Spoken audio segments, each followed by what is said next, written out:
Morning, Mitch. We will start in just a minute. Thank you.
Morning, everybody. Morning. About 8:35, September 17th. This is the regular Clear Creek Board of County Commissioners meeting. Thank you all for attending. The first thing on the agenda, as per usual, is public comment. Anyone here to make public comment? I see two. I see three. Why don't we start over here? Yep. If you could just if you could stand up to the podium, state your name, roughly where you live, and tell us what you're here for. I'm Etta Satter. I live Hideaway Circle, Beaverbrook Canyon. And I'm here after living in this location for 44 years. And it's a county road, but it is a non-county maintained road.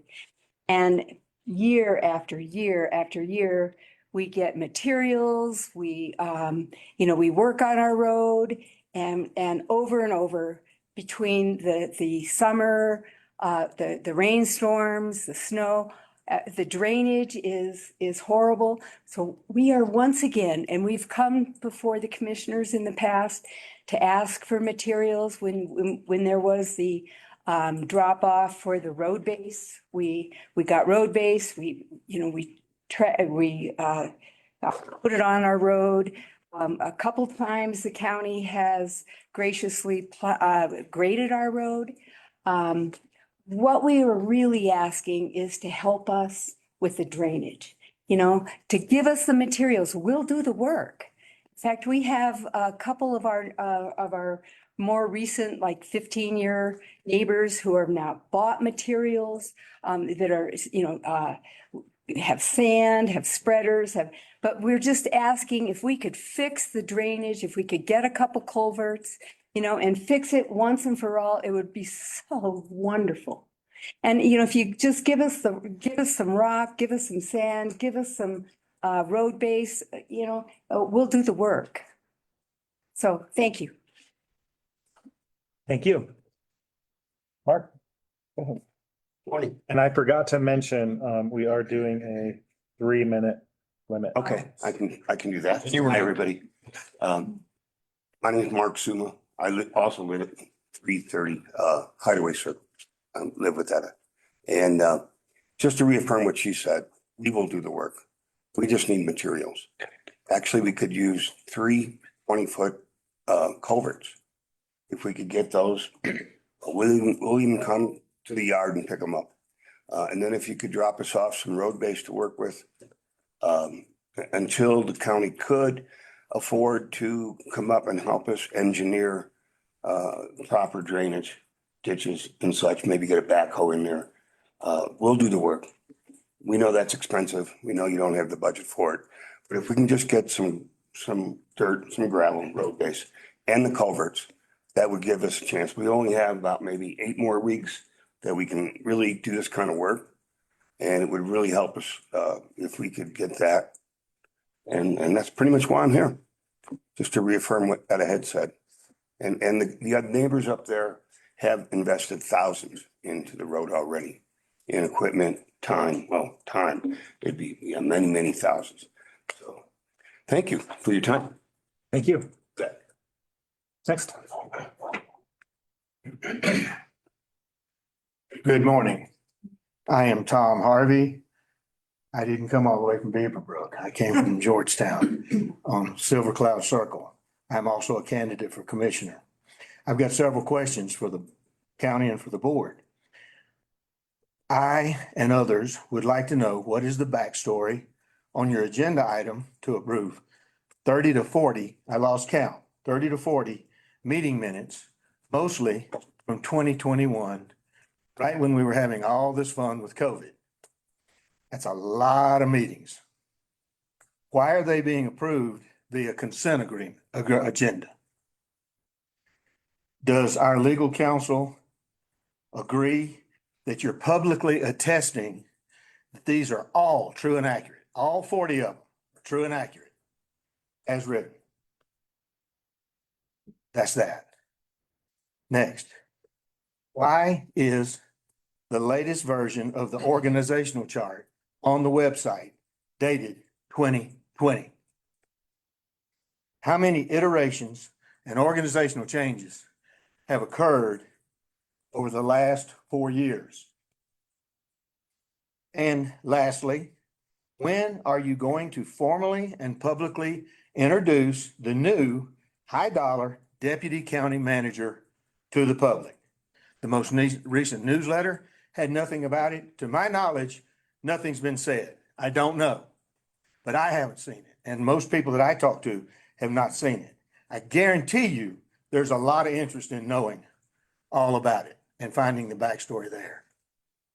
That's it. Thank you. Anyone else?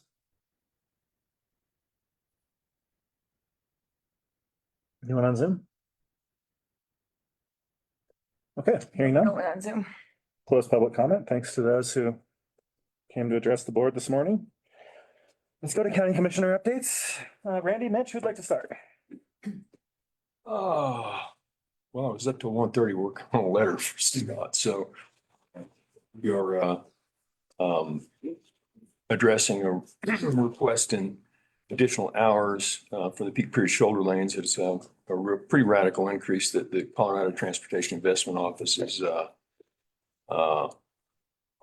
proposing to move from about plus or minus 1,000 miles a year in each of the lanes. They're each different, to around 1,500, and to remove the restriction on the number of days that the lane can be open. And because it is a substandard lane with a lot of agreements, we're addressing that issue with them right now and trying to move to a position that we think is more reasonable. And we are conversing with them. I've attended 2 meetings with them, and there are more to come. A couple more of them in the next month, and they'll be here on October the 1st to talk to us about it. And we're sending a position letter to them right now and hope to be into a good place to work with them in the near future. Time will tell. And since I was up to 1:30, I'll call that my update for the day. No secrecy here. It's just my brain's a little fogged from working on that letter so early in the morning. Mitch? Thank you. Well, I continue to hear from our citizens that they value the changes that have been proposed in the short-term rental policies and rules. I did have one person ask if we were considering having different densities for STRs in different parts of the county. I told him I didn't know and I'd get back to him. Don't need to answer that question now. I also should share that the scholarships that were funded by the lodging tax, the fall scholarship application period has closed. And I expect that about 80% of the people that applied will receive some level of support for early learning. Those funds will probably be fully expended by the end of the calendar year. That's it. Thank you, Mitch. I've got a few things here. First off, yesterday here in this room, let's see here, who was it? CDOT, State Patrol, the Sheriff's Office, and the Colorado Motor Carriers Association, as well as the town of Georgetown, and Police Judge Kelsey was here, met to discuss the issue with engine brake mufflers. This has been a big issue for people in Georgetown. It's popped up in citizen concerns in Dumont in the sub area process. I hear about it a lot, and I hear it a lot in Idaho Springs. Just a big issue for this county. Colorado Motor Carriers Association has been thinking hard about this and has a legislative proposal that they're shopping that I think we will likely be inclined to support next session. I don't think there's really anything to do right now, but it's just around creating a more clear standard that law enforcement can actually enforce. Right now, it's pretty much impossible to tell if these things are on a truck without being a mechanic and having tools. So thought that was a good shift. Of course, this board a few years ago passed engine brake muffler requirement. We were told at the time that the enforcement was impractical. We decided to do it anyway. I look forward to enforcement being practical. Right. Quick update on GROC appointments. I have spoken to Jeffco. They seem to think that we don't need to fill the court's position until the end of the year. Dennis Goodwin, the primary, has retired. They have a person in the Jefferson County court system that is very interested. And Gilpin County has not had a primary or an alternate to that position. So we're still just in conversation about what to do with that. And we'll get back to you. I don't think that we have actually reached out to the municipalities yet to see what they think, other than the one person that we know is very interested in Idaho Springs, Janine Mariani. So that's GROC appointments. I wanted to have a quick conversation about Emerge. Emerge is tomorrow night. Mitch, I know that you will not be in attendance. Randy, I believe you will be. Yes, Okay. yes. Do you want to have a quick conversation about what we might want to talk about? Why don't you start? Go ahead. Usually we go over there and we talk about the budget. I think it would be really good to make sure to introduce Colton. The sheriff will be there. We could continue to talk about the budget. We could talk about the conversations we've been having about the fire department over here, demand up on their ballot over there. I'm just kind of brainstorming. I don't know if you have any thoughts right now, and we don't have to settle it, but it's one of the things to consider is that they're having a special. They're having a special session tomorrow night because it's their candidates night, and they'd like us to keep it very brief. Budget itself is a pretty good sized subject, and I think that's the biggest one. The I-70 stuff and the Jake Brake stuff is really doesn't impact them as much. They may be interested in the I-70 stuff, but and we may be in a position by then that we have some stuff that we finished, and put out there, and we want people to see it as soon as possible. So, but the rest of it, I don't think pertains to them as much. So I think it's a matter of keeping it short tomorrow so they can move on with the balance of the night. And that was the indication we got from them and their invitation this time around. okay, I agree. So maybe mention Jeff Com. I think short-term rentals and fire danger And the relationship between those two is also important. I know that's been high on their mind too. Seems like we hear more about that than almost anything else. Yeah. Okay. Yeah, I think you're right. Short-term rentals makes a lot of sense. We've been hearing a lot from that neighborhood about it. And maybe the Jeffcom transition, because that happened and we're about to receive information about how it's done. Yeah, and they were already partially served by Jeffcom, is my understanding. So it's, less of a little less drama over there about it. Okay. Lastly, I wanted to share the neighbors of Hideaway Circle invited me up there. Was it last Sunday? Was it 2 weeks ago? It was not, it was Not this Sunday, but this. yeah, the Sunday before. Walked the road. I agree with them. There's a lot of water damage, drainage issues. This has kind of become a theme for me. I have this theory that there used to be some service that these roads got that they're not getting anymore because of what we've done to have the road and bridge fund be sustainable. I don't know if there's truth to that theory or not. But basically I am interested in trying to figure out a way for our road and bridge system to provide some minimal level of service. And definitely not bringing them into the maintenance system or anything like that, but I'm interested in continuing that conversation, so. Sure. Well, those areas like Road and Bridge, EMS and others where we shored them up financially with measures a few years ago, they're already hitting that point where they're pushed up against the ceiling again. That said, if it's a program that's not expensive, I'm in support of trying to understand what it is relative to the overall budget, because sometimes what's a smaller thing in your own life is a really big thing in somebody else's. So it'd be interesting to know if there's something we can do, especially we used to have the materials program and deliver road base or what they needed and they do the work themselves. If there's a way to do that and help shoulder the load on some of those roads, I'm not averse to the conversation. Just want to see what the impact is on Road and Bridge and what we're not doing because we're doing that, see what the impact is on the services on the maintained roads. So. Can I ask a question? Okay. Oh, sorry. But you've got my phone number. Okay, that's all for me. County manager updates, Brian. We're not doing the tourism board? The interview? Yeah, that was first, actually. Oh, Yeah. And I'm wondering if you want to move mine later. Sure. And you've got a 9 hard start with Jeffcom. Let's- And I just realized I saw it and then forgot to say something. Thank you. I went with my habitual route here. Let's go ahead and do our interview for the vacancy on the Clear Creek County Tourism Board of Directors with Lana Hearn. Lana, Online. Hi.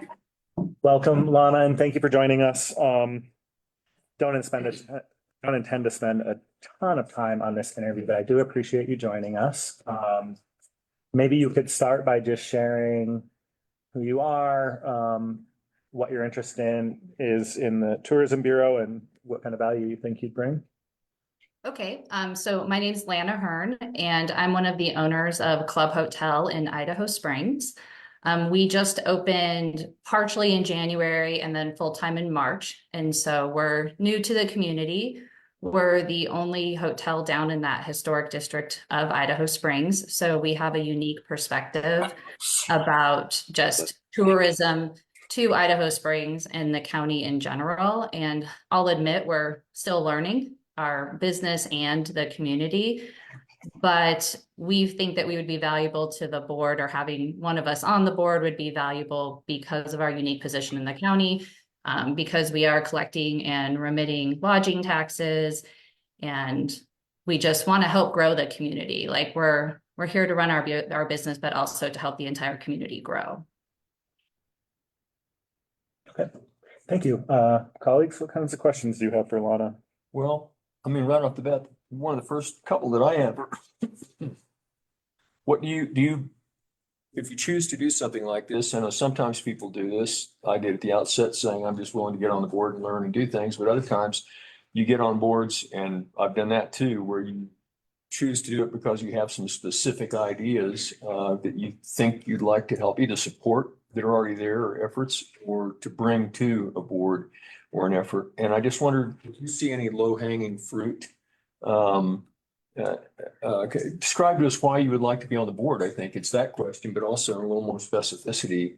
What, not only what you think you bring to the board, but what you would like to see the board do, what specifically you'd like to bring to it in terms of an effort or a direction for funding allocation or anything like that. I don't have anything specific. I would like to see more funding for tourism marketing, and I know that that's a conversation that's been happening for the last few years. I'm obviously new to this, so I'm still learning the ins and outs and what all of the decision makers, what are the different things that everybody has to balance to make those decisions.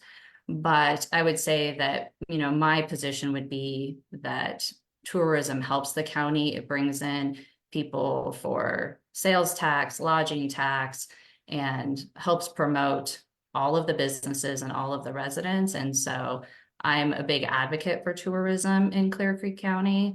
But again, I don't have any specific, I really am not coming with any kind of agenda or specific things that I feel like we should be doing. Okay. And what do you feel that you bring which is your strongest value to the board in that case, just in general terms?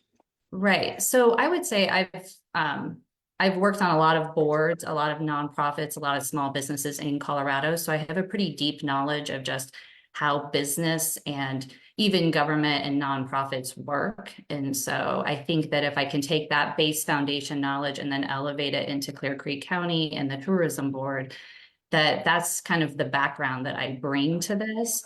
And then I would say, as from a tourism perspective, I'm very new to that game. So we're still learning and growing, but we do have a unique database of people who are visiting the county and what they're coming here to do. And we have very one-on-one intimate conversations with everybody who stays at the hotel. And so we know what brought them here and what they're doing while they're here. And so we do have, it might be a small anecdotal part of the entire big picture, but we can offer that knowledge and that experience. Great. Sorry about that. The space bar wasn't working for me. You shared that marketing was one of the priorities that you saw for the Tourism Bureau. I'm wondering what other opportunities might there be also. You know, if marketing was number one, what would number two or number three be?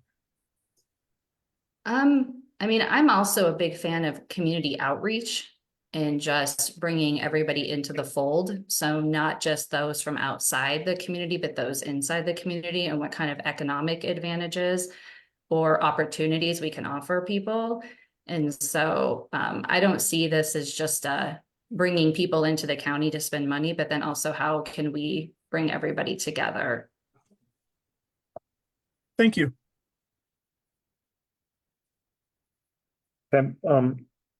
I will jump in. I think I'm going to start by asking, how important do you think it is for the marketing efforts of the Tourism Bureau to be driven by analytics? I'm sorry, did you say analytics? Yes. Oh, I actually think that's very important. I don't believe in any business decision just throwing money at anything because you think or hope or assume it will work. I'm a relatively data-driven kind of person in general. And so I believe that it should be targeted. I believe it should have a purpose. I believe marketing dollars are hard to, at the end of the day, see what their impact was, but I believe that you should try to make sure that you know who you're marketing to, why you're marketing to, and then be able to take into account the impact of those dollars spent. Thank you. We have this, I think, maybe I hope, evolution taking place in terms of how we think about marketing for tourism in Clear Creek. Historically, what we've done is throw out the Clear Creek County brand, market our trailheads and our trails, and just kind of assume that people were going to come off of our trails and into our downtown areas where they actually benefit us. There's been this evolution around what if we used analytics to really understand where there's available capacity, like parking and lodging, and where there are businesses that don't have enough customers, and try to influence people's behavior to get them into those areas to spend money. I'm curious, does that inspire any, that sort of narrative, to give you some context? What does that inspire in you that you might say? Yeah, so I definitely think that, yes, I'll admit that I don't understand a lot about how to pull people off of the trails into the actual communities.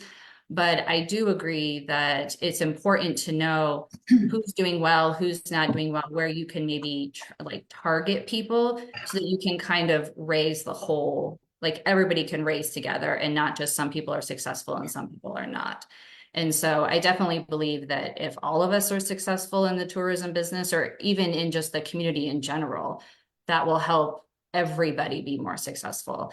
And I definitely understand some of the issues with parking and some of the where we're maybe driving people and need to kind of give them other options. And so I definitely support those endeavors. I'll admit, from like a practical logistical, I don't understand how you do that, but it seems to me like something we should definitely be working towards. Okay, thank you. And maybe just one last question. Do you have any thoughts about how practical it is to try in your tourism marketing, in addition to getting people where you want them, influence their behavior while they're here? Have any thoughts about how to accomplish that, or how important it is to accomplish that? So are you asking more like sending them messages or push notifications that are like, don't forget this is here? Or how do you, I guess I'm not totally understanding the question. I'm talking about like stay the trail messaging, like responsible visitation messaging.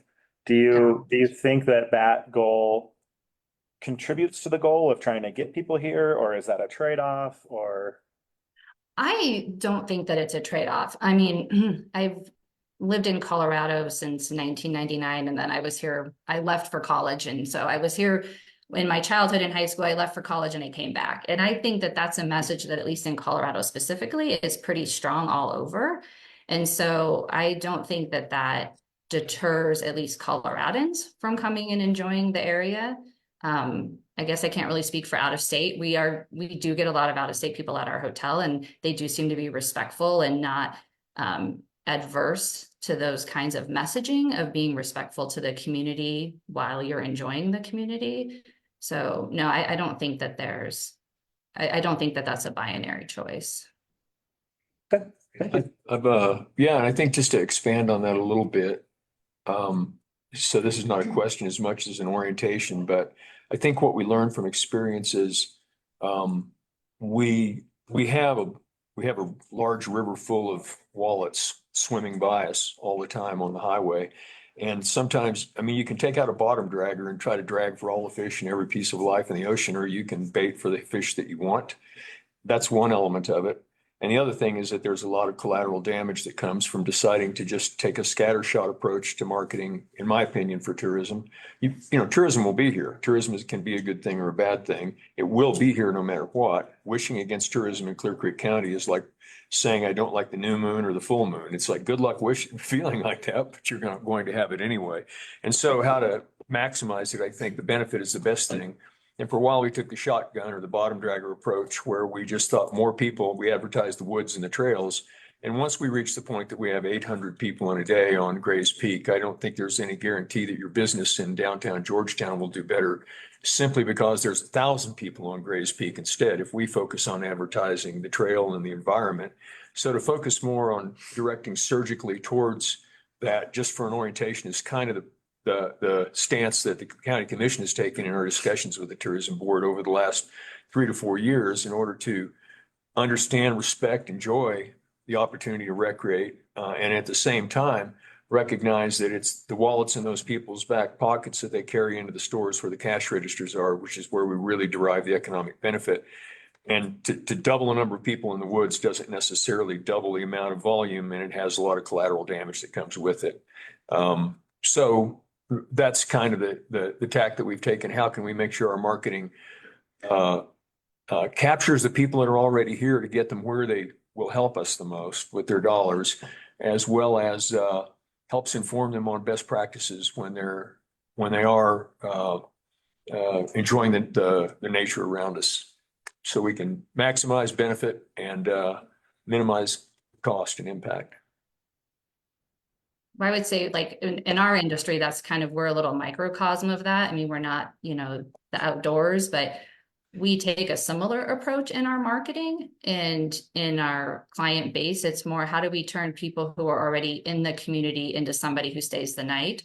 Or how are we selective in our marketing so that we get the client that we want, not necessarily just any client? And there's definitely a benefit to that because, I mean, it reduces your cost all around if people are more respectful to your property. Right. And a perfect example was, and I'll just be,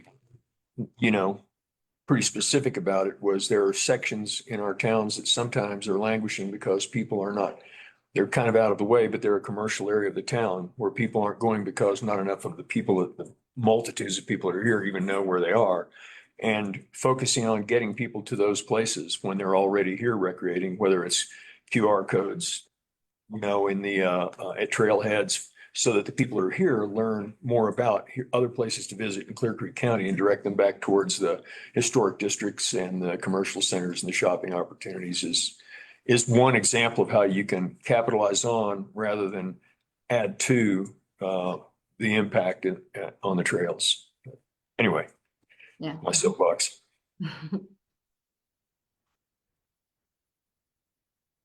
Okay. Well, thank you for your time.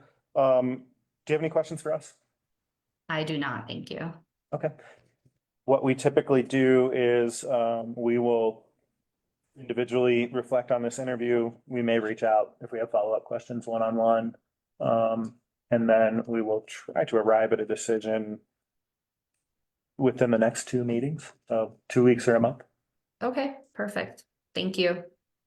Thank you.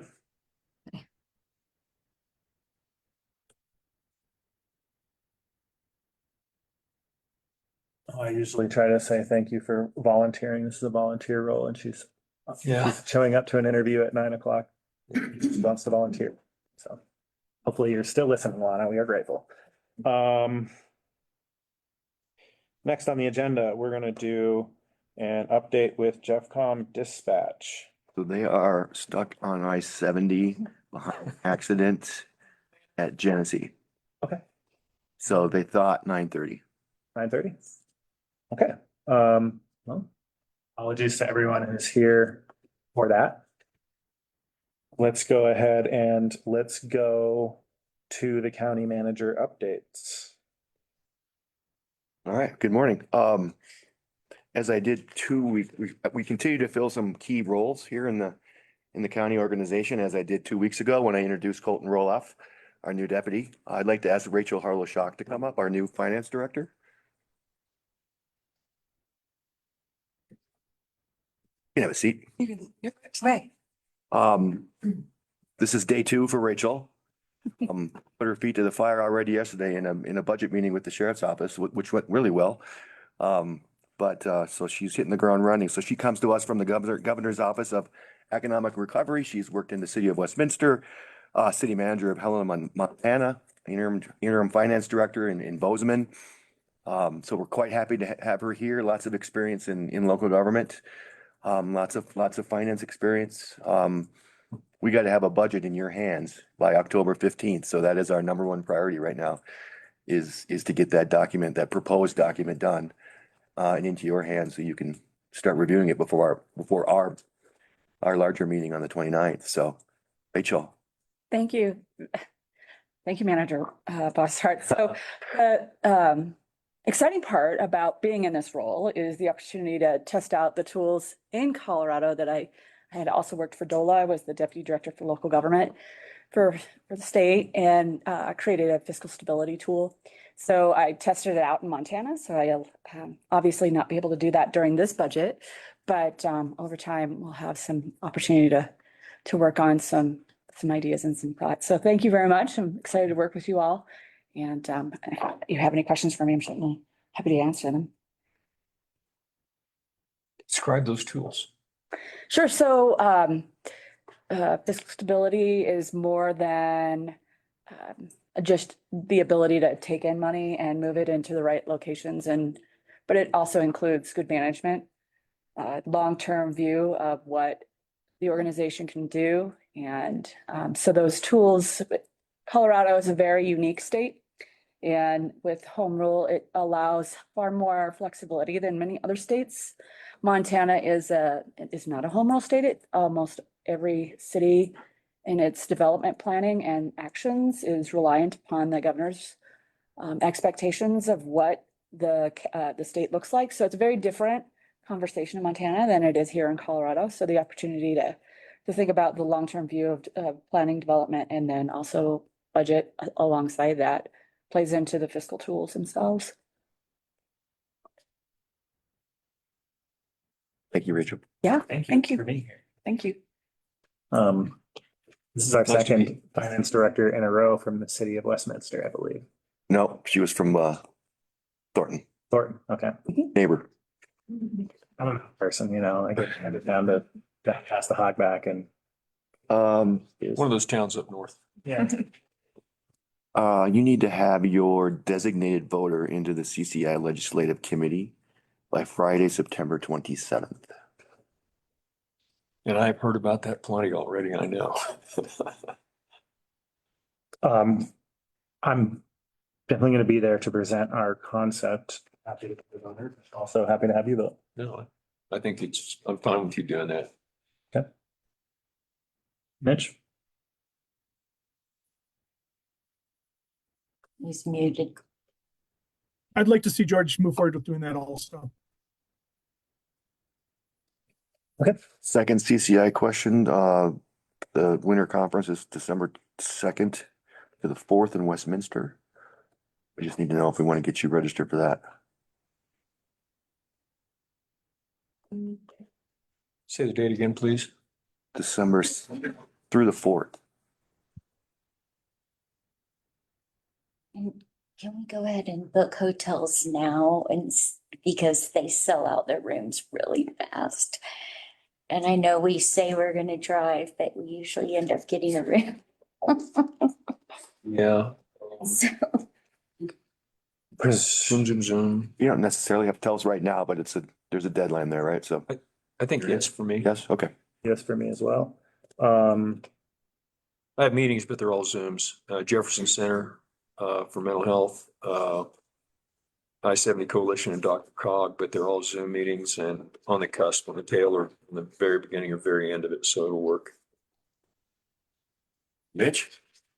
I'm a tentative yes. My calendar's clear. I want to better understand what value my presence will bring. Okay, we can talk offline. Agreed. And then as long as you got your calendars out, the Open Space Commission has proposed a joint meeting on November 12th or November 14th. Before we move off of that, Okay. I'm a yes, and we have a December 3rd meeting that we're currently counting on, You're right. that we should probably move. You're right. Mhm. Do we want to move that to the The 10th. following week?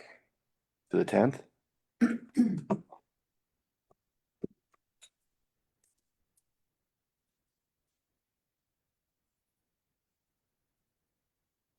Do that. There is a mayors and commissioners meeting. We could just start after that, maybe? What's the date? What day is that? 10th of December. Anything on this? Oh, yeah. I don't show that in my calendar. for some And have reason. it start after the mayor commissioner meeting? Yeah, maybe we could meet at the Happy Cooker or just do it here. Or the Wellness Center? You will have already met there twice because we're going to move 2 meetings there during the elections. Yeah, I don't Okay. think there's a commissioners on my calendar for some reason. Those invites keep going to an address at Clear Creek Sheriff's office. Sheriff.us. I don't know why. I don't know why they are though, but they're not getting to me. That's why I'm not getting those Yeah. invites. And I have no way to change what other people put on my invitations. So Yeah, but somebody else has to change that. I thought the mayors and commissioners meeting was the second Tuesday.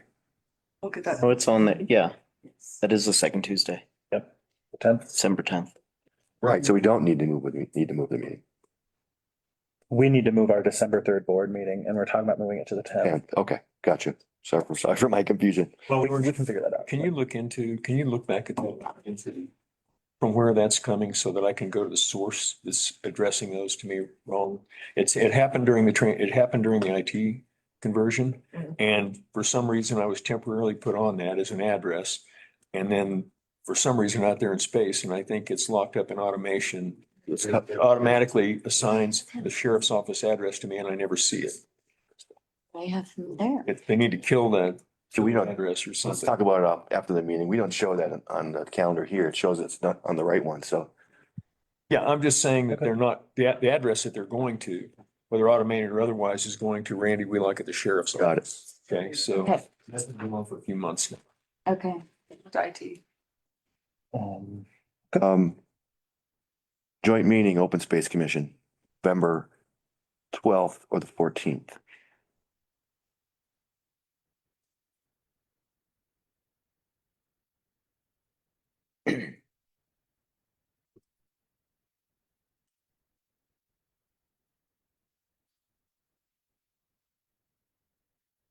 Closed on the 11th for- I think I have fire authority on the 14th. Can we do the 12th? Oh, do we? I think it's a fire authority board meeting. Fire Oh, authority, board- not board meeting. joint.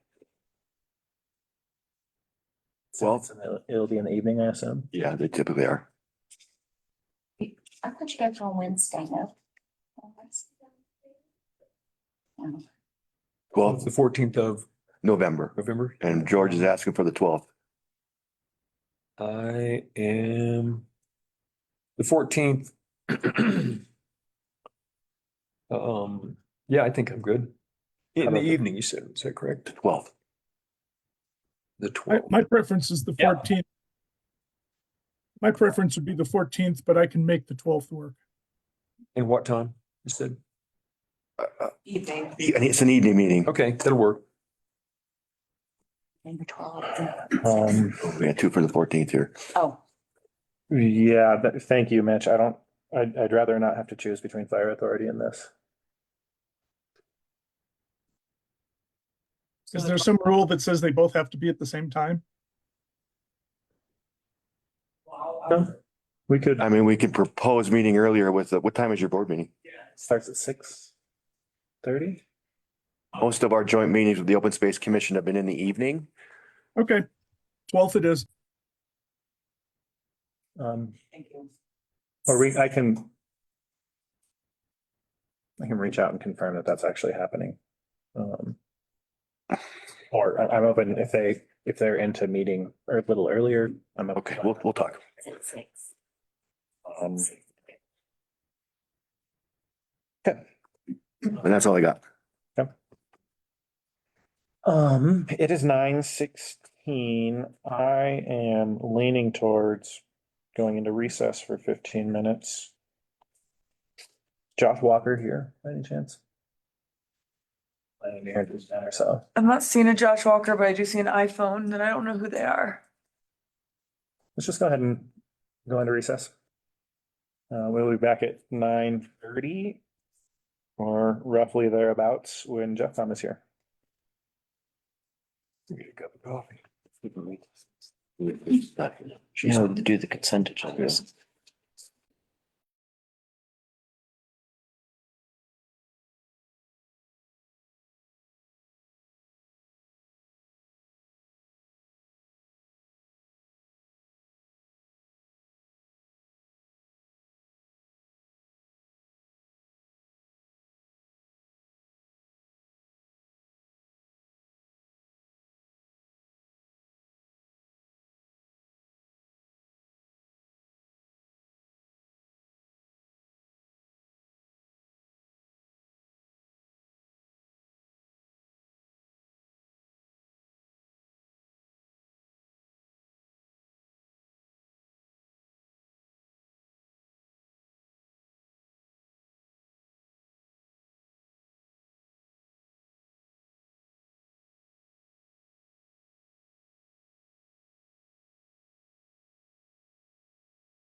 Okay, it looks like we are all present and accounted for. Next thing on the agenda is an update with Jeffcom dispatch service. We have here in attendance Brown, the undersheriff. And I'm not gonna remember your names. I'll just let you all introduce yourselves. My name is Jeff Streeter. I'm the Executive Director with Jeffcom 911. And Jennifer Gustin, Operations Manager with Jeffcom 911. Brian Wilkerson with Italian Defense. I was part of the initial feasibility study and transition off of this, so. Okay, thank you all. We also have Police Judge Kelsey in the room. We have the Director of Clear Creek EMS here. I'm not sure who's on Zoom, but we invited the municipal electeds who took part in this decision. Of course, they have their own ability to choose their dispatch center. And so if Police Judge Kelsey, if at any point you have something you'd like to say, just wave at me and we'll make sure that you get the floor. This was asked for. It's been about 9 months since the transition. Was asked for by the board just to check in on how the transition's going, lessons we're learning, as you guys get used to providing services in Clear Creek. I know one of the things we were very excited about when we chose to go with this transition is that you guys track metrics on your performance. So I'm really looking forward to hearing about this transition and how it's gone. And with that, I will pass it along to Under Sheriff Brown or whoever is planning on starting. Did you have comments to begin? Not to begin, no. Okay. So, Well, commissioners and attendees, thank you for having us. As I said, my name is Jeff Streeter. I'm the Executive Director of Jeffcom 911. In a moment here, I'm going to turn it over to Operations Manager Jennifer Gustin. We have a lot of data we want to share with you today. We're happy to answer any questions that you may have.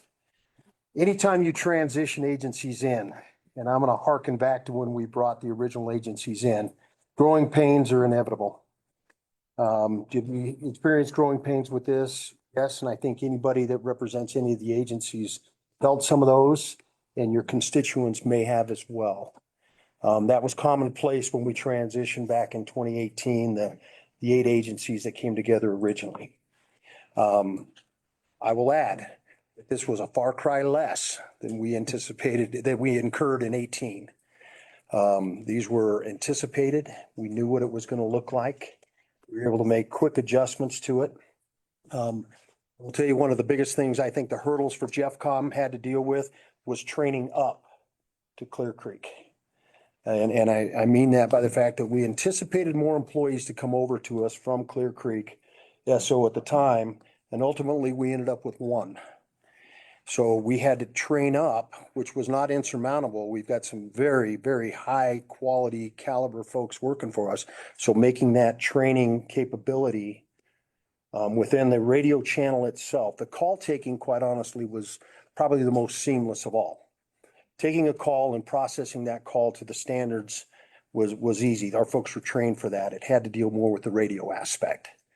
A hurdle nonetheless, but we're staffed on a 24/7 operation throughout and providing the service. We're going to cover what your call load has been, which I'll cut ahead to the chase and Reader's Digest version. It's very consistent to the numbers that Brian Wilkerson had arrived at when he did his original studies based on the data provided by the SO to us.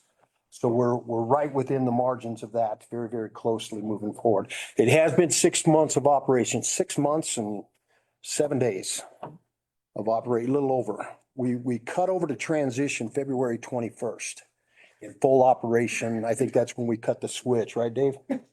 Yeah. So we took it live from that point. The data that's going to be provided to you is through August 31st of this year. That's 6 months of operations to kind of give you the variables. And we're happy to answer questions, as I said, and any other concerns that may come up. But without further ado, I want to turn this over to Jennifer Gustin to talk to you a little bit about the numbers and other experiences. Good morning. So if we want to go to the first page here, I want to talk about the call volume a little bit. On average, 911 calls that we get for Jeffcom as a whole are at 684. Non-emergency calls average per day are just under 1,000 at 998. And then we make about 589 outgoing average calls per day.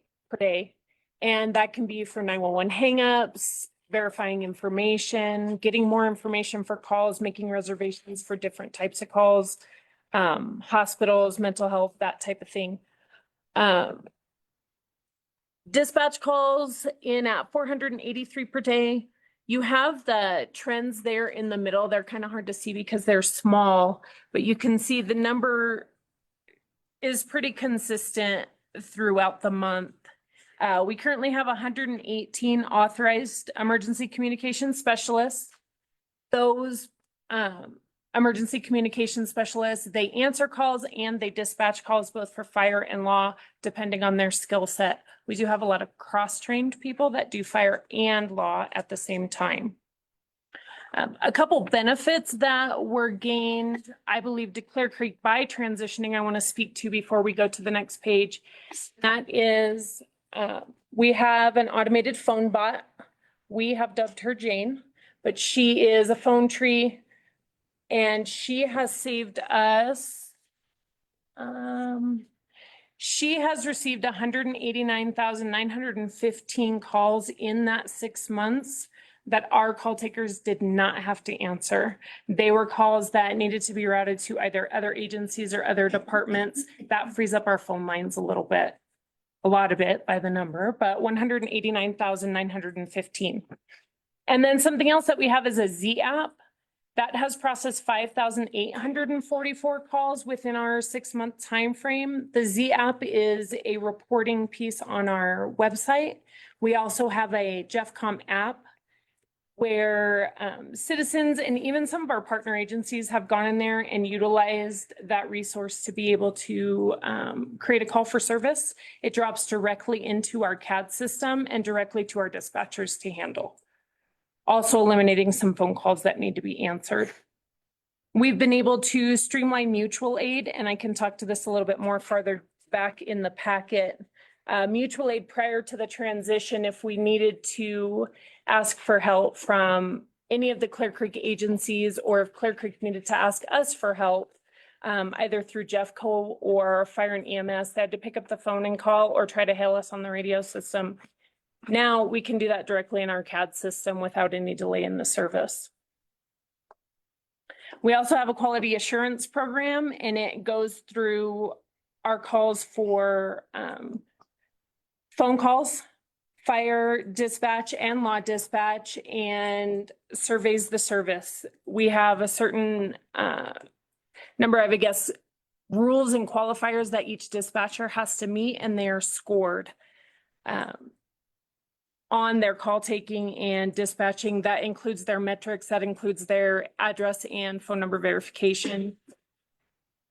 And also through EMD, EFD, which is the next thing I want to speak to, we follow the emergency medical and emergency fire dispatch protocols for liability purposes, and that is through the Academy of Emergency Dispatch.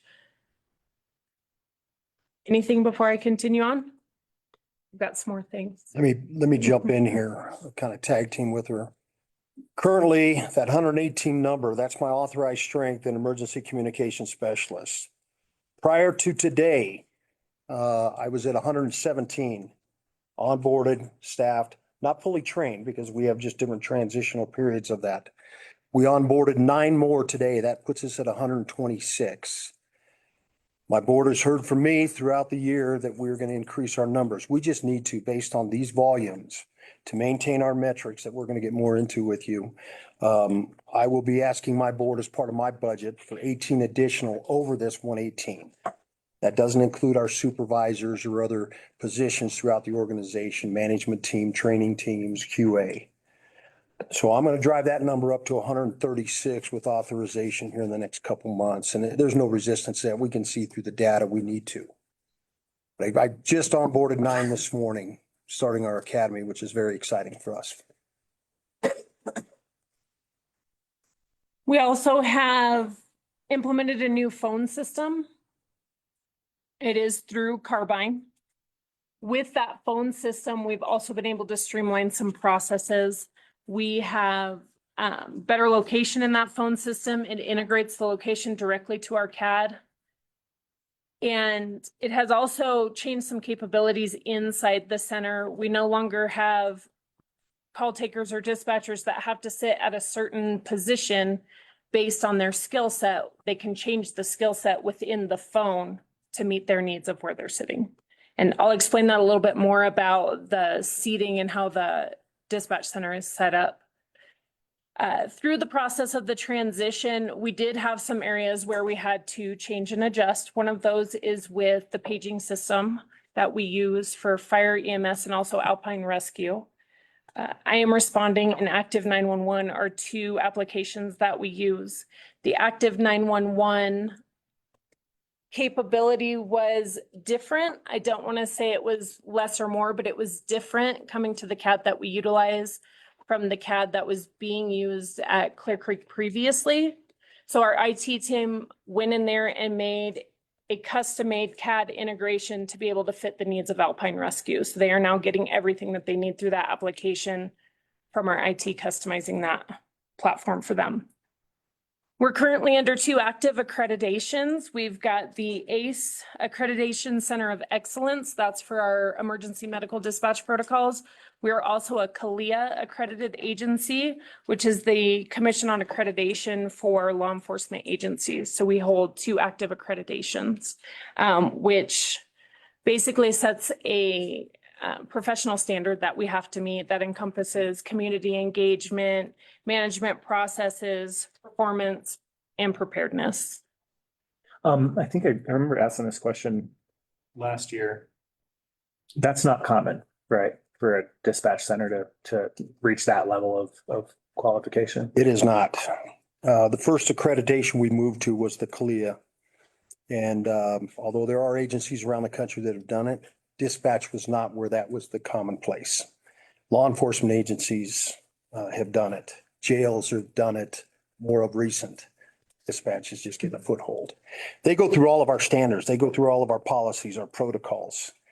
And we have to meet a certain threshold within those and maintain those thresholds. And the best part of it is we have to show proof that we're doing it. We're walking the talk. So it is a very, very high standard. And I can tell you in the state of Colorado, we're one of just a couple in the state. As a part of the CALIA accreditation, also they send members from their team out to randomly interview and spot check to make sure we are doing what we're supposed to do to meet those professional standards. Another special team that we have at JeffCom is the incident dispatch team. We will read a little bit about them and some of the wildfires that we have, but it is a specialized dispatch team, tactical dispatchers. They are also trained in wildfire incidents. So they go out on any kind of mass casualty incidents, SWAT incidents. They're on call. They utilize our communication van, which has 2 fully capable consoles inside the van, pulling some of the stress from our dispatch center and being able to be out in the field at the command post, getting line of sight communication with our commanders and whoever is there for the command post. So you can have more real-time response. Mm-hmm. Yeah, and what I've noticed that it does, I actually coordinate that team. And so it pulls some of the stress from the dispatch center because that incident is now being worked in the field from that dispatch van. They're getting less of the stress in the dispatch center from those bigger incidents. It also provides that better line of sight communication with those on scene. It decreases the delay in service. If there's something that comes up that they may need, they can ask their dispatcher right then and there instead of having to try to get to them by phone or via radio. If there's a lot of radio traffic, that can prove to be difficult at times also. This vehicle is equipped with state-of-the-art technology. And one of the key components we see serving the incident command is the mapping capabilities. You can pull up very interactive live mapping right there on site and share that to the command post, where before it may have to go in, come back out. And they're utilizing that right from the side of our vehicle. So it's key. And we also have a monitor on the outside of the van where when we work with the SWAT teams, excuse me, they can utilize their drones and put that drone footage right up on the screen so everybody involved can see what they're seeing. We have a community engagement team. That is where JeffCom employees, supervisors, and dispatchers go out and speak to the community at events. They go to fire safety days, they go to celebrations, they go to recruiting events just to educate the community and work on some recruiting stuff as well at the same time. Last but certainly not least, I want to talk about the resources that we have for our dispatchers. We have a very robust peer support team, and they are trying to take that peer support team statewide to help other agencies at this time. We have a sponsor program. So as our dispatchers are going through training, they are assigned a sponsor until they are completely signed off of training. They have that person there just to be a liaison and a support person for them. It also allows them to build rapport with that person. So after they're out of training, they still have that connection, that relationship with somebody who can help them through different processes. We have an employee assistance program to include therapy services. We have discounted legal services there, discounts through that program. We also have a clinical advisor and a chaplain that are available to us 24 hours a day, 7 days a week, whenever we may need them. We currently have a health and wellness program where we reimburse our employees for wellness related items every year up to a certain amount of money. And we have an app for our peer support team. It's called the Mindbase app. So if somebody takes a particularly difficult call or is having a hard time, one of their peers can submit an anonymous tip to our peer support team and it'll say, hey, so-and-so just took this call. You might want to reach out to them. Keeps everything anonymous. They can go check in with this person and make sure everything's okay. There's also resources on there for each employee to include different meditations and ways to calm themselves when they've had a particularly difficult day. So I want to move into, if we want to go to our next page. So this is just a little bit of information about our quarry fire that we handled. This was a wildland fire that we handled on July 30th. We got the call at 9 p.m., about 9 p.m. With a grass fire. This fire generated 789 emergency calls and just under 1,000 administrative calls. We were able to dispatch 51 different fire apparatus and 200 different law enforcement vehicles to this event. The activity that these types of events create inundates a call center, regardless of the size. We're lucky to have the amount of employees and dispatchers that we have and rally the troops and get them to answer the phone. Most calls on an average have anywhere from 50 to maybe bigger incidents, 150 to 200 comments entered into the call. This particular fire had over 3,000 comments entered into one CAD call. That's a lot of volume for even a center our size. During this incident, we were able to dispatch our incident dispatch vehicle, and our dispatchers were able to support the operations at the command post. We've got 2 dedicated CAD workstations in there, and we were able to put critical information directly into CAD, relate to our fire and law partners. We also have capabilities on our website for Lookout Alert, which is the emergency notification system that we use. On our website, we're able to publish those active alerts. On the bottom right-hand side of this screen, you can see this is kind of a piece from our website showing the public where those alerts were, where the fire was, and what information was contained in there so that it can be referenced whenever they may need. That was available to the public. Yes, it was available to the public. Anytime we send out a lookout alert, it automatically goes onto our website and the public is able to see the block range or the exact area where it's at and what type of incident is there.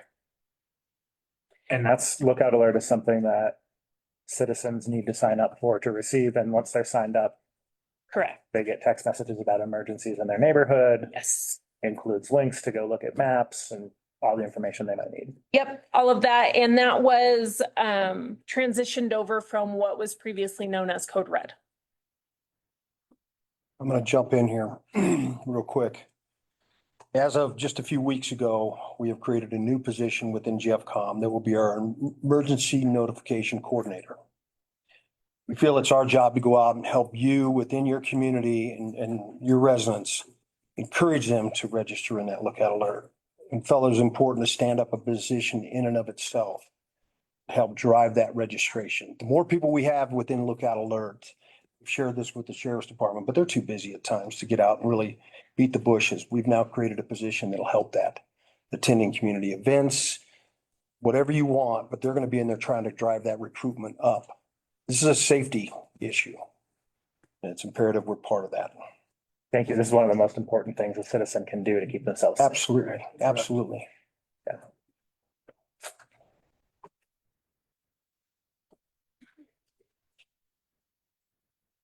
So I'd like to move on to page 3.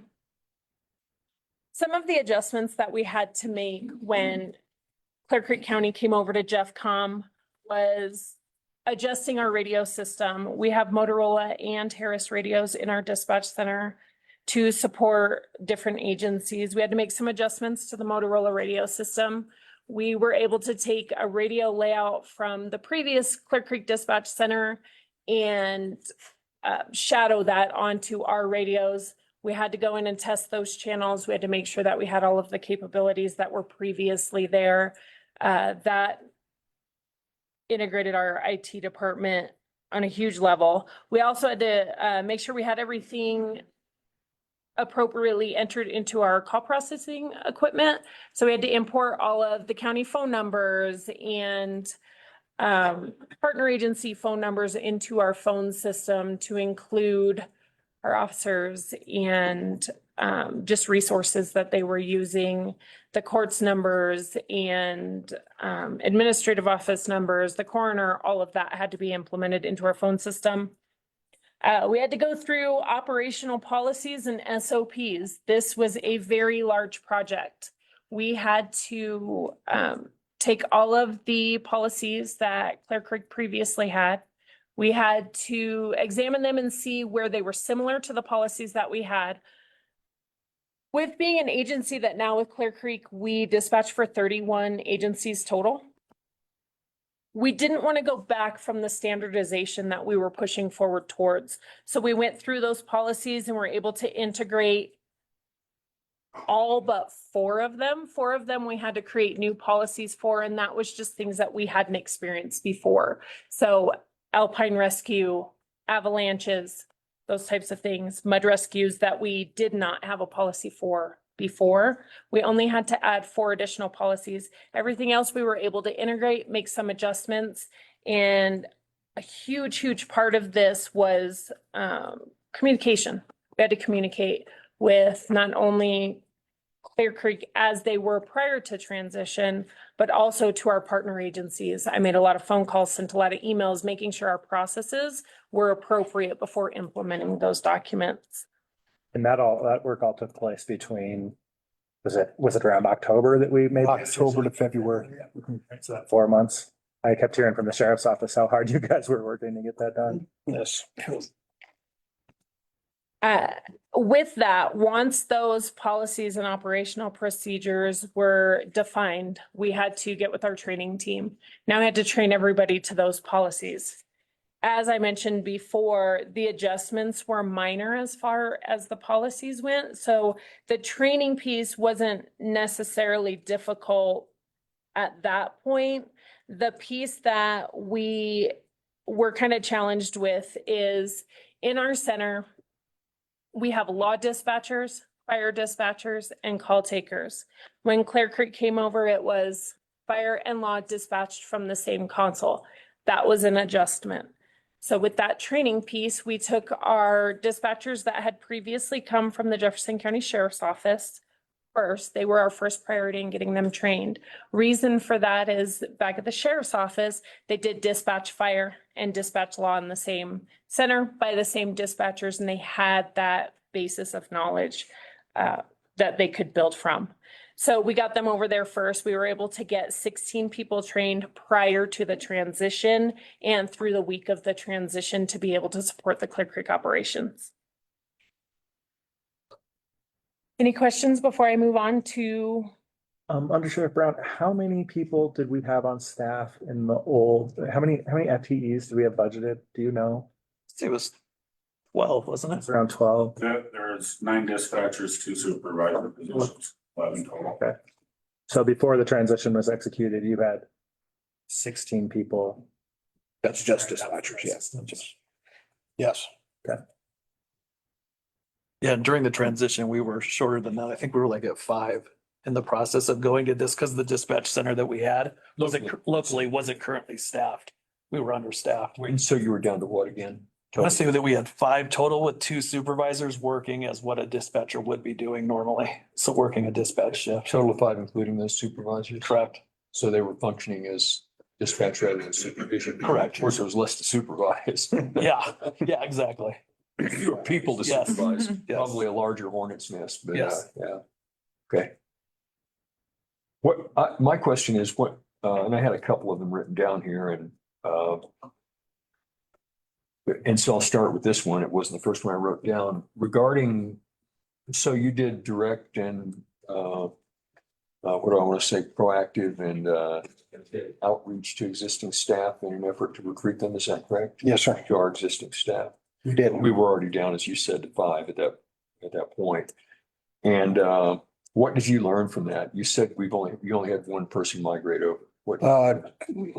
2 actually made the transition in. Okay. 1 through the course of it, this was just not the ideal. We're a unique bird. We're a big entity. And that's not for everybody's taste. So 1 we lost it during the training portion. It was just too overwhelming. Now, as the manager spoke of, Augustine here, we expect people to be able to take calls. We expect people to be able to dispatch calls. So we do you have to wear a couple different hats in our center. And they occur in 2 different locations within the center. So trying to get up to speed of answering these calls was difficult for that individual. It wasn't the dispatch Takes a component. call and transfers it to another person who handles dispatch and that. It's simultaneous. The minute that call's going in, that dispatcher has it and goes with it. So as the call taker's entering it, dispatcher's already seeing it. Already seeing it. Yeah, so it's not they have to Yeah. call, it already starts happening, so. And as the call taker's gathering more information, the dispatcher is generally feeding that back out to the agencies who are responding, so it's much faster, much more seamless than, the call taker doesn't have to call over to dispatch and make that happen, it already starts going. So the caller doesn't call it. It's not a Caller physical only transfer. talks There is to no, there absolutely is not a physical transfer. And It's not occur. under our old system, it was 1 person taking a call and dispatching. No, I mean, when it was fully designed to be at staff, Dave could correct me if I'm wrong, but it would be the same type system where you're taking the initial call and as you're getting that call information, then someone is voicing that call to the troops on the road and to EMS or whoever would need that information is giving it at the same time. So that's. Was that a verbal transfer or a digital on-screen transfer of information? Your operation? They can see it digitally as well as here. I mean, you're in the same. Yeah, right. If you're next to each other. If you look at what Jeffcom has compared to what the dynamics of like the layout that we had, it's, you're in a much smaller environment. There's not as much going on. So they're side by side. Okay. Taking that information and if I'm correct, the call taker can hear, the dispatcher can hear what's going on as well to be able to get that information out. So they're just working hand in hand and getting that information out. So, and entering the CAT information for the call. So a little perspective, if I may. When we first transitioned these agencies together in 2018, Brian was working with us and we believed we'd lose 40% during that transition. Everybody was offered the jobs, much like this. It was a little higher than that to us. So you're trying to train up, level up where you can, higher up. It was very similar here. We offered the positions. This is not everybody's cup of tea. And it certainly would have loved to have had all 4. It was 4, right, Dave? We're down down, or we had one that was working temporary. Temporary. that Moved to Oregon right after the transition. Yeah, they were all offered the opportunity to come to us, but it was really no different than what we incurred back then. We lost a large percentage and we had to level up and train up to it. We're honored to have the one that we have. I think she's loving it and she is now wearing many different hats and expanding her horizons and doing a great job for us. How many people are assigned to our pod and is it fully staffed? Okay, so we're gonna have Jen speak to that here in a minute. The Okay. word pod gets thrown around and it got thrown around a long, long time ago. And I've tried to correct it where I can, but I'm gonna try to, let's see if we can't Okay. clarify some terminology. You have a console, not a pod. A console is where the radio, and do you have a photo of that? Yeah, it's on the next page when we get Okay. there. Yeah. I can jump to that. No. Yeah, It's it's Yeah, no. okay. I want to clarify that because the term pod has it indicates you've got a team working nothing for they're just handling Clear Creek calls. That's not the case. We can't discern when a phone call comes in where it's coming from. We can't tell if it's coming from Idaho Springs or Arvada. We don't know till we pick up that phone call. It pinpoints and maps for us where that call is coming from. Then we start putting together the jurisdictional location. So we don't know. What you have is a console occupied by a radio dispatcher. What you gained in this is at any given time, we have anywhere from probably 7 to 15 call takers taking calls throughout that floor. So you had a huge force multiplier over there. And now you have that same person that was working the channel here or trained personnel, they're handling that channel just like they always have. So the word pod got thrown out and the connotation is you've got this whole section of a building that's Clear Creek and Arvada has Arvada and Lakewood has Lakewood and Jeffco has Jeffco. It's not true. So I want to clarify that. We're going to show you a picture of this. I'm happy to clarify any further. You have that radio position that you've always had. Handling 6 agencies, your law and fire from that location. But what you gained is all these other people taking calls. In a So more if time. something happens and that one person is overwhelmed, you have other people in the center. Then around them, we have other folks trained to provide support. Because of how our seating chart is, just over from this partition behind those computer screens that you're seeing are the mountain fire agencies. So all of a sudden, right there, you have Evergreen, you have Foothills, you have Genesee, and those are the agencies most likely to interact on that borderline over there. And they can provide further support for fire, or right on behind this, you have the sheriff's department. So it can provide that law support. So that verbal insight communication that you spoke of is right there. Now we have it just tying a lot of organizations together. Thank you. But it's not a pod. It's a console. But you have a lot of call takers now. Well, my understanding was that you have a group of people who, not everyone in your organization who you like to have generally involved in, granted, they can't see where the call is coming from, but that generally you try to have people. Your entire organization may not be able to be intimately familiar with the Clear Creek region. That is correct. It's a more remote, different region than most of the urban area. So I'm presuming that you have a way of focusing a certain team of talent that is primarily more focused on this area, if possible. Is there? Because I understood, and we understood from the beginning that it was not possible to have as insular a thing as a group of, however many people that could, replacing the people that did Clear Creek. Only Clear Creek, because you have to be able to surge where you're going to surge your help by the nature of your organization to wherever the greatest need is in that moment. So, Yeah, so if you remember earlier when Jen talked about, there were 16 folks that were specifically trained on Clear Creek and, more that specialty. So what you were talking about, really understand the geography, understand the procedures, et cetera. So that's kind of the cadre of folks that can rotate through that console and can rotate through those pieces.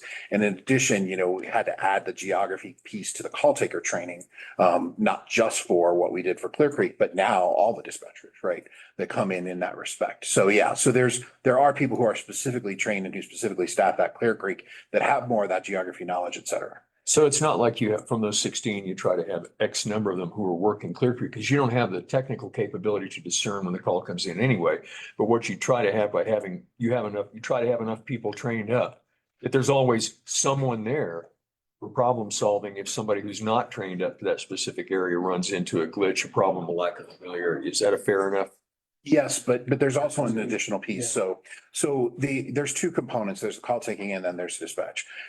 The dispatch person is specifically working Clear Creek and that's what they're doing, right? Okay. When they're on shift, they're not floating around to other agencies, those kinds of things. The call takers are the ones that, because we don't know what the call is until it comes in, they're the ones that are more nebulous, right? They may take Clear Creek calls, they may take Jeffco calls, whatever it is. But once it becomes a Clear Creek call, that dispatcher who is dedicated to Clear Creek and working on Clear Creek and trained in Clear Creek takes it. So the concept of pod is actually more like a virtual organizational thing rather than a clubhouse that the Clear. Correct. That's fair. That's correct. So. And I just want to speak to what I had mentioned earlier about when we were training people to take this Clear Creek console, that we focused on our Jeffco dispatchers first. And the reason being is they have that awareness, they have the experience with the rural geography. With Jeffco, they have like Pike National Forest, they have mountainous areas. They had that familiarity already. When this, if you see this picture, this is the Clear Creek dispatcher here. This particular person does have experience with Jefferson County Sheriff's Office as well. So she has that previous knowledge. Behind her in another section of the dispatch center, there are 3 Jeffco dispatchers almost directly behind her. If something comes up that she is not aware of, she can refer to them. They can refer to her. They very, very much work as a seamless team, not just Jeffco and Clear Creek, but everybody over on the law and fire side. Like Jeff mentioned, with our mountain fire dispatchers being just on the other side of her, they very much work as a team, regardless of what type of call it is or where it's coming in at. Good. Thank you. This helps me understand a recent complaint that I received and passed along, and I got a response from you all in 24 hours. Thank you. Yes, you're welcome. This person made a call, described the location of the emergency, and then received some questions afterwards, can we have your name? Can we have your number? Like we might need to contact you later. And what they were concerned with was that the emergency wasn't being addressed while the call taker was asking those questions. And so this helps explain that while the call taker was asking additional questions, a dispatcher was over there already dispatching. You're seeing it. That's correct. And it was kind of cool because I got a report right away that was like, on this minute, this happened, on that minute, that happened. And it looked like a really quick response, and an officer was there right away. This was a vehicle stalled on Floyd Hill. So I think a big piece of that is just the awareness and the education, not only to our agencies and our responders, but to the public. So there is this kind of preconceived notion that somebody's taking the call, they're asking a bunch of questions. While they're asking questions, that's delaying a response. And that's not the case. As soon as they choose a call type as the call taker, that drops. They've got to have a location and a call type, and that drops available for our dispatcher to open up and start dispatching. That particular call, I believe, if I remember correctly, because I was the one who sent that information, an officer was on scene within 4 minutes of the call dropping, which even in that location that's pretty quick. What helps, and Clear Creek was no different.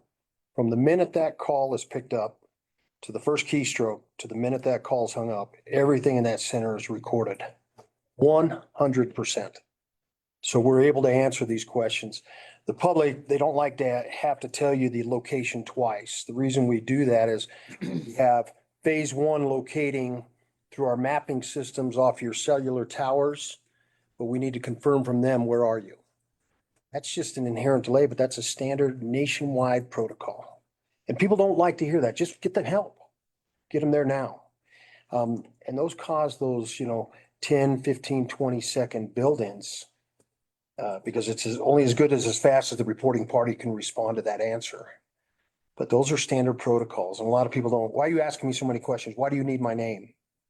Well, in case the sheriff's office or fire need to contact you. Did you observe anything? A potential witness? We don't know. Yeah. So you mentioned growing pains. Finding certain things and challenges that you met along the way. The report that you got from somebody telling you about that and expressing that concern is actually understandable and justifiable because people don't know, nor can they be expected to know how a system works to get that far. So thank you for explaining things that help people better understand and allay their fears about things. It's simply a matter of not understanding how the system works. On the other hand, I know that if you're dispatching to a municipal responder, to a municipal address, that's a lot less challenging than if you're responding to a place that is probably on average, probably one of the steepest, some of the steepest terrain in Colorado, meaning that if you go even over to Grand and Summit County, when you get into the real mountains, you actually find out that they're far more pastoral. They just happen to have some broader valleys. So it's really tough in the unincorporated area of Clear Creek County, pretty much everywhere, if you're not familiar with the place, to really understand that terminology and be able to equate common names for things to the actual recorded name. So to further help people understand, I'm sure you've met some challenges, and are there some, how are you responding to that? Because I'm sure there have been times that, no system works perfect all the time. So how are you responding to that, and what can you do to let people know that you ramped up to cover that general familiarity and information gap? So I want to speak to that. Before I do, if I can just go back to the topic we were covering before, as far as the response time for that particular call or inquiry that came in. Another thing that we see, and in that particular call, the caller was 3 miles out of that area already as well. And so another reason why we verify these locations with the caller is because they're not always still on scene, or they're not where the emergency is. There are cases where somebody else gets like a text or a call from a family member saying they're in like a domestic violence situation, but that person who's calling us is not on scene with them. So that's another reason why we have to verify verbally the location, because the location that we may be getting from their cell phone is not the same location of the emergency. Just to make that clear, that there are times where we have to send somebody to a different location than where our reporting party is calling from. And so we consistently ask to verify that location verbally twice on every phone call. And that is to meet our accreditation and our professional standards that we're held to. I'd say like a major event that we did have, the fire was covered, but we had that snow closure. Yes. I think that was the big first test that we had as an agency. And for opening up an incident command, being able to have these calls filtered and know and be able to prioritize that, we were able to set up someone just prioritizing those calls as they came in to gauge our response. So by being able to have that information live and being able to see that, we're fortunate to get to some people that were stranded on 103 that probably wouldn't have made it through the night, because of that information and because they verify that information. So it made our job a lot easier as to the response to prioritize these calls to see where they were coming in. So I think that was the first real test, and we had a lot of success out of that. So because of being able to have that, being able to set up an incident command properly, not worrying about the calls coming in, but worrying about getting our response out. Drew, I think it's safe to say that just about everybody sitting in this room was carrying a smartphone of some nature, Android or iOS. Technology has gone so far that if you're stationary and we have connectivity on here, I can find you within a meter. That's what technology is doing for us. Lost hikers, people on back roads, if they're able to get that call out and we're able to receive that call, we can pinpoint you on that very first screen through phase 1 routing, and we know where you're at. Now, if you start moving on us and we start losing connectivity, that gets a little sporty. But as long as we got you, we can pinpoint you. And I want to build on that just a little bit, because we have more resources than just the phase 1 location. Through our new phone system, Carbine, we can actually text the caller a link. If they click that link, it will give us the location directly from their cell carrier, assuming that they have service. If they don't have service, it will, once they click that, once they have service, we'll be able to get a closer location to them. The original location that comes in for us is going to be within a certain meter range, and that's location being given to us from a cell tower. By sending that link, and we also have specified up here, Rapid SOS, that's a location that comes directly from the cell carrier. So it is accurate within 1 meter. It also provides us with elevation. So if it's somebody who's in a building and there's an active shooter, an active robbery or something to where they can't speak and they get us that location through that link, we can see what elevation they're at as well within just a couple of feet. So we can try to determine what floor of the building they're on without them having to speak to us. In addition to that, we also provide all of our dispatchers, the new ones through the academy, and our seasoned dispatchers through ongoing training, materials, locations on Clear Creek. We've got all of our premise location and building names, all of your address points. We got those directly from your previous CAD system, and that was integrated with shape files through our IT team. So everything that you previously had in your CAD, we had access to. There are times when somebody calls in and they give us a location that we've never heard of. We don't know what that is. We don't know where that is.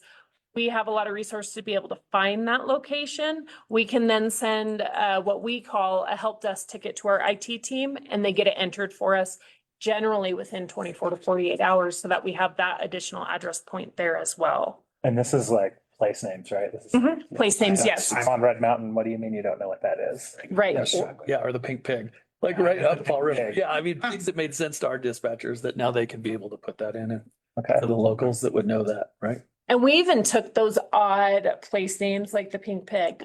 Those were in our geography training that we provided with our dispatchers, so that somebody does say something that seems just different to us, they already have that prior knowledge. And we had similar instances with Jeffco as well. We'd have people call and say, I'm by the Red Barn.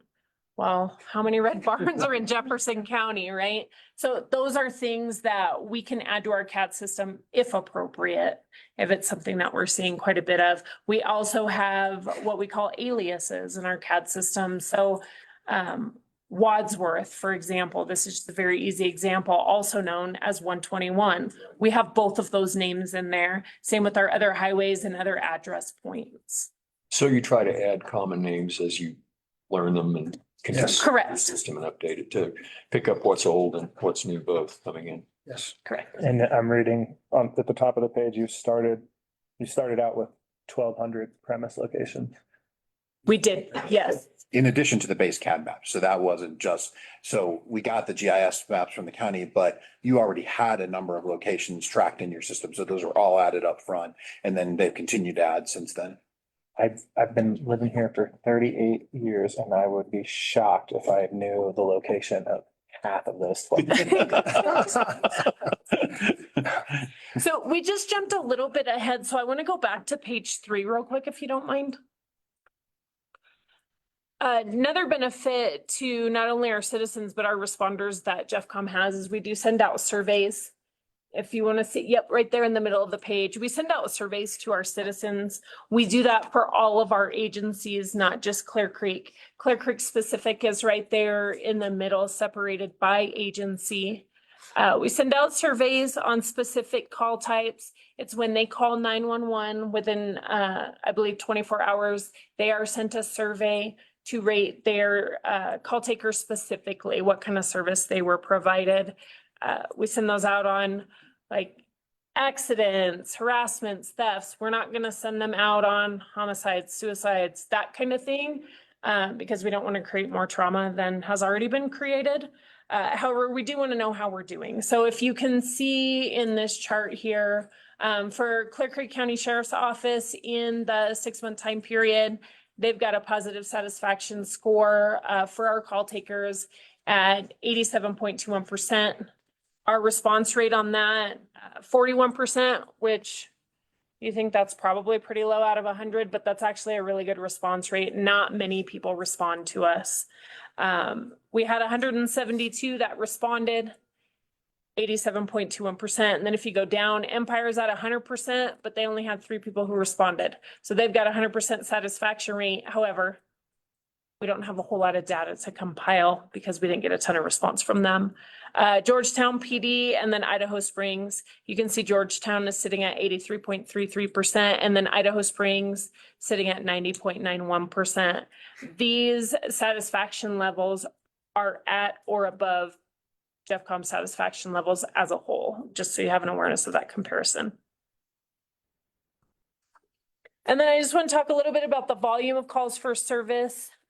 In the 6 months, we actually did this March 1st to August 31st. Clear Creek was not with us at March 1st, so this picks up on February 21st through August 31st of 2024. Clear Creek Fire had 890 calls for service, and Clear Creek EMS had 810 calls for service. Sheriff's Office, 1,365, Idaho Springs PD, 1,011, Georgetown PD, 224, and Empire PD, 95. As a whole, I have a total number of 2,831 law calls and 1,761 fire EMS calls for service, totaling 4,592 in the 6 months, which averages about 765 calls a month over the 6 months time period. Just so we have a better idea of what that looks like. Down here on the bottom right-hand side, I just want to bring to your attention, when I spoke earlier about the mutual aid and the agencies coming together and kind of the process of what that looked like before, if a Clear Creek agency needed the Jefferson County Sheriff's Office for mutual aid, or Evergreen Fire, or anybody really from Jefferson County to come assist them on an incident, they would have to pick up the phone. When I spoke about the dispatch console up there, they no longer have to pick up the phone and call each other. They're not calling internally. They're clicking a button or using a command in our command line, in our power line, that automatically adds that agency. So there's no delay in service with a phone call or radio traffic. It is almost instant.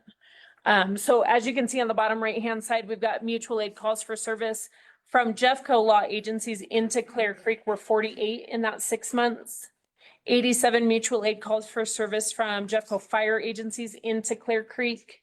And then on the top right, 32 mutual aid calls for service from Clear Creek into Jeffco, and then 6 from Clear Creek Fire into Jeffco. So you can see there could be a potential for delay of service there when we're making phone calls, but with this CAD system, literally less than a second or two, and that agency has been added. I have to guess a number of those are on that complicated fire boundary line on Floyd Hill. Yes, and I want to just bring to our number one, not number one, but in our top like call types for service, we have a huge amount of accidents on the highway there. And so that's where that mutual aid comes in. This doesn't include Colorado State Patrol, which is also involved. But motor vehicle collisions in that 6 months period, we had 252 of them. That's a big number. And that's where that mutual aid is imperative to get there very quickly. So moving to, we can skip page 4 just because we already spoke about the console layout. One very small additional piece that I want to add is we are going to a new building. It's going to be in first quarter of next year, 2025. We're currently sitting at 42 consoles in our center, and that is divided between the fire law dispatchers and our call takers. When we transition to our new building in 2025, we will have 52 consoles. So that will allow for that number Jeff spoke to about increasing our staffing. We already spoke on our location tools as well. So that is all I have for you, unless you have additional questions that I can address.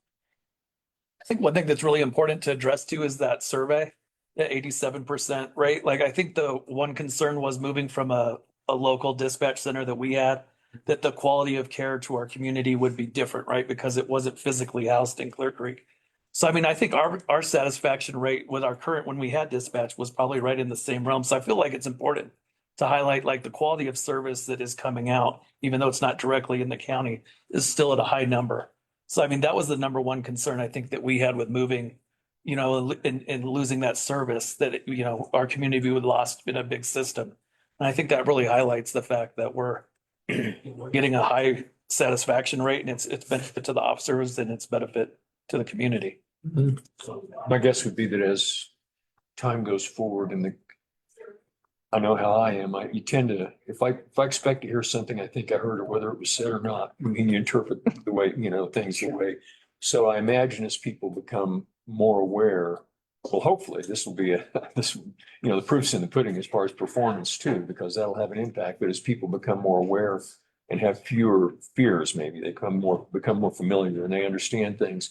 You know, we had public that is simply because they're not involved, just like I'm not involved in what they do. They thought things like, you know, well, now that response is Jeff go, it'll take longer for them to respond and things like that. And it's easy after a little while to begin to say, oh yeah, if I'm calling, it doesn't matter if I'm calling somebody in Maine or calling somebody next door down the street. The phone rings at the same time when I push the button, you know, that kind of a thing. So that as people become familiar and understand it's the same team responding, it's just a different communication route.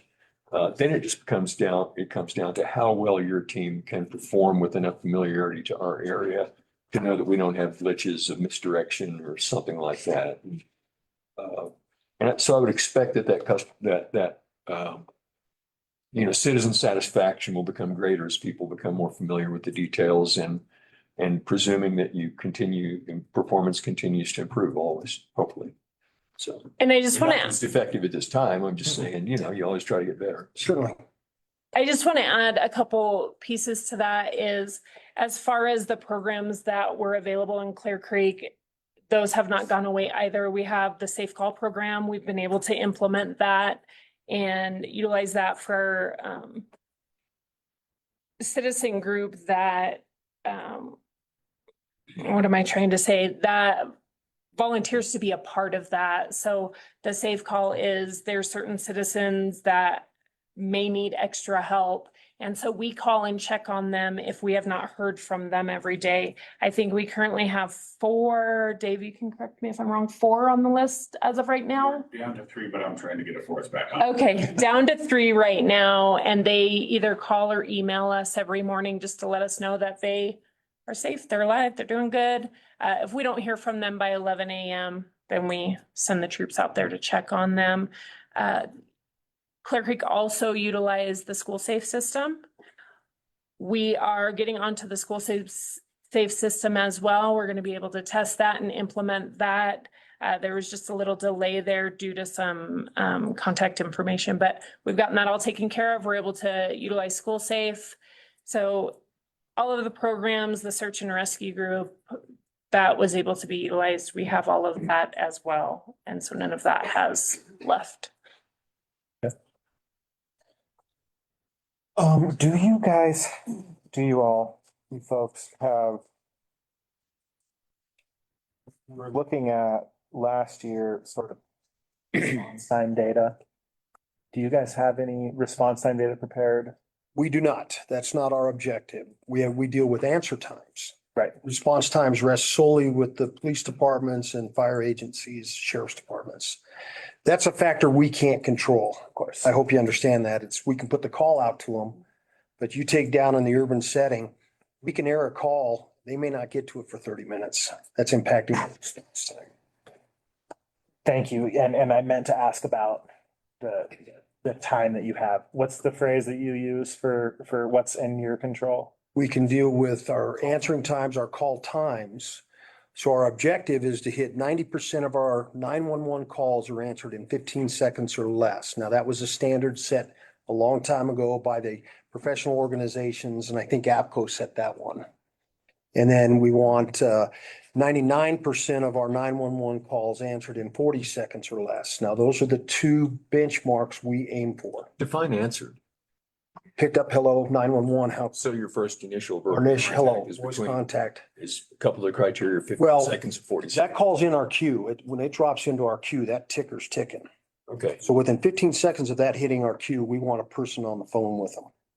Okay. Within that metric. Does that make sense? Yes. Okay. So we match that for all of our agencies. Now, where we are today, and we just went to a new phone system, we've got an awful lot of training on there. We have been at and above our metric standard of 90% of our calls at or above in 15 seconds, 90% or above. Right now, I think as of today, we're about 88 and change, 89 and change. We're right there.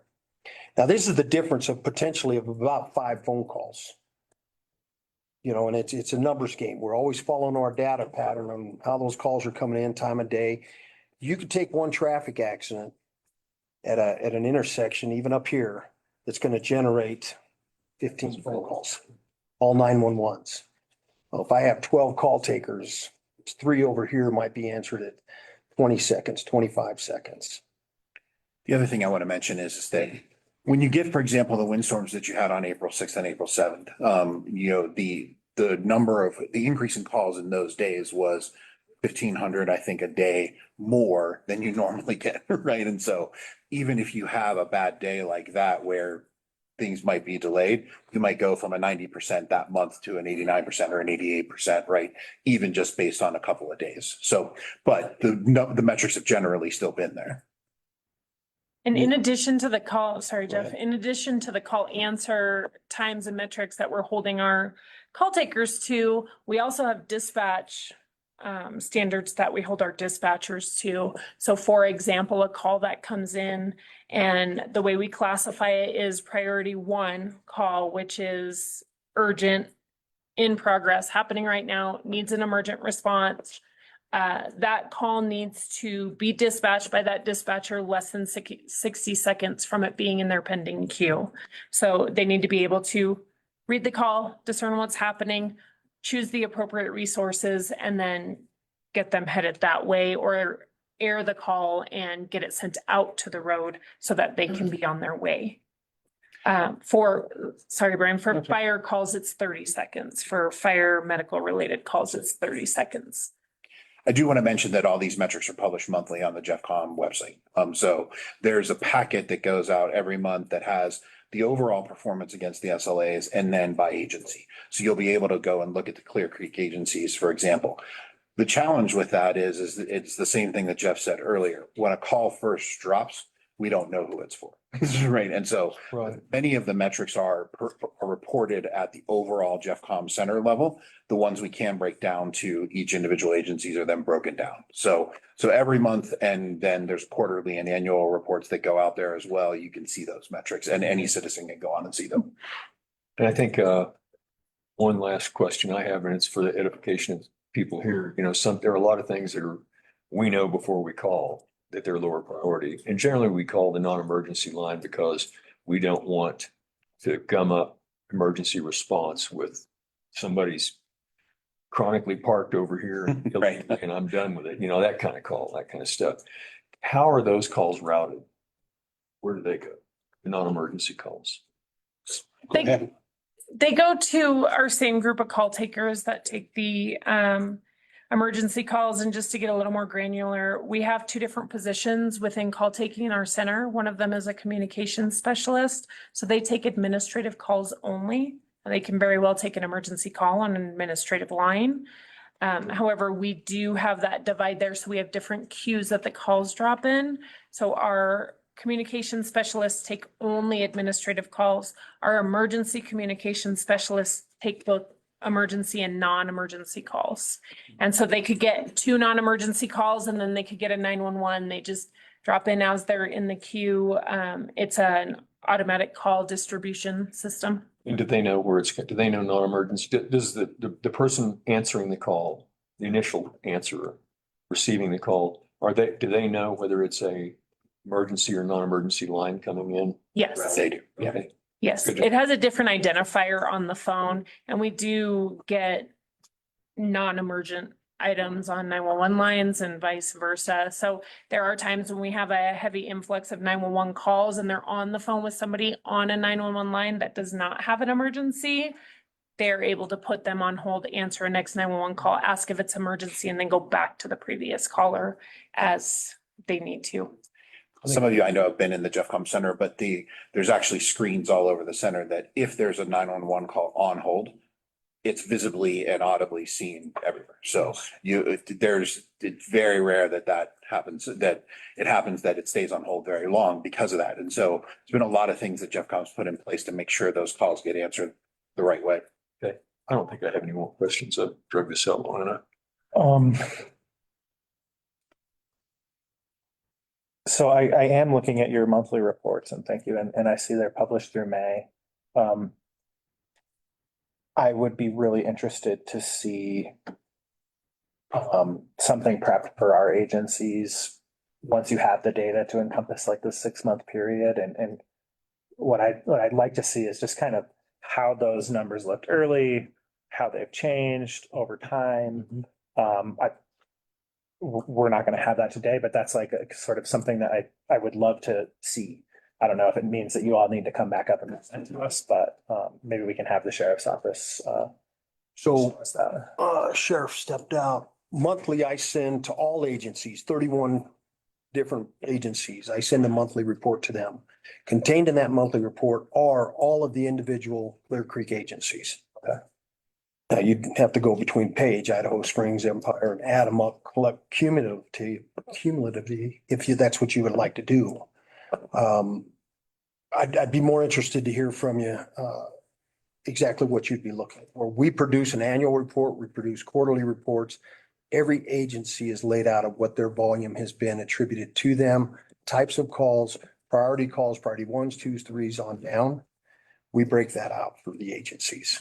And that's being sent to the sheriff monthly now. What I'm hearing is stay tuned for the annual report. And the quarterly reports as well, because it's all going to be contained. I'm through agreements, I have to produce quarterly and annually reports. That's fine. I'm not asking for anything in addition to that. I share it monthly with you. Yeah, we ask the sheriff's office regularly, how are things going? And what I hear is things are going fine. Yeah, we could supply you that report, the monthly report that we get to show kind of what the volumes are and what that's been for the month. If those monthly reports were showing a problem, we'd probably hear about it. Correct. Okay. And I apologize. You just advised me that's to May. I'll get that updated because I just sent them a monthly report last week. I don't mean that as a complaint. No, it's a complaint Sounded like it to me. because it should be there. I'll take that. I mean, updating websites is. No, I think it's good for the public to be informed too. The August report has been issued. The agencies have it. So Yes. And if anything comes up additionally, you can always reach out to Under Sheriff Brown. He can reach out to me and I can provide him, like the inquiry that you had where I provided you all of the data for that one call. If you have anything like that, you can reach out to me at any time and I can get him that additional data or whatever it is you're looking for. And I think it's important to add too, that we do like a monthly ops meetings with all first responders and that's great. And then Jeff Combs going to be represented and coming to those now. So on a smaller level, we're able to then to get in the same room and discuss any issues and be able to work on the smaller detailed stuff that we might be having issues with and then be able to work on that service. So that's nice that they're able to come up and support us just like CDOT would in that setting. So. Okay, I have one more comment on the emergency side, which is that I asked, in preparation for this, I asked the fire authority what their thoughts were. I'm happy to report the fire authority is very satisfied. They're saying their turnout times are better than they've ever been under your system. So, and I think turnout time is the amount of time from when they know they need to get somewhere to when they're in the truck and they're on the way. That's right. So happy to have heard that. Want to make sure that the public and the board knows about that. How is that impacted by the performance of Jeff Combs, the turnout time? From the time they learn, that's when the dispatch goes to them. And why is their turnout time better? I wonder from the moment they get the call from dispatch to when they're out the door. I could address part of that. Procedurally, how Jeff Combs drops the tones on it is a little bit more streamlined and efficient than having our one person taking the 911 call. If, say, for instance, it was a crash on the highway, more than one 911 calls coming in, the radio operator started taking the second 911 call. That slowed down a lot of the fire calls for us when we had our own comm center. Dispatch with the skeleton economy of having 12 call takers on, they get that call out, it drops a little bit quicker. Their goal was 30 seconds. There, once they have the location and call type, our goal was a minute. It was within professional standards, but the procedures and scale of the economy is well within their wheelhouse. Well, thanks. And just for clarification, that's Dave Straley from the sheriff's office, in case the record did not. Can't see him from way over here. Yeah, and thank you. Mitch, do you have anything to add? I know it can be hard to jump in while you're on Zoom. Mitch is our the third member of our board. I'm curious if call length has any analytic value as you look at your operations. You want me to mention or? Go ahead. So it is something that we look at. So call duration leads to staffing numbers. And so, if you're getting less calls, but they're longer duration, it's just the same as getting more. So we look at it on a regular basis to help drive those staffing numbers. Jeff mentioned earlier that the center is going to be adding 18 more personnel. There's really two reasons for that. One is the overall call volume month over month has been going up. And it's been a consistent trend for this year, as well as in some cases durations. And so that leads to those overall staffing numbers. Thank you. My last comment is just on the non-emergency side. I think this is where I think there are some credible complaints from the community on the non-emergency side. I've heard stories from people that I don't think make things up about getting directed to the non-emergency line, being put on hold for 3 minutes and then having the call be disconnected and having that happen multiple times in a row. So that is something that I think really we need to continue to work on. We spent the majority of this presentation focusing on the emergency side, because that's the most important thing, is when you call and you have an emergency, someone's showing up to save your life. But I do think that this is something to dig into, not just to ask for improvement in your systems and wrap our heads around what's happening there, but I think there's something locally that we can work on as well. It used to be that non-emergency line, I mean, one of the complaints I got was somebody who saw a bunch of emergency activity pass their house and the next morning wanted to call somebody and to say, hey, what happened? And under the old system, that was a possibility, right? And people could sort of get the information they needed and understand what was happening in their neighborhood. And I think that's a service that our people value and expect. And I think whether it's figuring out a tighter connection here or how to offer that service just purely locally through the sheriff's office, I think that's kind of the next thing to look at is how do people contact us when they don't have an emergency, but they need some information or need to pass along some information like directly to the sheriff's office or Evergreen Fire or. Do you guys have any comments on that? Go ahead. Well, just internally, so even as of yesterday, so the same non-emergency numbers still exist. When we merged our system from our center over to Jeffcom, there was a problem with one of the accounts not moving over, so we lost calls during that span. And then as recently as yesterday, there's an issue with our Zoom system. So if you were called from your cell phone number, you could get Jeffcom direct. But internally, if you call, say, the sheriff's office reception desk, and then she tries to transfer you, that call was going and it was being like 3 minutes without it being answered. And so that was an internal issue that we have with our Zoom system that we found out about yesterday that we're working on.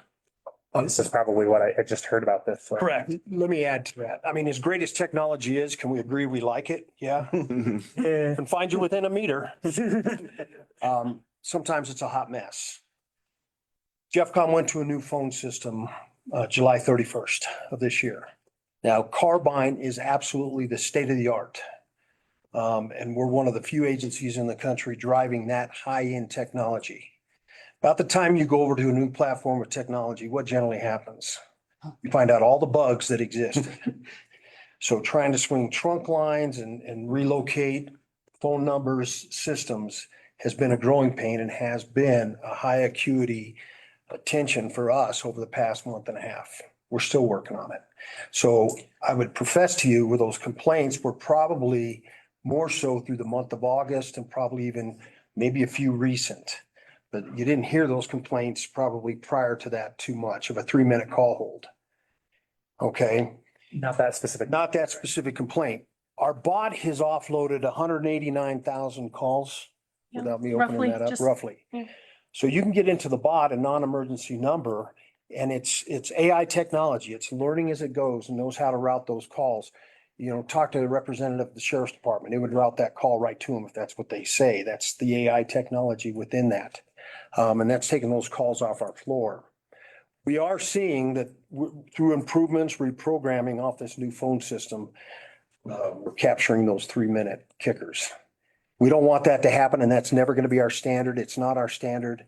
And we just did a big upload of a bunch of numbers last Friday that has resolved a lot of that even this week. Now, that'll be a work in progress. We're committed to fixing that, but the public can get to us, they can get to them. It's just a matter of us just working out a few little chases with technology.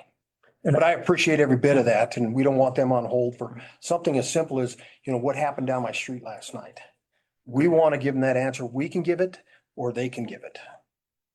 Okay, thank you. I think that's where I see room for improvement. I think it feels to me on our side like maybe it's a little bit of like a HR policy issue, like who's owning which calls, which things. And I think we need to figure that out. And I think on our side too, like we used to have somebody that sat there and looked at the phone and waited for it to ring. Right. And then the mind stopped producing so much and we started figuring out how to be efficient. And that was one of the things we lost. So now you get into a phone tree when you try to call the county clerk. And I think so like organization wide, including how we integrate with JeffCom, I think this is a conversation worth having about when people need to contact our government via the phone, how do they do that? And so just sort of want to leave that there as what I view as kind of the next steps, because it looks like the emergency side, which is the most important, is going very well. That's what I'm hearing from the sheriff. That's what I'm hearing from Clear Creek Fire.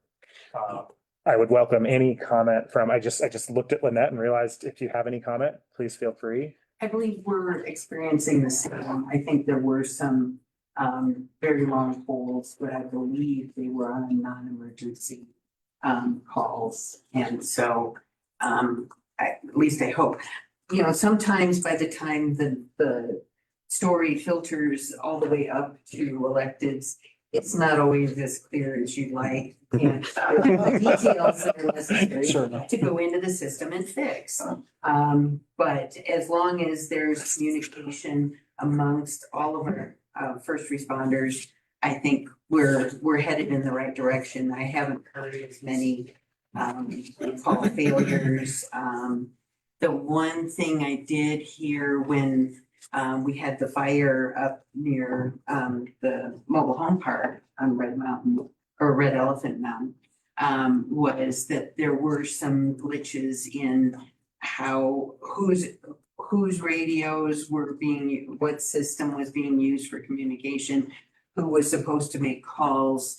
But it was worked out at the time. And I think I think the fire authority has figured out that, okay, this is how we ended up doing it and dealing with it. Here's how we would prefer, this is a better way to respond. So I'm confident that things will smooth out and trying to think, we just wanted to, you know, in Georgetown, there was a period of time, I think, when our officer, because he's on his own right now, we don't have the new chief on board, and he was feeling like, you know, if he got somebody who was frustrated about the length of time it took to get any kind of response, people were trying him on his cell phone, which is not the way it's supposed to work. We don't want that to be the first thing that people end up calling, because they've all heard that there's difficulty if they're calling JeffCom. So I think things are smoothing out. I hope that's not going to become the preferred method, because that's not what our board has concerns about, that becoming the standard practice, and for obvious reasons. Sure. So I think I'm hearing good things. Amanda, did you have anything? I think you got most of it. Okay, cool. I know Mary Smith is on Zoom as well. If she has anything, she could chime in. But those are Georgetown concerns.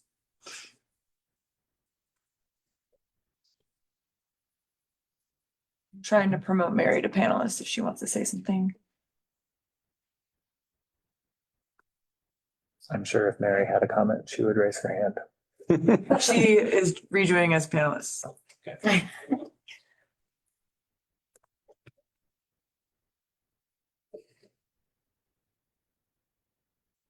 Mary, welcome. Any comments or questions from you? Mary Smith, Board of Selectmen, Georgetown.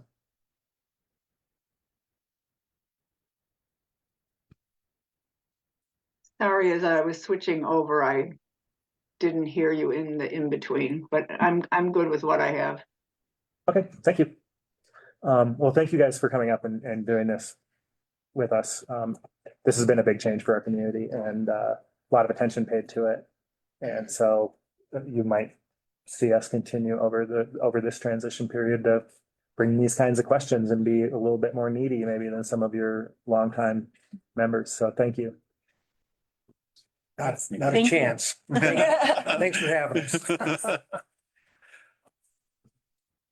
I'm hearing that we're not more needy. Then we'll have to try harder to be more needy. You're good. Yes, I'm sorry. Okay. Thank you so much. Thanks, have a good one. Thanks, you too. Where did you post? Like, sure, I couldn't find it. Wasn't it? Oh, I was looking at their annual report. Oh, okay. It looks, I saw some stuff. Megan, is the interviewer on the phone? Because I was gonna say in the future, could you please provide? He us with was. advance- But he had to go to work. I told Better him prepared to respond. it'll be around 10:45, 11. I think Colin? Yeah, but he was here. I saw him. I would like to have done the letter. I haven't seen this just now. I'm figuring, well, I'm sure they opened at 11, so he probably had to go to work. They do open at 11, Who's that? Oh, the. Mountain Prime. Well, we'll have to send our apologies. Yeah, I'll reach out to him after then. Are you speaking of Josh? Yeah, Yes, I connected with him and let him know the situation. okay. Yes. Is he, can I reschedule him? Yes. Oh, because I figured he's at work now. Okay, thank you. Okay, our apologies. These board meetings just move around. It's a complicated highway to drive down.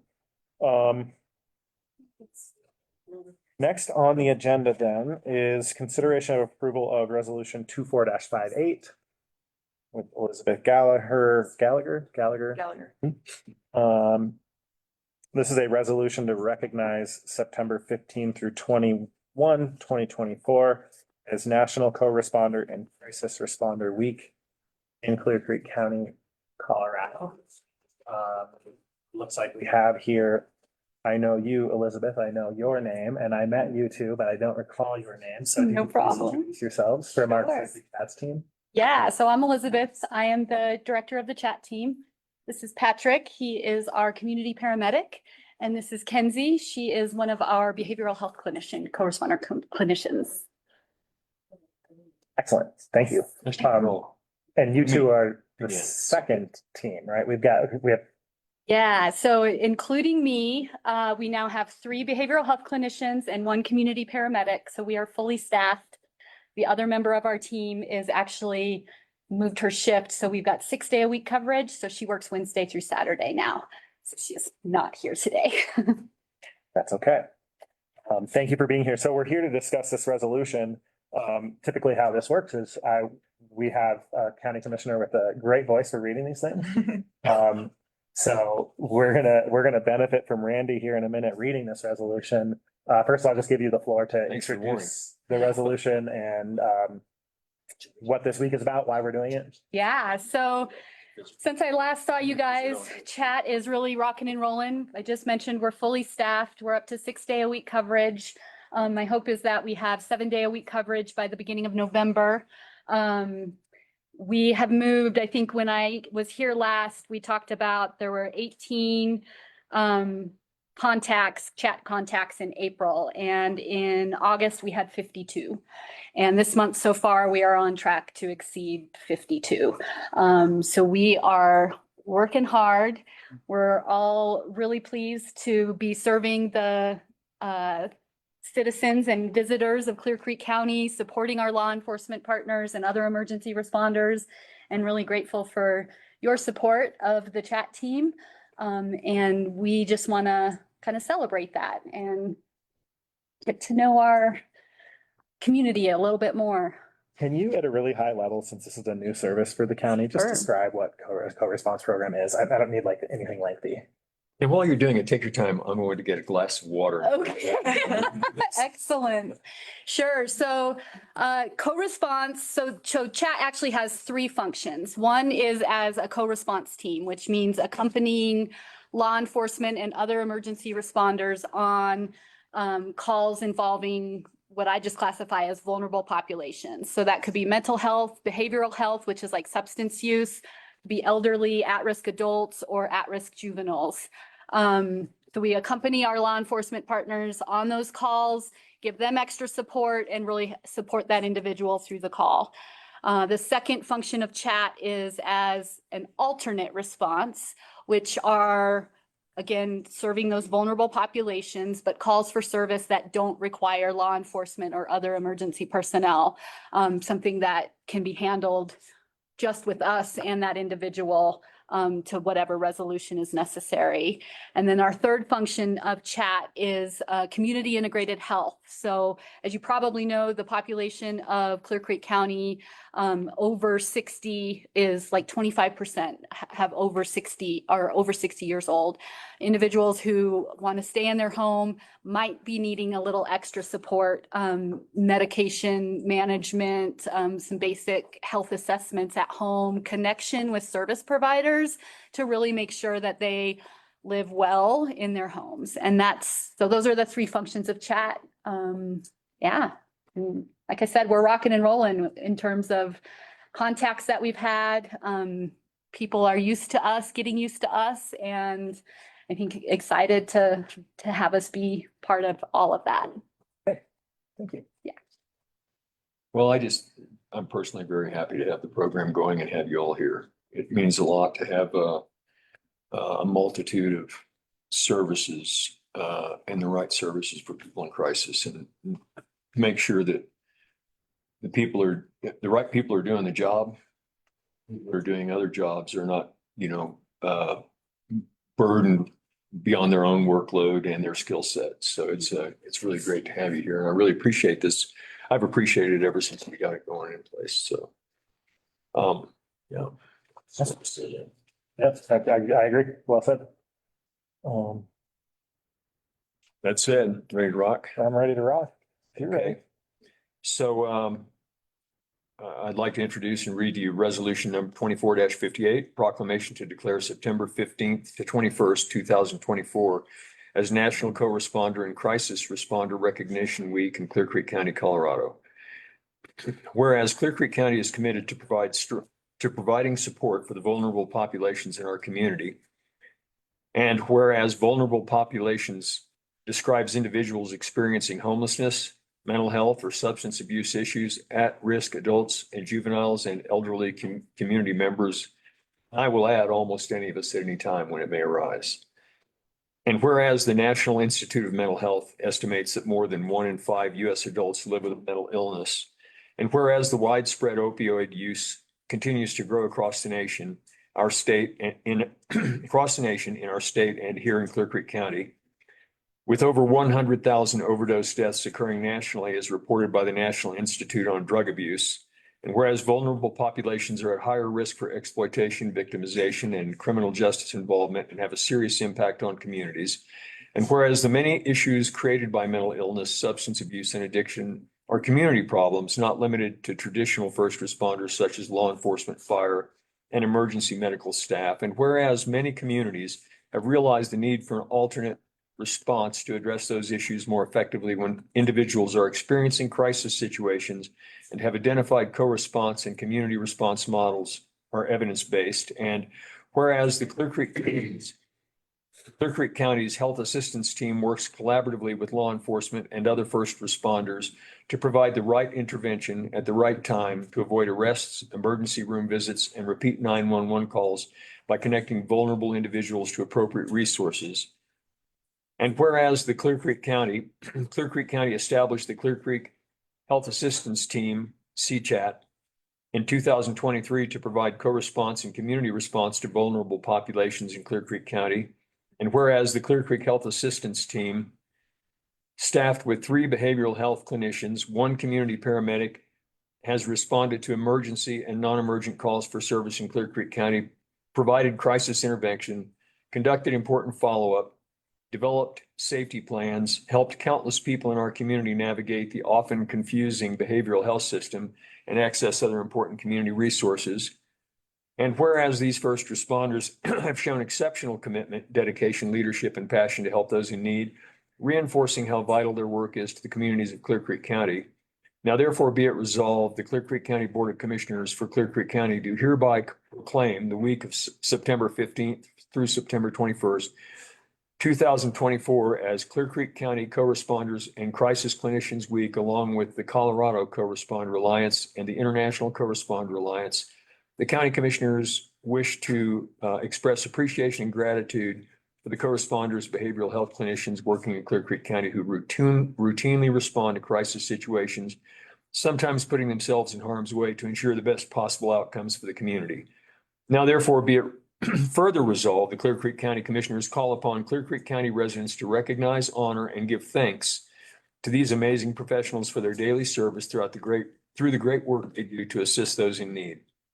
Adopted this 17th day of September 2024 at a regularly scheduled meeting of the Clear Creek County Board of Commissioners, signed by all of us. Thank you. Thank you. And it was not a minute too soon. Shirley. Okay, any comment before we make a motion? Maybe just some comments from the board? Mitch? I just want to thank you and your team for serving Clear Creek County. It's a pleasure having you here, and thank you. So I move that we adopt resolution number 24-58. I'll second that. Okay, we have a motion and a second. I'm going to open it up for discussion because I've got a little bit of comment here. This stat that more than 1 in 5 US adults live with a mental illness really illustrates the need for this program. 25 people in this room. I didn't count you all. 30 people in this room. So maybe 6 of us are dealing with a mental illness. I'll go ahead and identify as one of them. I've been in and out of therapy my whole adult life. Most recently, I'm doing weekly therapy with a trauma therapist doing EMDR. Have tried various prescriptions, etc. I think the value and it's how crucial it is for your team to exist is that I'll just speak for myself. If I'm not addressing my condition and thinking carefully about it and working hard, I can start to descend, and that could end up in a crisis, right? And I also have to recognize that I have some privilege. I've got a computer sitting at my house. It took me a while to get into the Jefferson Center for Mental Health. These systems are not easy. The long-term behavioral health systems are not easy to access. And it can be a tough journey for people, and those journeys involve crisis. Obviously, we've had cases in Clear Creek County where people, prior to this team existing, where people were in crisis and did not receive the services that they needed, where they called for help and got something different. And so I think, I hope everybody in this community understands the value of your efforts here, and of our investment in this service. And so I always end up sort of getting emotional and waxing philosophical when these topics come up on this board because of how important it is that people who are struggling with an illness that's just like a broken arm, that can be treated, have access to that same high level emergency service that you get because you could break your arm tomorrow, or you could be one of the 5 people who have suicidal thoughts at some point. And that one of the 1 in 5 people that have suicidal thoughts at one point in their life. So yeah, I'm just grateful that you're here to answer the call when that happens, not if, but when. I would add that when I said it's important to have you here, not a moment too soon, there are people live with stuff like this to be quite honest, almost all of us do at some point. There are moments that things happen to you where you're traumatized and things mess with your head and it takes you a while to get past it. And having the right people live with this throughout their lives or intermittently in their life because of external or internal reasons. And it's so important to have those there because without it, as George said, it's easy to descend or it's easy to remain no matter how hard you're fighting back and how many years you live with it until you die with it. And sometimes that's because the resources aren't there, because the community didn't put them there, or we decided to hack away at it with less than appropriate response and resources, and you don't have the outcomes you want. For me, it's been important to see something like this happen for a long time, and I'm glad we got it. And it's, people don't just die of suicide like my father did. They also die of overdose like my daughter did. And it matters. Yes. Thank you.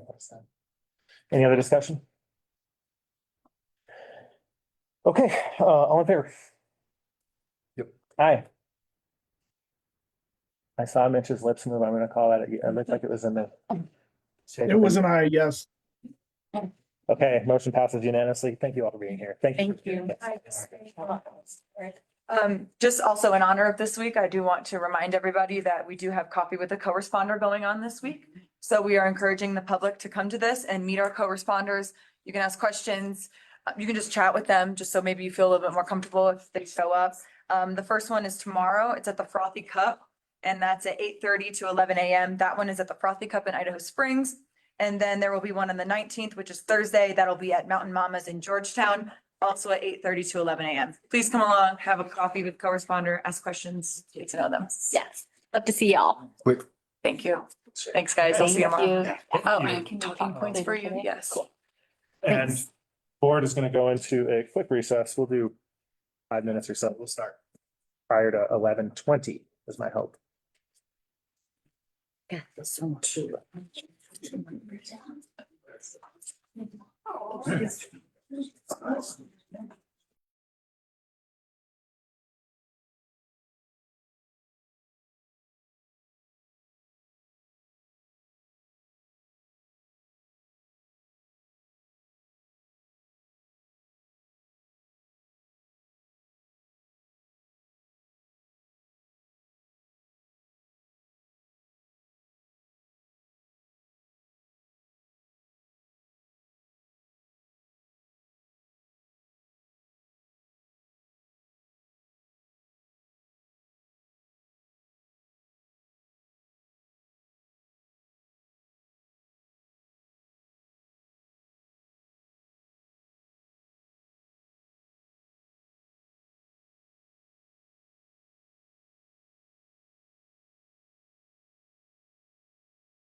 Until the next Okay. time you don't. We Until the are, next time you don't. we are ready to begin again. That gives you some kind of. Next on the agenda is the consent agenda. Staff tells me that we're removing item J. Does anybody else want to pull anything for discussion? Let me see. I didn't know he was talking. Mitch, were your lips moving? I don't know.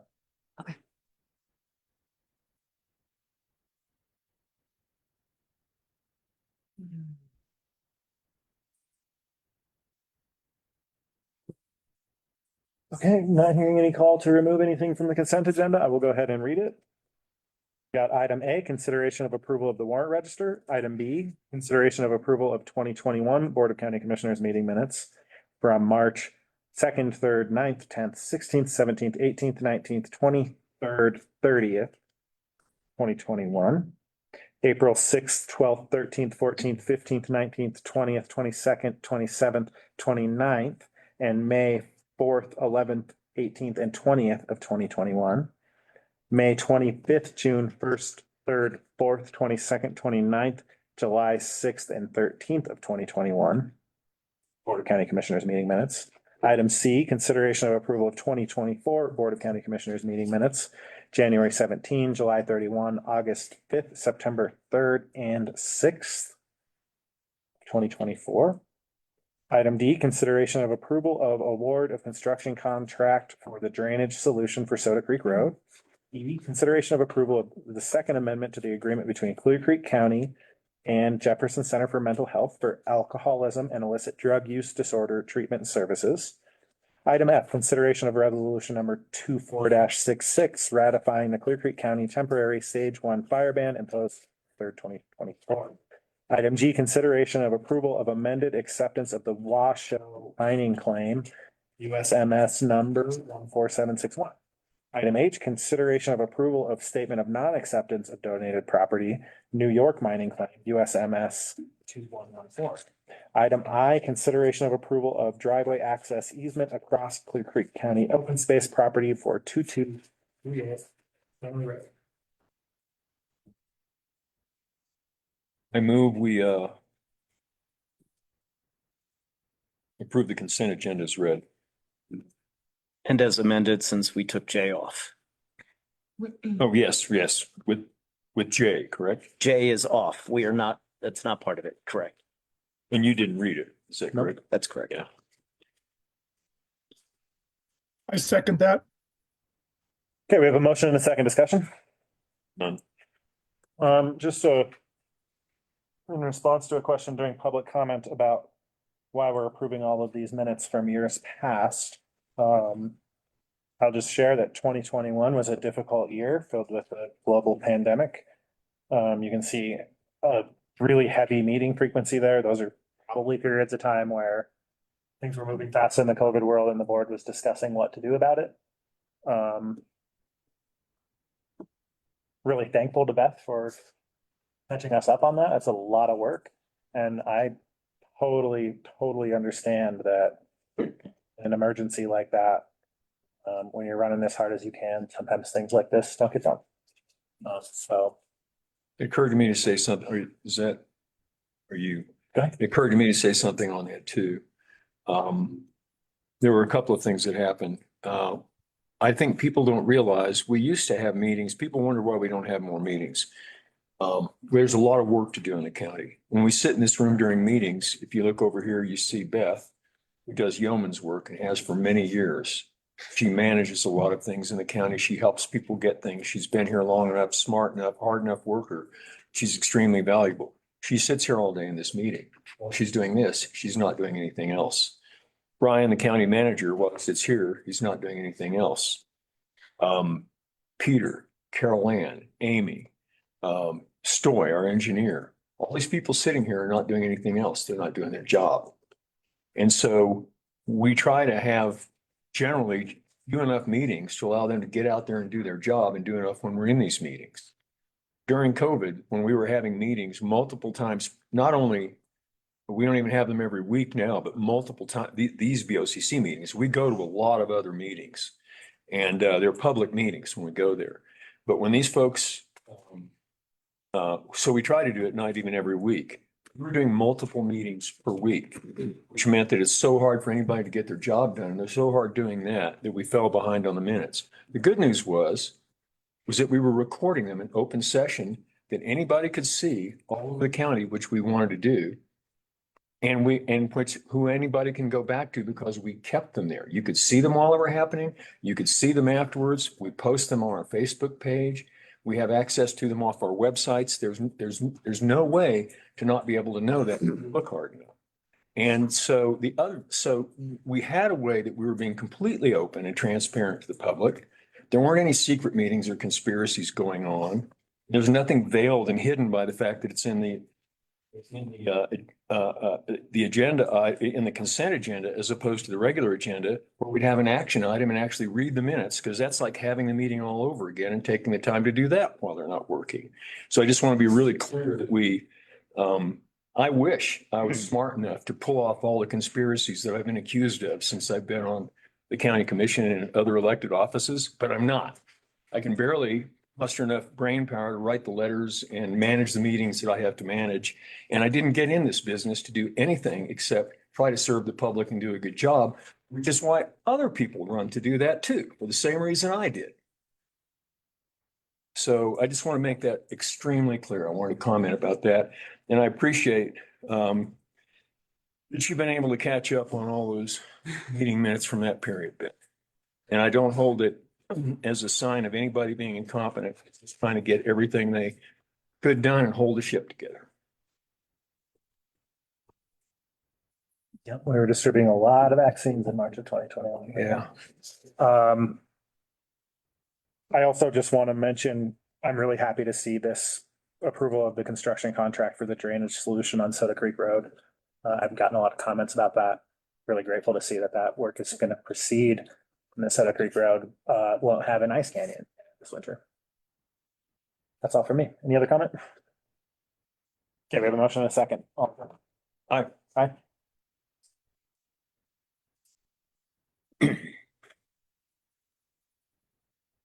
I said aye. Oh, okay, here we go. We got him. Motion passes unanimously after some arm wringing. A little grandstanding, a little drama. We are now sitting as the Board of Equalization. Consideration of approval up to the consent agenda, consideration of approval of July 31 and August 5th, 2024 Board of Equalization meeting minutes. I would welcome a motion to approve the Board of Equalization consent agenda.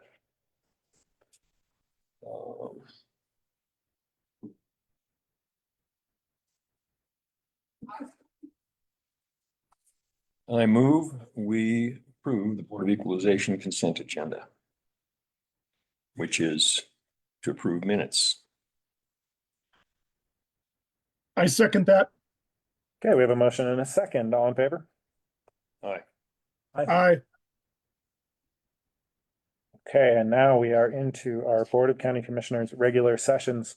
First up is a semi-annual update with the Clear Creek County Tourism Bureau Board of Directors. I know we have Cassandra Patton in the room.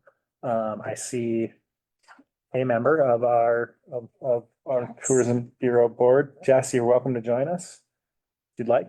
You like to, or you're welcome to hang out. Do you have anybody online you need there? We've had a couple of people that can't join because of emergencies and Oh, different things okay. today. So I don't believe anybody is. Let me see. Yeah. Oh, Alan? Alan, yes. Great. Alan Blato. Yes, and I don't see anyone else in the Okay, list. and I've got your, Okay, you have the thing. PowerPoint? Yep. Or the PDF is fine? Yep. Okay. There's no animation on the PowerPoint. It's music to my ears. Yeah. Okay, thank you, Cass and board members. I'll give the floor to you. Thank you. Thanks for having us. We're hoping that we won't let the paint dry today. Give you some excitement. All right. So, yeah, that's great. Thank you for running the slide deck for me. So yeah, we could start with this slide. So I just wanted to start and introduce myself and the team right now with the tourism office in Clear Creek County. So Jess is here with me. She's our latest appointment to our board. And so we're really happy to have her representing Georgetown and the promotions team. Definitely nice to have representation from Georgetown after the Reformation so that we can stay connected. We also have Nicole Nimmers, Cameron Marlin, Alan Blado, and myself. And Alan Blado has taken on the president role, chairman of our organization, and we're really thankful. He is the sole business owner on our board right now. And so we are grateful to him to take on that heavy lift. So anyway, that's our team right now. And then I wanted to take a moment and thank you, commissioners and staff, for recognizing John Sellers in the 19 years that he volunteered on our board and served as our president and chairman for some of those years. Really,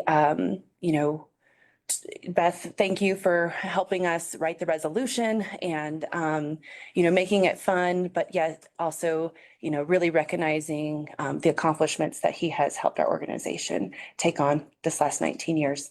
It was truly an honor to work with him. I don't know if many of you are familiar with the Breckenridge Tourism Office, but that is where he went. So he has joined their team, and so we miss him dearly, but we still get to work alongside him in the industry. So we're thankful for that also. I also want to take, before you move on, I also want to take a second and thank the commission and the staff for accepting so many new applicants for our organization. We have 5 empty chairs, and we're really relying on, your interview questions and your due diligence to understand who these folks are and to find the right seats at our table so that we can work collectively with the commissioners in the following under the new administration, under the current administration, that we understand and can align our priorities and really work with you. And so we're really excited. Thank you for interviewing Lana today. Josh, like I was telling you, has contacted me and is willing to reschedule that. I believe Amy Fawn with the mine tunnel dinners turned in her application this morning. So we have another restaurant interested. You obviously interviewed Cody Bear with Bojo's a couple weeks ago. Appreciate that also.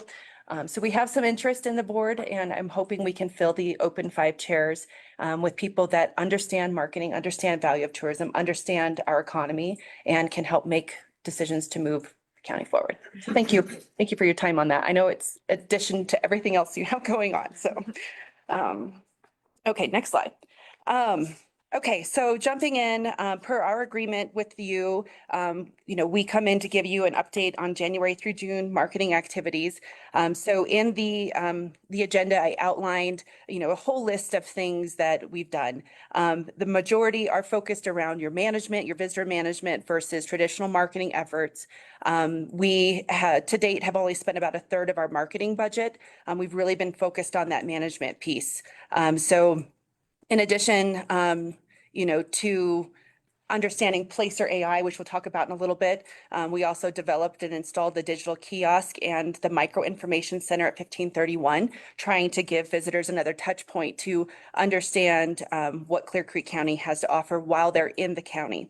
Then we also worked with the trails team as well as the recreation and mapping department to create an updated miniature visitor guide, but it's also a fold-out map highlighting 40 of our trails in the county and trying to educate folks, again, on the visitor management side, what those trails require, if they're beginner, experienced, and then trying to educate them around leave no trace etiquettes, Care for Colorado etiquettes, and really working to understand how to treat us when you are on our trails. And then connecting the trails to the cash registers is another part of that Live Wild piece that came out of that conglomerate too. So again, a lot of that focus is on that management piece.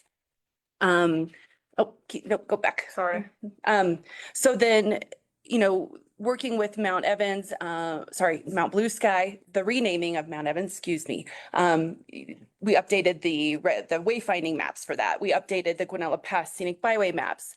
working with the Forest Service to identify changes on those maps. Those were originally derived from the Clear Creek Ranger District. But because of funding issues, we took that on and absorbed that cost. And now we print those tear-off maps and solicit them to our visitor centers and to high touch points in the county. So really excited that those have been updated. We worked with the Roundabout team this year in updating the bus schedule into a miniature pocket-sized guide that people can take with them to try to leverage your ridership and your cost per rider down. So trying to do more management pieces like that within the community. We took the visitor guide and made it a digital online piece versus a circulated piece, and then updating the website and focusing on that. So again, a lot of management pieces. Another key thing that's not listed on here, I'll just say, is working with the Clear Creek Ranger District Forest Service on updating the Mount Blue Sky Gate brochure. This was a prevalent piece because it's getting in front of the general public before the closure for next year.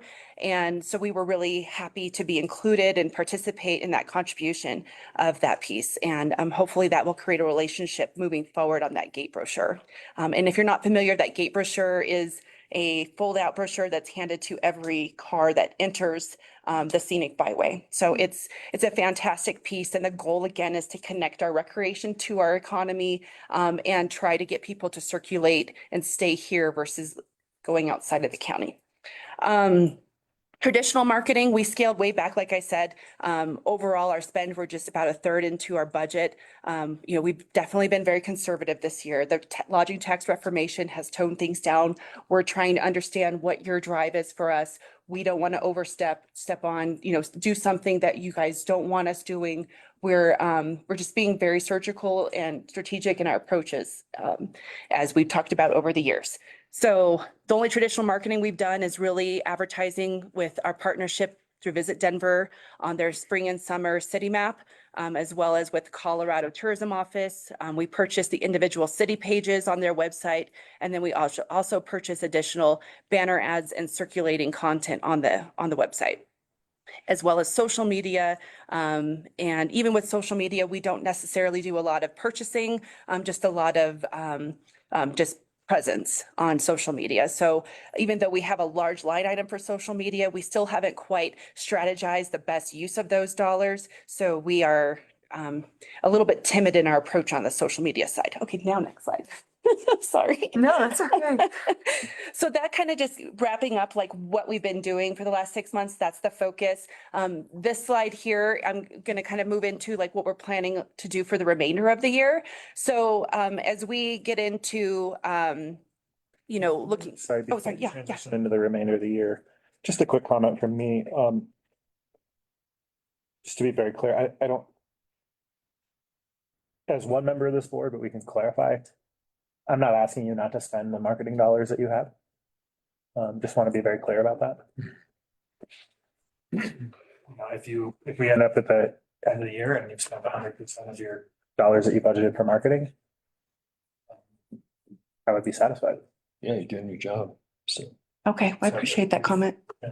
Thank you. And I think that direction is very helpful for our board to hear. I appreciate that. Correct. Yeah, I think very helpful. Thank you. Okay, so with that, I have exciting. This is the first sneak peek of everybody to see. We got to work with the Colorado Tourism Office on a photo shoot. And it was with a company out of Denver called Illuminati. And so it was a full team on site for a day. It was a consolidated asset production because of the time frame allocated. They did stay in the community and support our lodging industry to create this product. This is 6 snapshots that they've shared with us that are still watermarked. They have not been touched yet by the team.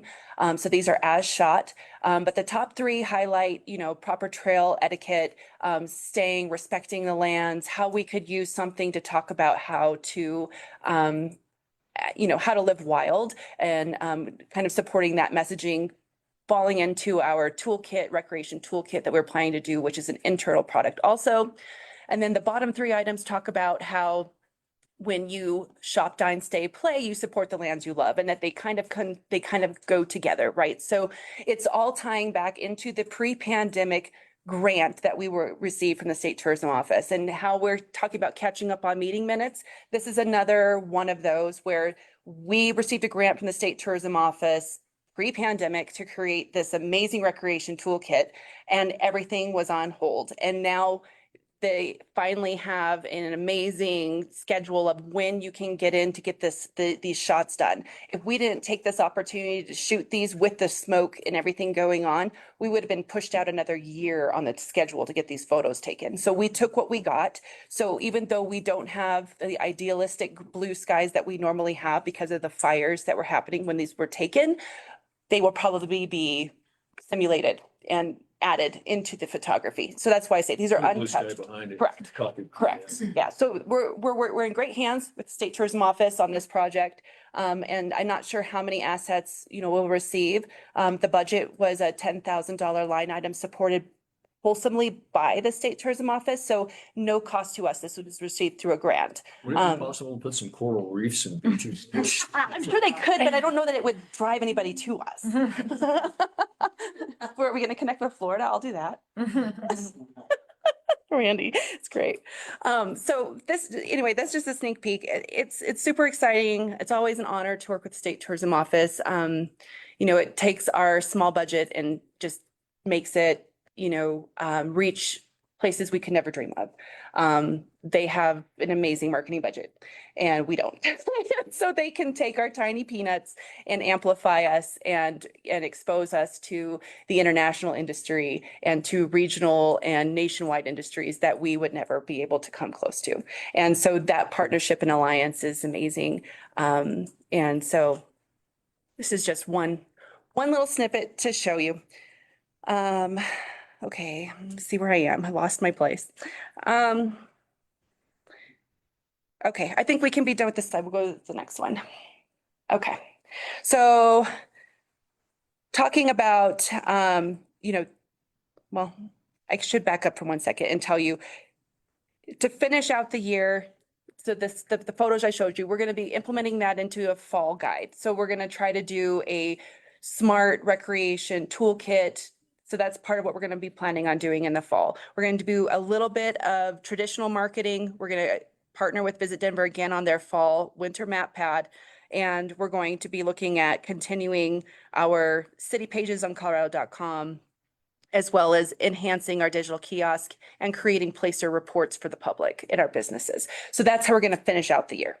Okay, so now the next slide. So this is this one. So for attending, the open house, this is a new thing that we did this year. And I really appreciate the staff and the commissioners for coming and being in attendance. And for those who are even running for county commissioners, I appreciate you attending.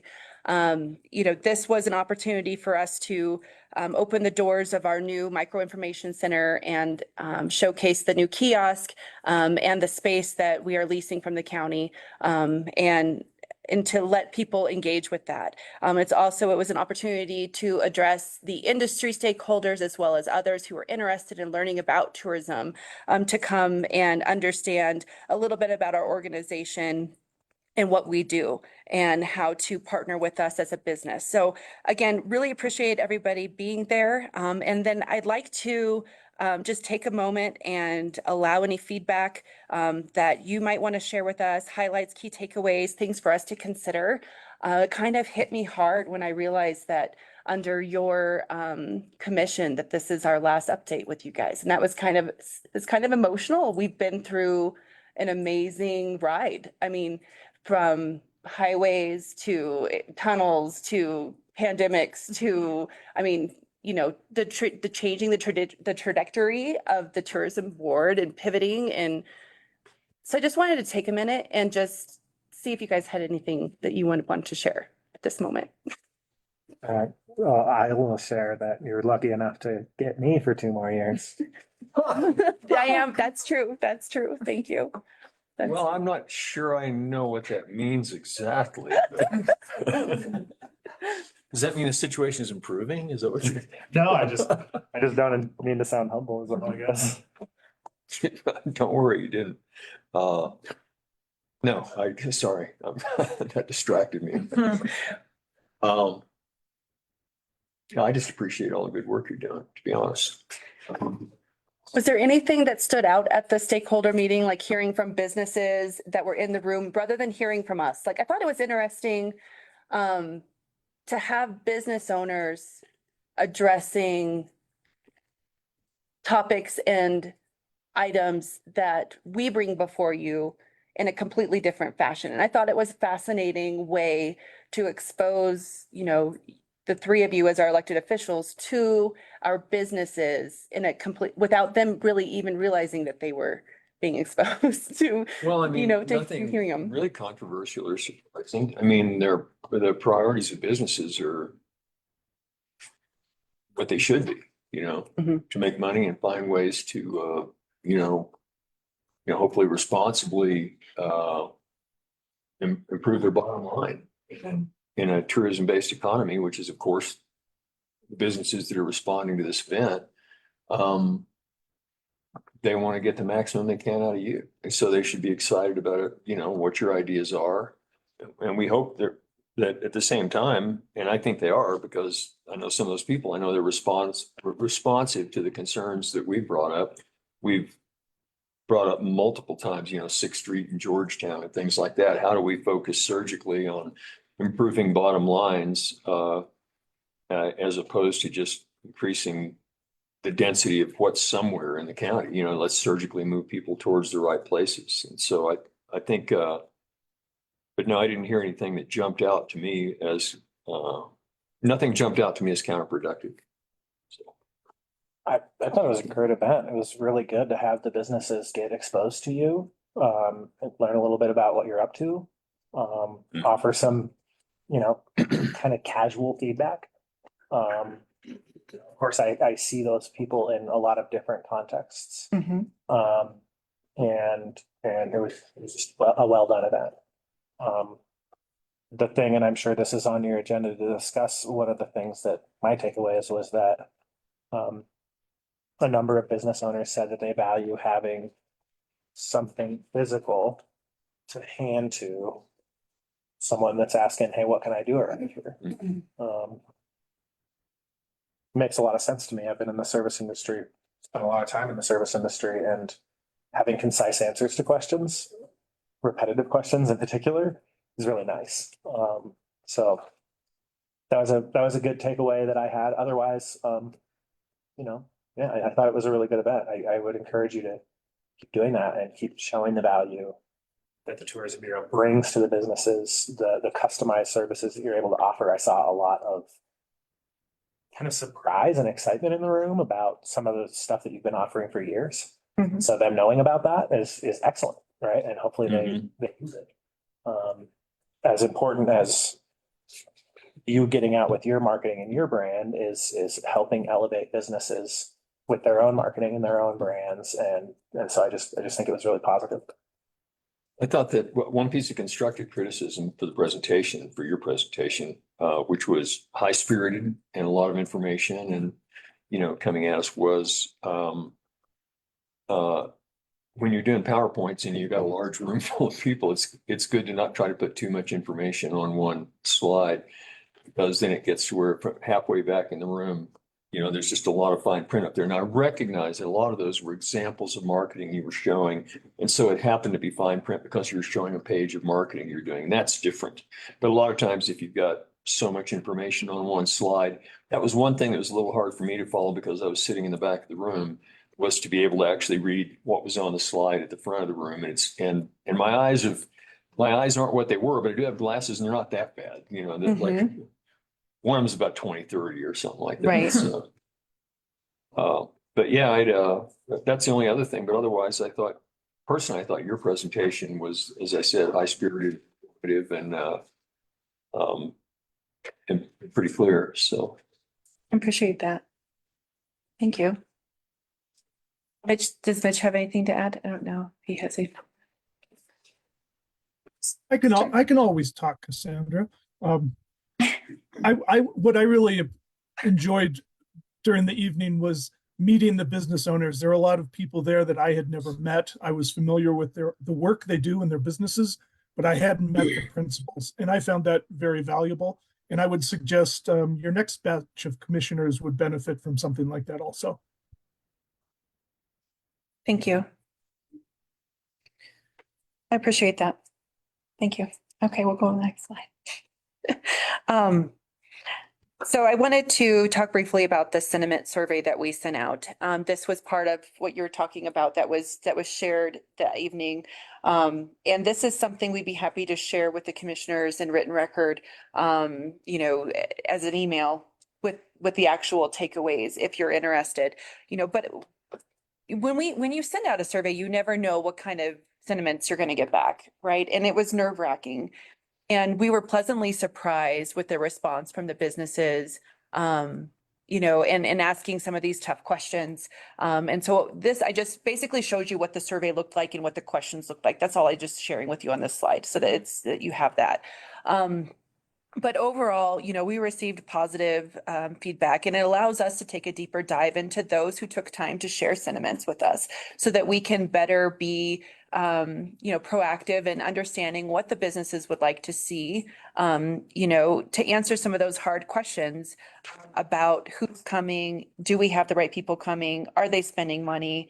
You know, we can look at data, but if we don't hear from our business owners, then it's just data at the end of the day, right? And I think it's important that the people have a way to share their voice. And, you know, when I came onto the board 12 years ago, you know, I had a little bit more time to go and socialize with our business owners and just to interact with them. And, you know, that's something I would like to do again, is to get in front of them and be a sounding board for them just to share sentiments.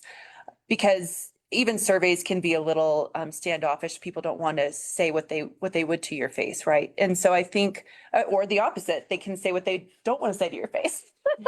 But I mean, I think that it creates an opportunity, another opportunity to just create that connection with the community and who we represent.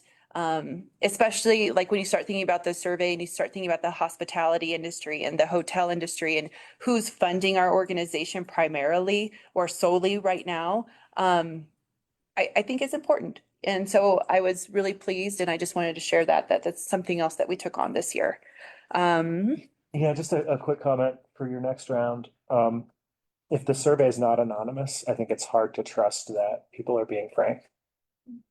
I would encourage you to do an anonymous survey if what you're looking for is a safe space for people to be able to share things you may not want to hear. If they're thinking about you as a potential service provider, they're going to want you to like them, and they're not going to say something negative with their name attached to it. Okay. Okay. We could do both. Absolutely. I think it gives them the opportunity to get the information from AI Placer after this. So then at least we know who to go back to and who to follow up with. But that's, you know, you're absolutely right. We do need that anonymous portion to be like, these are the opportunities we would love to hear and then tackle. And I mean, as far as that goes, we have a request for 31 reports right now. You know, so that's a good start. I mean, it's not every business, right? Not everyone knows what it is or how to use the data, but that's a good start. And that's a lot of your time. So we'll start there. Okay, so next slide, please. Speaking of Placer, so like you said, this is a lot of information. I'm not going to go through this slide. This was really just to have it in there so to understand what strategic marketing qualifying target markets is about, reflecting on Placer .ai. I mean, I look at this opportunity to meet with you also as an opportunity to update the public on our organization also. So that's why I've included some of this in here. But, you know, reflecting on Placer, you know, it's a platform that continues to draw excitement and, you know, and it should, right? Because it helps us understand who our audience is. It does cost us about $13,500 out of our budget. And that's an annual expense. It is unlimited as far as the amount of reports we pull. It is, we do have an additional, they call it Placer Extra reports, where you can track, what's the right word? What's the right word when people leave their, they're in your demographic, this is like a total, no, I'm trying to think, like Lindsay would know the answer to this. See, where they leave your, like your market, the leakage, there it is. I'm like, what's the word? I'm trying to be, you know, I'm going from my art degree to being an economist. So I'm trying.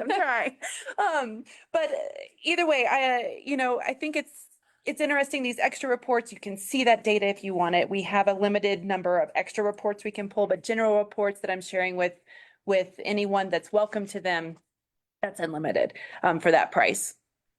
How we got started with Placer is because of the challenge set in this room.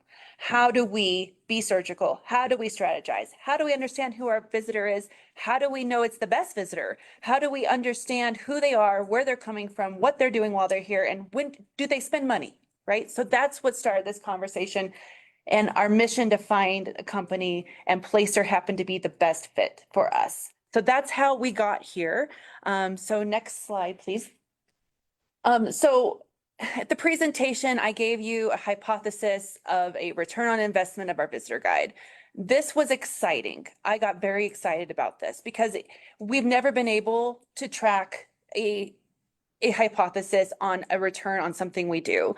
So with the visitor guide, I broke it down and said, we're going to use data that we caught in 2019 with a boots on the ground survey. And then we're going to apply that to our last mailing and figure out what the return for the economic benefit is. So creating a 15% based on $50 per day, the visitor guide only produced a $486,000 economic benefit. It's pretty good, right? And this is a hypothesis. It can be interpreted a 1,000 different ways, right? So this isn't supposed to be like, us trying to manipulate anything. This is literally just trying to understand the data and the reach of something that we can mail and get into the hands of specific households for under $1 per piece that represents the entire county and every business that is tourism related.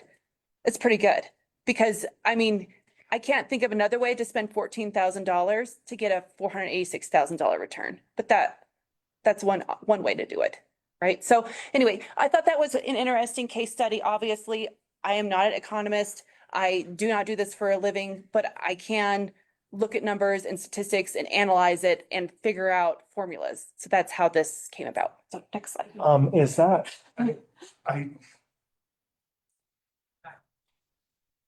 I would love to know. I don't buy this analysis. I'm just gonna say, Okay. I don't buy this analysis. Okay. I don't know that I want to take the time right here to try to reconstruct it. But what I see you doing is assuming that all 15% of our actual visitors showed up because you mailed them a piece. That's the assumption that's in the math. And I don't think that assumption holds. I think it's probably a lot less than that. So that number was not something I pulled out of the air. So when we did our 2019 survey in Clear Creek County, we had them survey Clear Creek County and interview people on the street that were visiting our restaurants, our shops, and collecting data. 15% of those interviewed recalled seeing advertising that prompted their visit to Clear Creek County. Right. That's where that statistic comes from. So my point is, of that 15%, 100% of them weren't responding to this piece of advertising or necessarily even any of your advertising vehicles, right? They could have been responding to a Bojo's ad. Sure. So Sure. that's where I think Sure. you're overstating the impact of this particular marketing activity. Sure. Well, then if you wanted to dumb it down, you could. Even if it created a $5 return instead of a $50 return, and it's still a decent return on a $14,000 investment is all I'm trying to state, right? It's just kind of like by our mission to say that when you shop, dine, and play in Clear Creek County, you support the trails you love without having to hire somebody to find the factual basis of what that number is that benefits our trail system. By eating, shopping, dining, playing, and staying in Clear Creek County, a portion of that funding does go back to your county, right? Yeah. Right? So I'm just saying that the visitor guide does, even if you don't believe it creates a $486,000 economic benefit, it does create a benefit. And it does create exposure for the county. That would be my argument. But you're right. It is a huge conversation for a different day. And it is a large portion of our budget. And we haven't produced a printed visitor guide since 2022. It is something for us to look at in more detail to find out if we want to produce another printed version. But I think that it's interesting to finally have a mechanism to even kind of consider looking at data and tracking it. I think that I mentioned earlier on another topic today that when you expect to see something or when you believe something, you can always find a way to hear what someone says, see what someone writes, or look at data and interpret it to confirm what you believe. And I think that's what George is getting at, is it appears to be,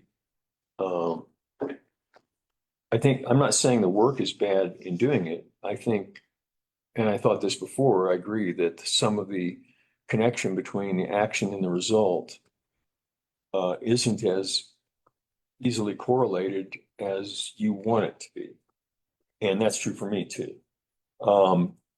I'd like to kind of cut to a different piece that we've had to talk about for several years here.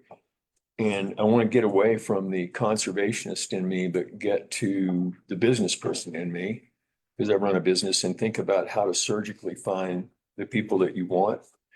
And I'll go back to something someone said to me one time in a business on Minor Street when I was on city council, and they said it was my responsibility as a city council person to find a way for them to have economic health in the community, to find a way for them to survive as a tourism economy. And he said, you know, you need to do something. He was talking about whether we should have gambling in town or not, whether Idaho Springs should become a gaming town like Central City and Blackhawk. And I said no for various reasons. And he said, well, then it's my responsibility to find someone else, find some other mechanism like that to bring me money and value to my property. And I said, you know, I don't see anybody scrambling to make Wheelock Construction successful and guarantee us profit with tax dollars. And I do think it's important to support our tourism economy. But I suggested to him that I mentioned a river full of wallets, a river full of fish swimming by, and maybe we need better bait on the hook. And so if a business is sitting 3 blocks from an interstate exit that has, you know, 50,000 vehicles, 45,000 vehicles going by in a day, maybe you need better bait on the hook for your business too. It's not just someone else's responsibility to make that happen. And I kind of see our dispersed recreational resources in the county is kind of like that. It's kind of like I-70. And so how we can use these funds to surgically grab people who are already here on the trails without adding to that, bring them to where the cash registers are instead of where they are now, which is where they're not cash registers, is probably the most important thing, which is why, you know, these analytics are good because they help you find you can determine what the demographics and locales are of the people who are coming here, but without the specificity to be able to actually contact them while they're here and redirect them at the end of their hike to the cash register with their wallet. And so the means that we find to do that I think would be exponentially higher success in terms of stimulating the economy than just then hoping that if we had more if only we had more cars on I-70 on Saturday and Sunday, we'd finally be successful.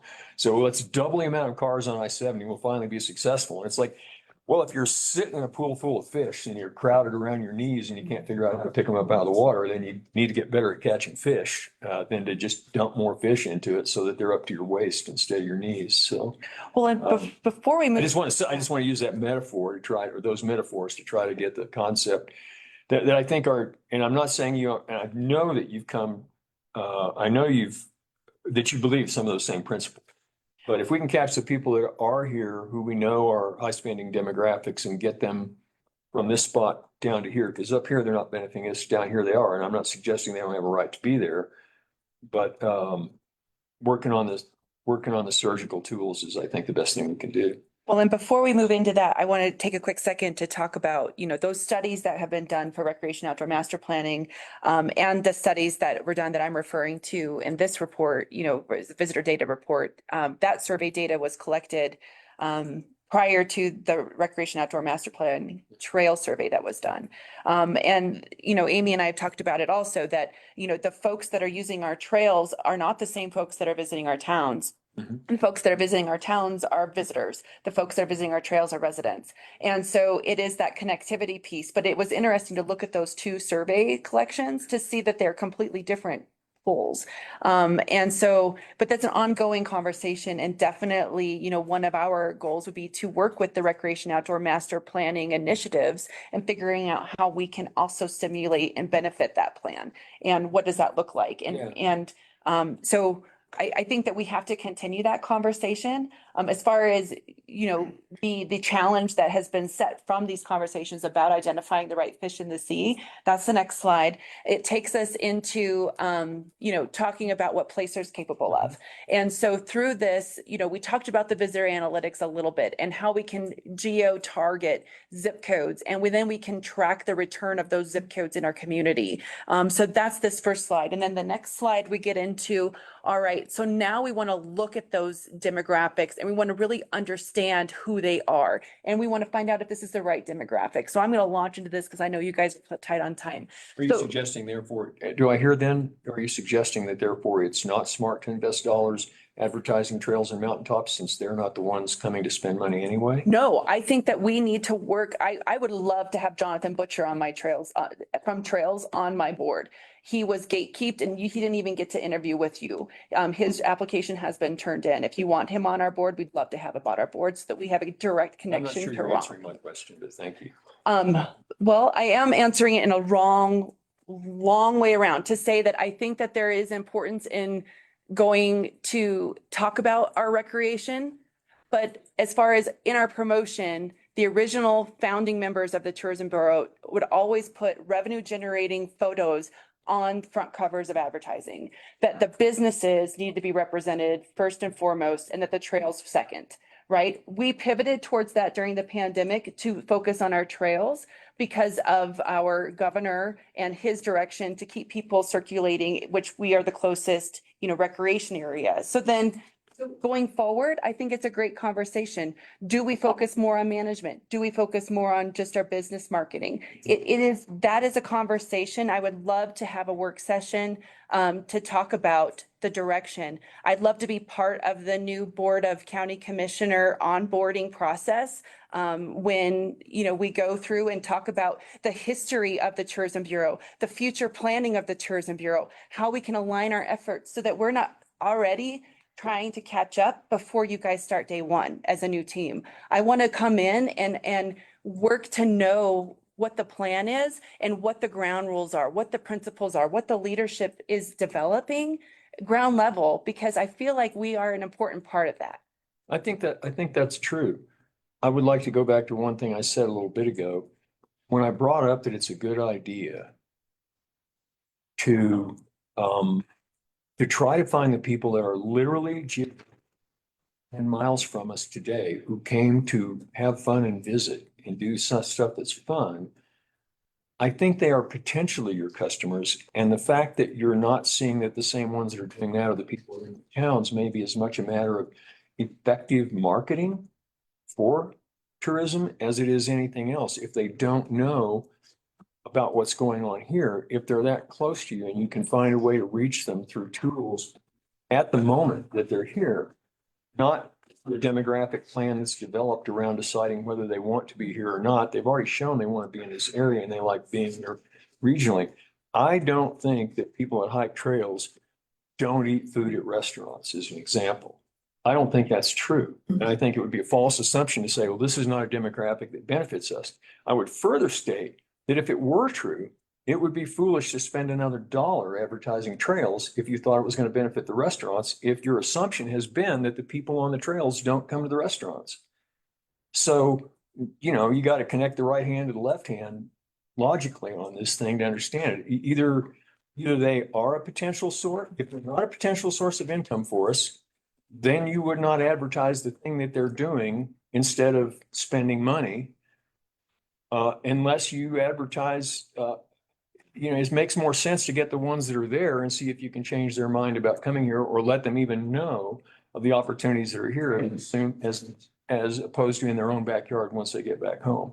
To let them know that there is an opportunity in that little town that they drove by and they're here right now, as opposed to trying to reach someone in, who happens to be in North Glen or Wichita right now and try to get them to come here, to go there, hoping that they end up down here. Instead, focus on this with the people that are close enough that you can get their impact today, which is why I've suggested things like QR codes at trailheads, things like that, that people, the QR code at a trailhead sponsored by a business that helps maintain the trailhead, that then, when they hit the QR code, they get a 10%, like you advertise people that, when you have public assets that people help sponsor, for example, those people have businesses and that's the reason they're sponsoring it, and they get some marketing impact from it. And that marketing impact includes a tool that directs them in this moment, now that they're hungry at the bottom of the trail, tell them where they can go get some food or go whatever, then I think you've got like an immediate impact in that moment to the marketing because they're here. And so, and I realize that these metrics that you're putting on here are more demographic metrics that develop a strategy to go after a demographic of people, as opposed to you've got that cell phone, it tells you where it is. You can't call them up on their cell phone and ask them to come here right now or text them. But if there were a way to accomplish that while people are within the tools that can help you reach people while they're here right now and get them to our cash registers, it feels to me like it's like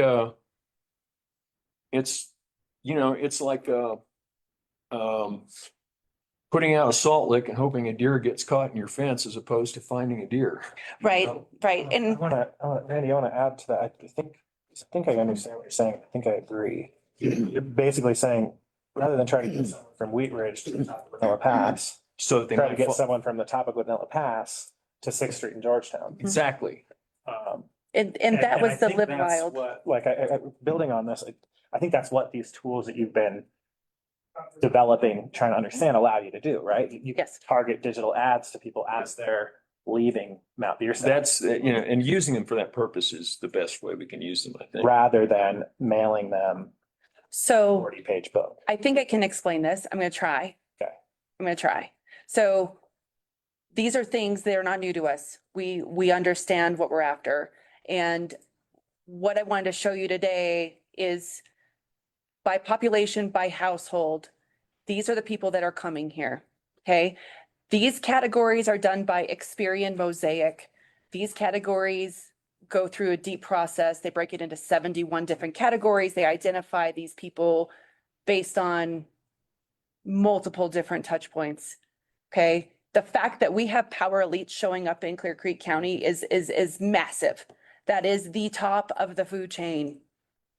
And they are in our top 3.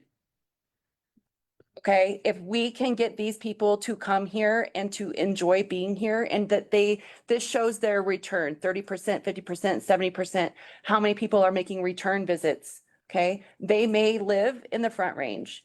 They may live in Clear Creek County. They may live in Summit County.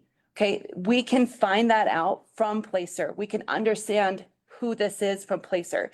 So to get further granular, so next slide. This is what Experian Mosaic gives us. This gives us not only who that visitor is, but how to reach them, how they best digest marketing, how they best understand what they like to do. It tells you anything and everything, and it's probably a little bit too invasive into the privacy of the general categorying of 71 different groups of people. But to answer your question, we can retarget these people. So we've spent a year analyzing and understanding who our visitor is. Well, we can go back to the last slide, and we can say, okay, our primary visitor is singles and starters in the county. Now we're pulling 37 reports for businesses in the county. We can see if their top 3 are the same as ours or different. Then we can say, okay, let's look, do we want single and starters, or do we want power elites? If we'd rather have power elites based on those metrics that I just showed you, then we can re-strategize our marketing initiative and push to those categories. So go to 2 slides down. So then this is the next group. So this is a young city solo. So this tells you all about this group, and then the next group. And then this one tells you about the power elites. Okay, so the Experian Mosaic book is 307 pages long, okay, to teach you about you know, these different categories and different understandings of how to market to these people and what it looks like. And if we are marketing the right people, are these the people that use our trails and visit our restaurants? Are these the people? Once we identify who the power elite are, then we can find out what zip codes they live in Front Range, or in Clear Creek County, or in Summit County, or in Garfield County, or wherever. And then we can send them messages to say, you know, we're just as cool as XYZ. You should come here on your next trip, right? If we know that this is the group that we want to target. So this has all come, remind you, as, you know, what you empowered us to find.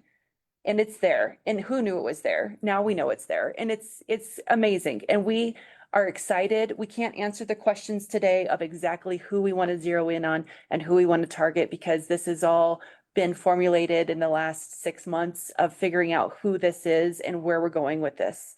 And is another reason why I really would love to sit down with the county commissioners, especially January 1, and talk about what we want to see. Do we want to see this county grow in XYZ areas or BDF areas, or what are they? And how can we help support that mission?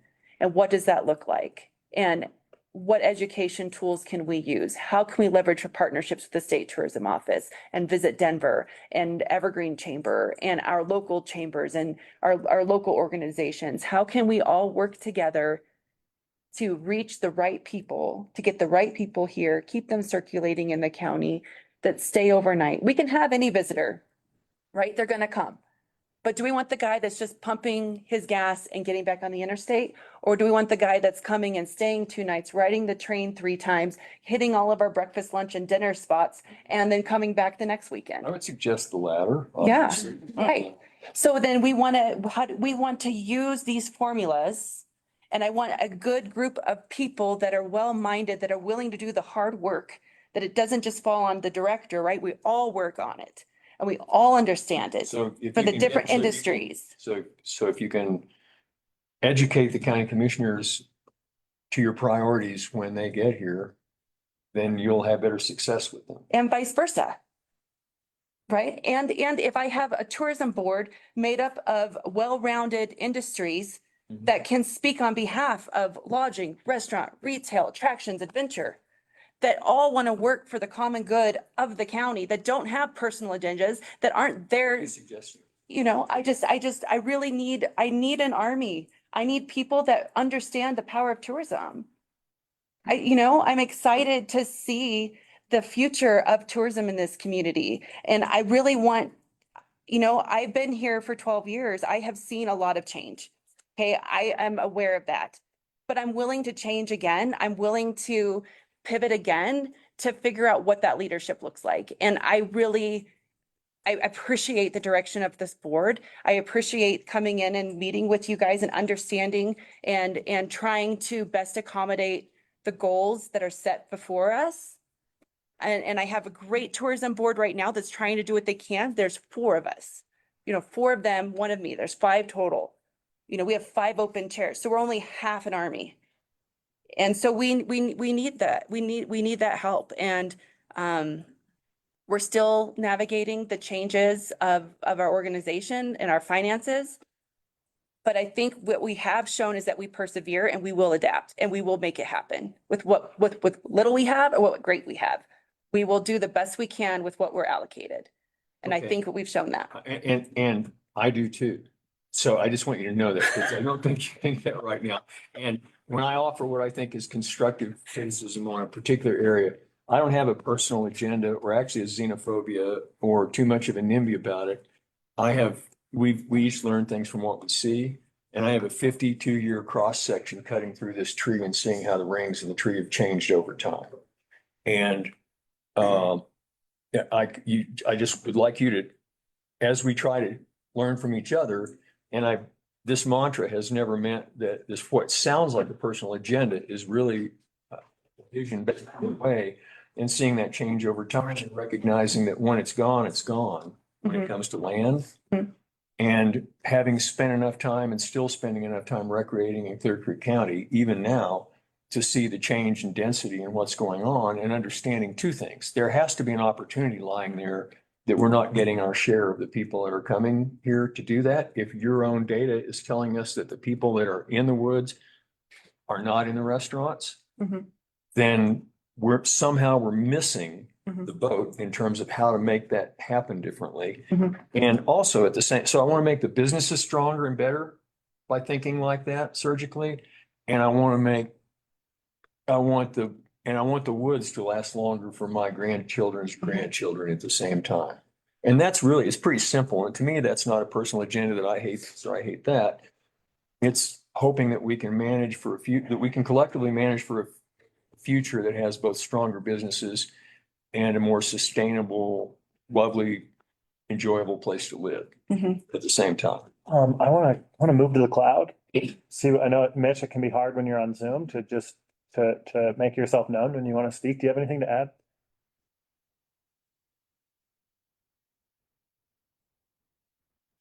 So he lost.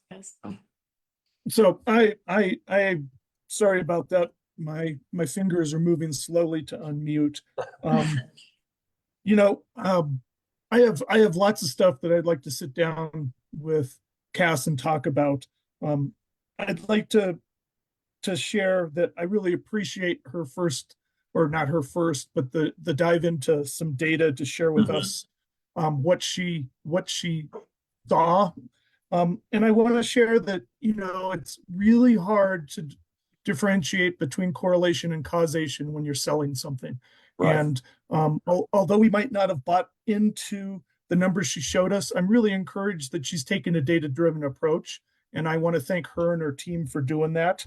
And I'm guessing eventually we're going to talk about perhaps how we can use some of this digital data to then directly contact people with geofencing or something like that through their smartphones.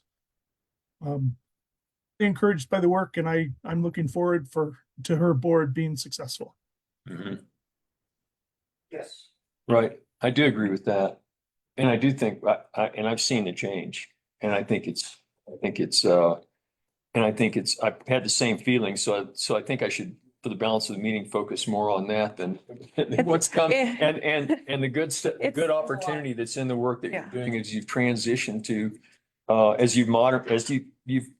you've kept up and modernized your approach to finding those people and getting them down there. So.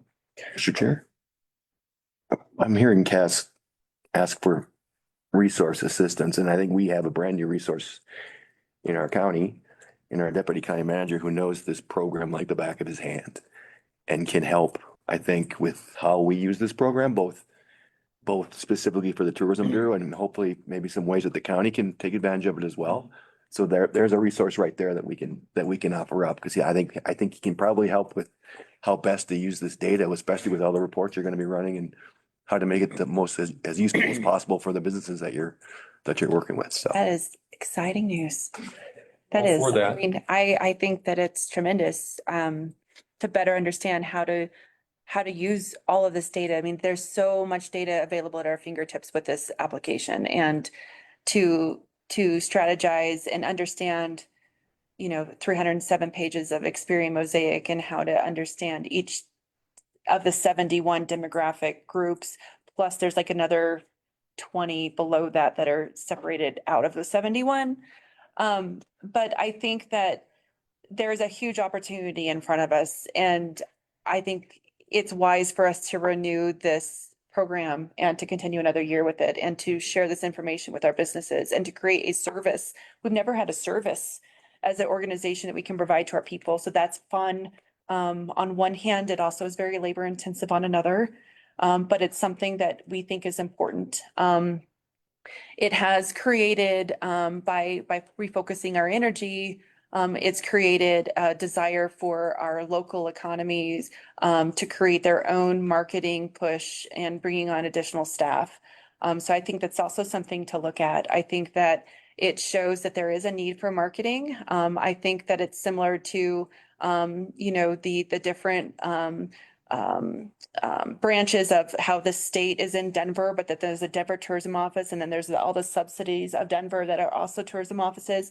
So I don't think that there's one or the other. I think that we can all work together. I think it's just a matter of figuring out what that looks like and making sure that we're ahead of it and that we are proactive and not reactive, and that we can strategize a way to make this all work, and that we don't lose sight of the work that I've done for 12 years or that has been done since 1990 and the founding of our organization, and that we don't lose sight of all of that in addition to what we're doing now. And so I just, I'm trying to stay open-minded, and I'm trying to just let you know that as we move forward, our organization is desperately wanting to work with you to understand what, what we can do in the next 6 months, and then what we can do in a larger plan. And so that's why I say, I think it would be the first time ever to be brought into the onboarding of the county commissioners during their retreat. But I think it would be beneficial to be an item in the retreat to talk about tourism and how we can work with the commissioners. I would love that opportunity. So I know you guys always ask, what do we need? Like, what are we asking from you today? And I think that that's my top item, is that I would like to have a deeper relationship, whether that's myself or my board, but to kind of be brought into the fold maybe a little bit more to better understand some of the things that are talked about, especially when we're talking about possibly increasing lodging tax or adding additional funding mechanisms or things brought into the fold on some of those things to help share our knowledge and our expertise that we've gained. If we could be part of that, I would appreciate that. And again, if it's not myself, if it's the president of my board or different organization or different members of my organization, I think it would be beneficial. I think that's a good idea. I mean, I remember when I got elected, a pretty informal approach. We had some phone calls. And I would embrace, actually I think it's a structuring that fine in. idea, but it's important. It's important. It's a two-way communication too. I also just really 6 years with Randy, Sean, and we've spoken twice a year. We've had a lot of difficult conversations in this room. What's clear to me right now is that you have heard what we've had to say, and our message has been pretty consistent, right? You have the pieces in place to execute the kind of strategy that this board has been asking, which is about better, not more, or and better and more maybe, right? And so I'm really excited. I'm curious about how we bring a conversation about our target market to the community. The business community is certainly an important stakeholder. The most important stakeholder is the people that live here in Clear Creek County. Some of those are business owners, some of them are not. So I just really look forward to this conversation continuing to evolve now that we have the tools and we're starting to learn how to use them. Because before, when we were having these conversations, we just didn't have the tools to even really do this stuff. So I see you pivoting. I know Live Wild is a result of our feedback. I know that trying to get into how to influence the behavior of people while they're here is a result of what you've heard from us. And I appreciate that. I see that. So I just want to share that. I know our job is to always ask for better, right? On this side of the table, and your job is to try to take that as gracefully as you can. And I think you've done a good job of that. So thank you. I agree with that. And I think the answer is, to be clear, any one of us can be accused because of a point of bringing our personal agenda versus being open-minded. I wish everyone would be open-minded to what I think, what I'm saying. So it's a two-way street. When you ask for us to talk to each other, that's a two-way street. That messaging does need to go both ways, because there isn't just one viewpoint, and there's not, I can't say that my viewpoint's always best. I think when George was just saying better, another way to look at the thing that I feel like I've been pretty consistent about is, if we're looking at better, not more, or better and more, well, there is stuff we need more. We need more money in the cash registers of the businesses here, so they're more successful and have a better life, and that resonates and ricochets throughout the community. And so that's a good thing. But, and again, I'll use the analogy between our focusing on pulling people to our recreation so they'll end up here.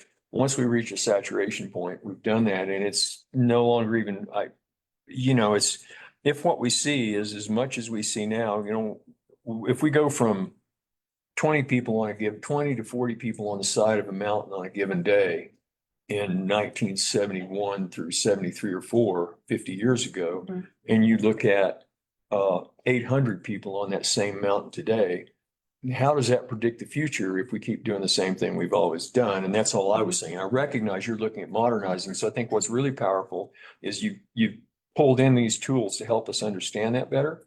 And if we can couple that with the sense of maintaining a livable community at the same time and a livable environment for more than just the humans here, while we're figuring out how to make it even more livable and better for our businesses, I think that's the best role. And that's the place where Colton can, with his knowledge of using these tools in the past and other places, can help you hone down surgically, in the way that we've been asking for these years, to make sure that we try to kill two birds with one stone. Not meaning, no offense, birds, it's a bad metaphor right there, but. Well, and I think just to add off of that, I mean, one big consideration too is to look at the example of Estes Park, and their Elk Fest versus Georgetown and our Bighorn Sheep Festival. All right, it's 1-day events, right? That there is an opportunity for Georgetown to grow to be like Elk Fest. They're both run by Colorado Parks and Wildlife. However, you're talking 8,000 versus 28,000 people. Okay. But it's a similar comparison, right? Because Estes Park versus Georgetown, it's not too far-fetched of a concept, but does Georgetown really want that? Right? Or do they not? And if they do, then this gives us an opportunity to find out what's the difference. Who is coming to Elk Fest and not coming to Bighorn Sheep Festival, because they both like animals, clearly.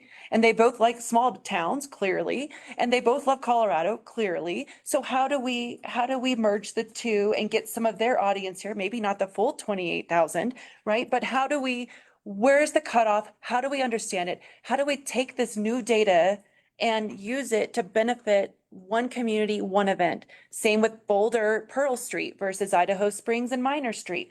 We can use this data to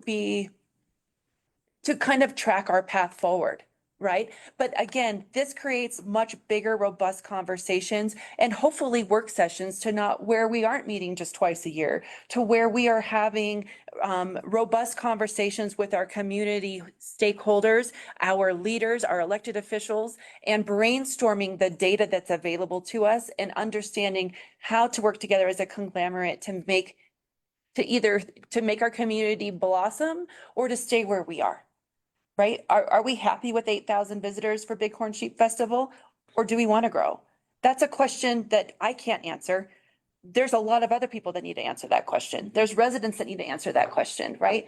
But for the first time ever, like George is saying, we have the ability to see data that we've never been able to see before.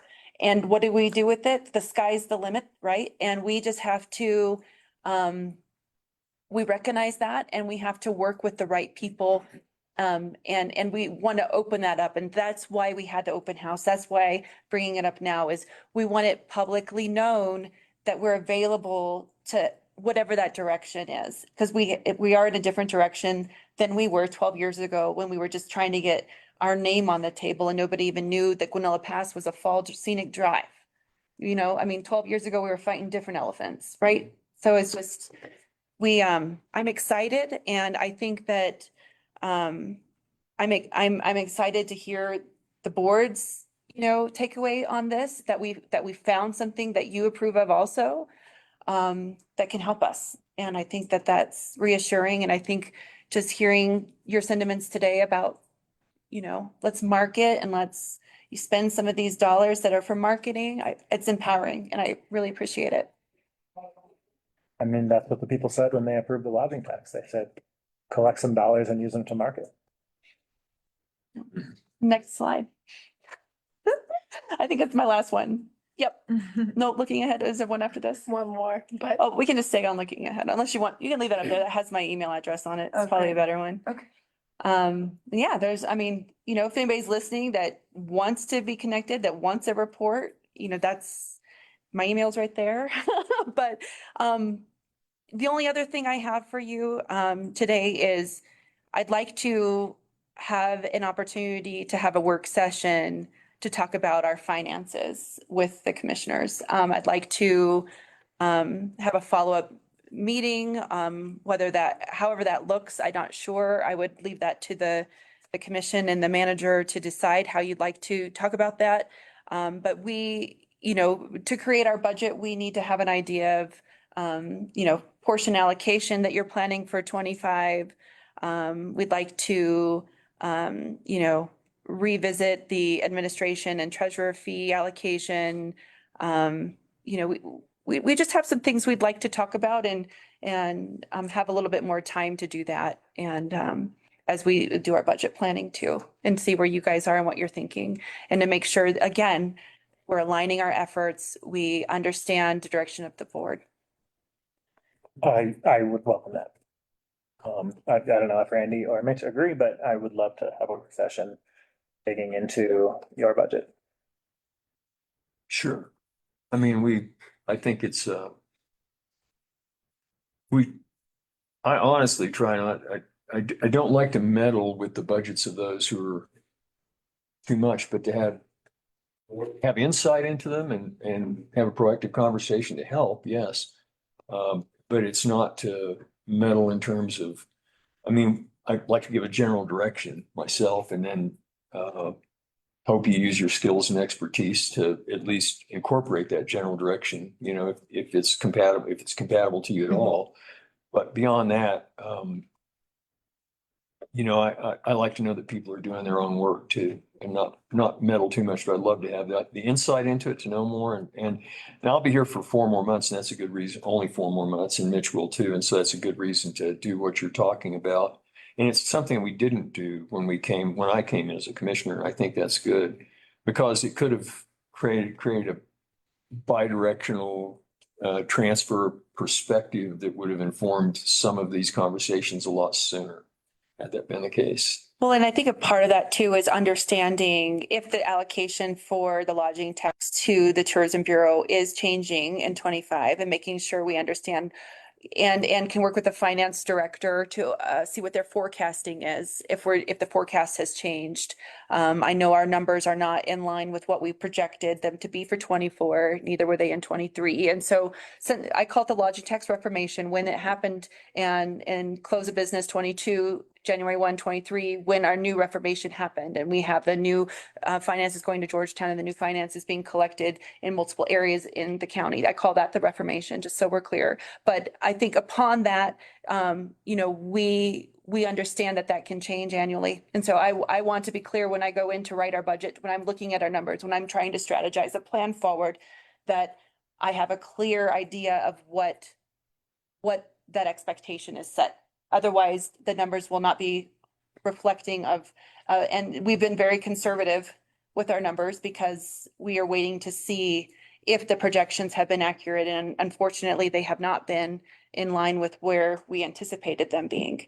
So we just want to have those conversations, and they're tough conversations to have, and finances are never easy to talk about, but I know we don't have time to go into it today, and I just want to, that's my only other request.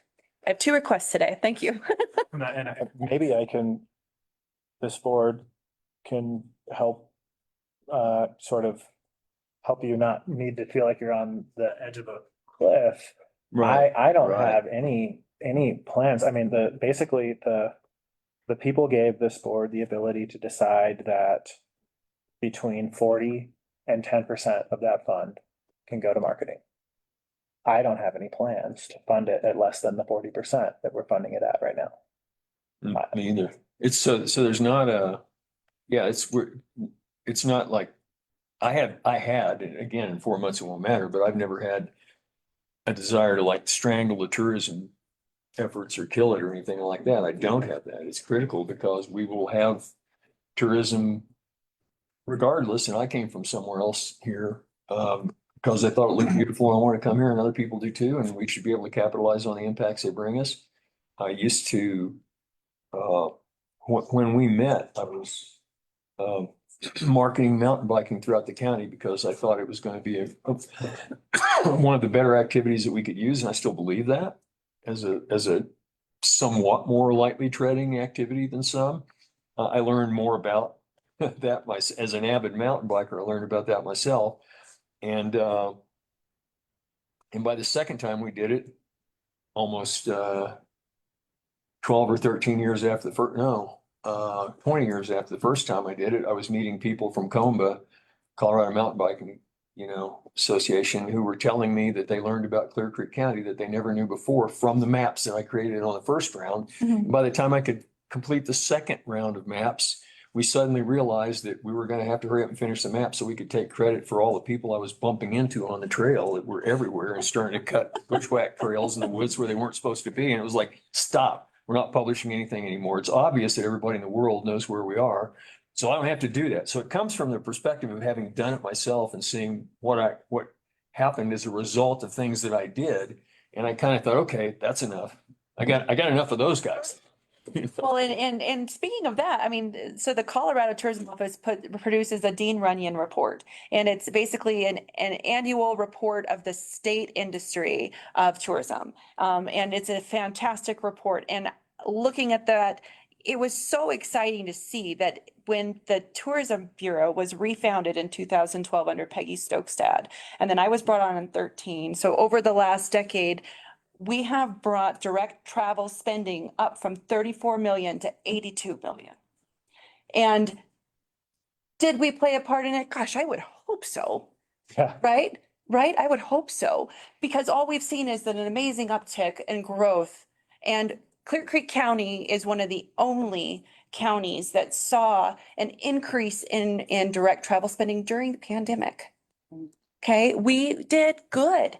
And I have to thank Sheriff Albers for not closing our hotels because he was passionate about his people, because he understands we have some residents in our hotels. And that's what made him keep our hotels open.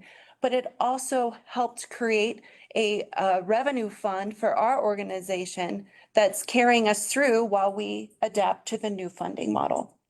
So I thank Sheriff Albers. But I also know that Clear Creek County isn't done. Right? We're going to go up from 82 million, but we just don't know what that looks like. And it's been a ride, and it's going to keep being a ride, I hope. And I hope that we can continue to serve our community as the Tourism Bureau. And so I appreciate you letting us know we can anticipate 40. I hear you occasionally talk about raising lodging tax, and if that's a conversation that takes us up from 2%, we would love to know that so that we can be a lobbyist for that with our state tourism office and talk about that. But it would also increase the revenue we're able to spend to continue our efforts. So there's a lot of conversation to have, and there's a lot of moving parts. So I appreciate being a part of it. Thank you. We may see a bill this year allowing us to ask the voters if they want to see the lodging tax go up. There are other tools available to us now that complicate the system, but add some revenue. So happy to continue to talk about that. Wonderful. I kind of stole the show, Jess. I don't know if you have anything to add. I just, being a part of Georgetown, hearing the same echoing of how great that open house was and how they not know, like I'm here, but Cass is here. You have two people coming in. It's really amazing.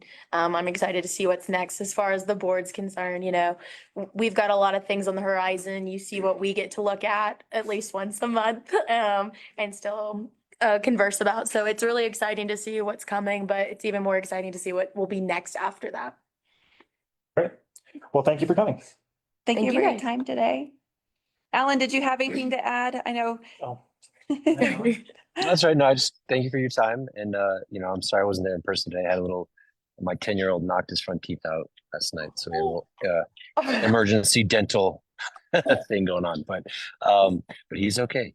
But yeah, thank you for your time. And I look forward to, this discussion of more communication and hopefully some more board members to help us out with our mission here. Thanks for welcoming my passion. It's kind of hard to turn it off. So, but thank you. Thank y'all. Thanks. Okay, so I think now is as good a time as any for us to Thank take you. a little lunch break. No worries.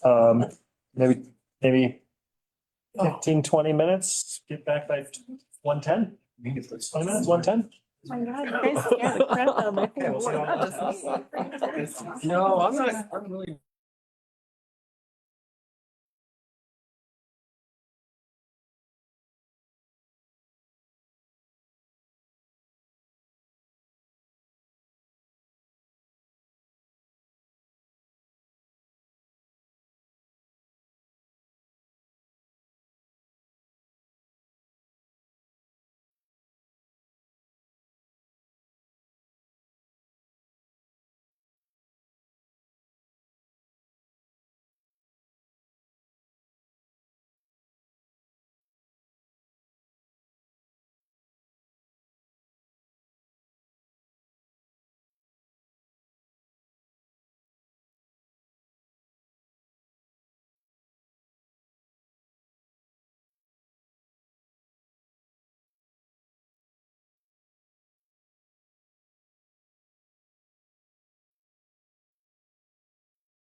Okay.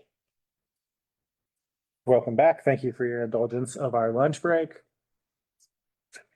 County commissioners and admin staff are people too.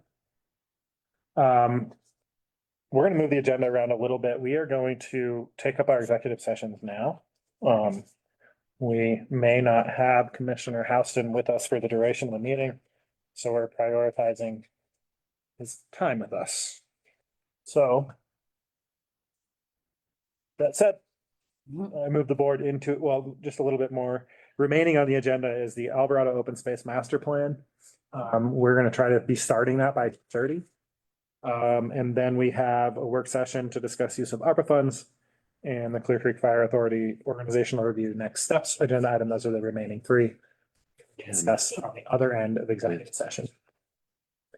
And now I move the board into executive session for the following purposes. Pursuant to CRS 246402-4B, for the county attorney to meet with the Board of County Commissioners for the purpose of receiving legal advice on specific legal questions pertaining to the county's 1041 regulatory authority over the peak period shoulder lanes within its jurisdiction.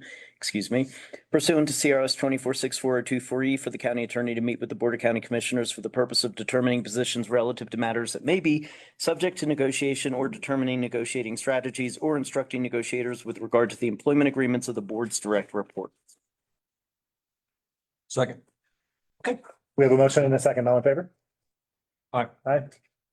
And I did send a Zoom link to Commissioner Houston. Okay. The board will convene into executive session. No written minutes will be kept. No decisions will be made. We will be returning from executive session. Our goal is to be doing that by 2:30, at which point we will discuss the remaining 3 items on the agenda.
Okay. Board has concluded its executive session. No written minutes were kept, no decisions were made. Back here to finish out the remainder of this meeting. We have a work session to discuss the Alvarado Open Space Master Plan Project kickoff. I also want to ask staff, I know Sheriff's Office wants to be here for the ARPA session. Give them a heads up, maybe 30-45 minutes. Please proceed. Thank you. Good afternoon, commissioners. I am here to talk to you a little bit about the initial stages of the Alvarado Open Space Master Plan project. As you know, we have been working with the Open Space Commission to develop a vision for the Alvarado Park. The Alvarado Land Management Plan is a document you've reviewed and approved, as well as the Alvarado Land Management or Land Use Recommendation. Those are two documents that helped establish your vision and the Open Space Commission's recommendation for this space.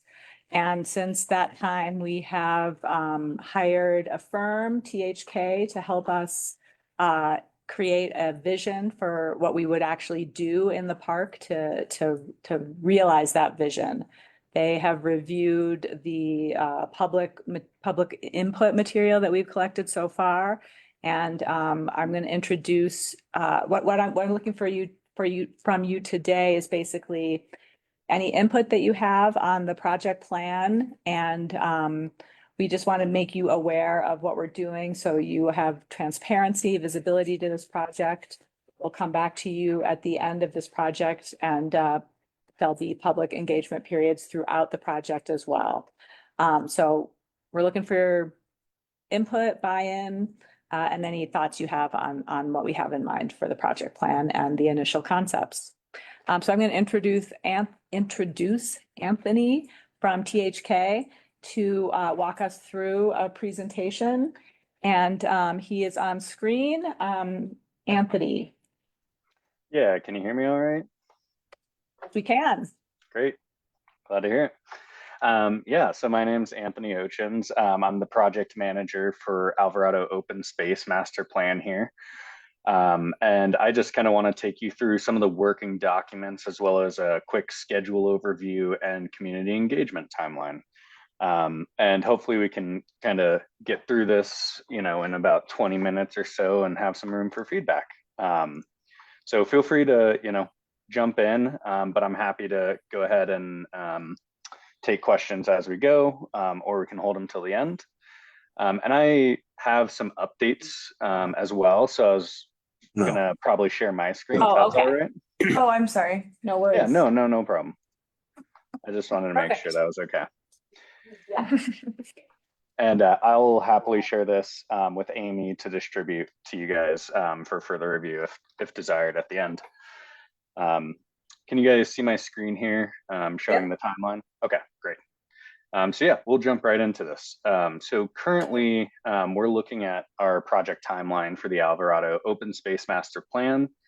So you can see that the project kind of kicked off in August here, mid-August, and we're currently in the stages of public input and data gathering and moving into the master plan development. And then towards October through November, we will kind of create a final report that's included in the master plan here that you guys can take that information and kind of make additional decisions as far as phasing and where to go with the master plan here. So just to start, we have the community engagement timeline. So this is just a little bit more in depth on specifically how and when we plan to engage the community. We have incorporated, to Amy's point, the Public Eye on Alvarado Open Space, which was a survey conducted by the Open Space Committee, in which we received numerous responses, and from there kind of diving into the program elements of what the community would like to see there. So to kind of get into the engagement timeline, we'll be planning to post forum updates starting September 30th, ideally. And from there, we would like to start pushing for radio and newsletter invites around October 3rd. So about 2 weeks ahead of our on-site community review. And I would encourage anyone that's interested in joining us out on site at Alvarado Open Space to come out. We'll have our concepts presented. We'll be doing some site walks and just gathering more feedback on where we stand with the master plan. So from here, I'll run through really quickly just a draft organizational layout of what this open space master plan looks like and the content that we're producing and organizing for the open space committee.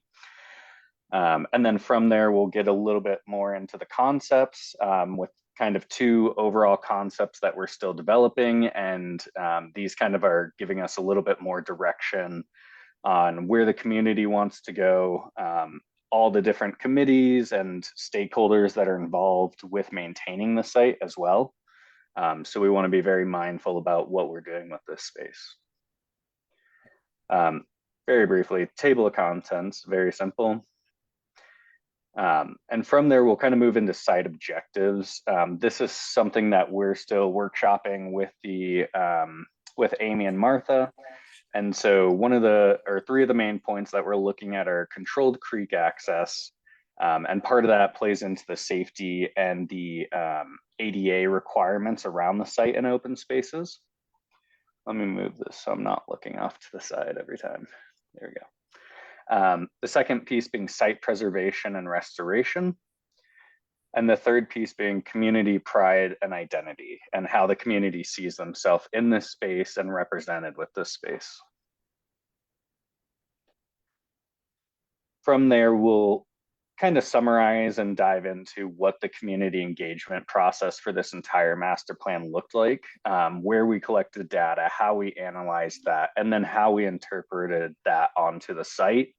And, gathering all of the stakeholders together for a little bit more nuance to, directions and why we did some of these site amenities or layouts.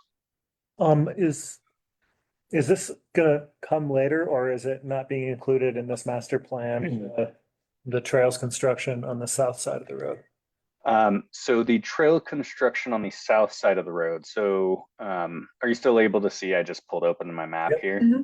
Yeah. So the main focus is within these 3 parcels of land here for the open space, with the potential for the connection to the future Greenway Trail expansion here across the CDOT land. So currently we are not looking at anything on the southern parcel. It sounded like there's still, some deciding to be done about how we move into this piece of land and what this land is used for. So currently we're strictly focused on the north side of Alvarado Road here. Yeah, the direction that we got was to exclude that from this level of planning, and we would do that at a later date when the use was determined. Okay, thank you. Just wanted to make sure. Yep. Yep. So I think we covered kind of the community engagement piece. Here we have the start of our site analysis portion of the master plan, taking, just a very basic aerial, but incorporating a lot of the pieces on site that we've seen that play into how we're laying out the site, any kind of demo that needs to be done on site, and then the safety that kind of comes along with some of these pieces. So you can see a lot of it is septic tanks. We do have 3 existing cabins on site with 1 planning to be demoed. Potentially the other 2 could be storage or may be demoed. There's still some discussion on that. But here we just have our very, basic site analysis of our existing site. From there, we'll be including additional layouts with the existing circulation, gathering points, any kind of creek access, and then any other key features that may be found on site that are worth preserving or removing due to safety or an ADA. Into that, we'll move into ecological surroundings. So a lot of this will be analysis of the local flora and fauna on the site, and potential educational experiences that can be tied into some of these pieces.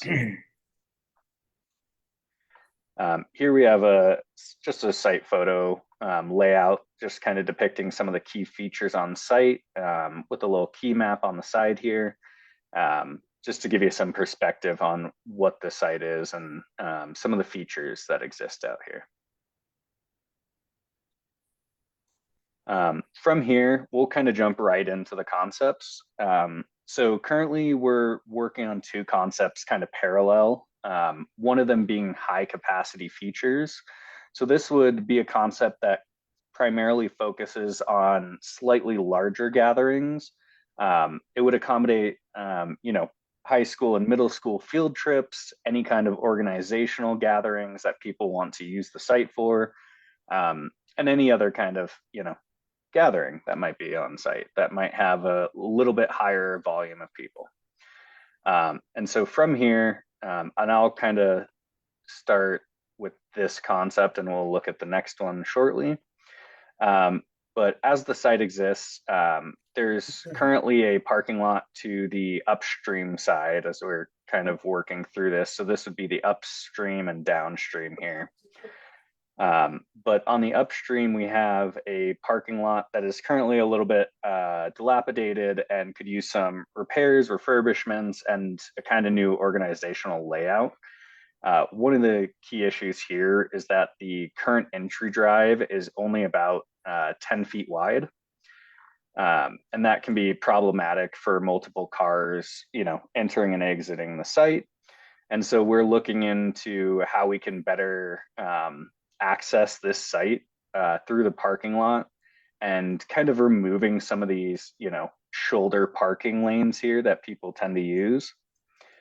And again, directing that access, controlling the access to the site to be at a capacity that's, a comfortable capacity that people feel like they're still in an open space without the overcrowding. And then kind of identifying some of the key locations around the site where people could gather and provide additional amenities for them. So here we have just a very simple entry into the pond. This is kind of a central gathering space as it currently stands and was a former, they hosted weddings here. And so it's a clearing right now. And so in that sense, we're really trying to preserve any kind of tree lines or existing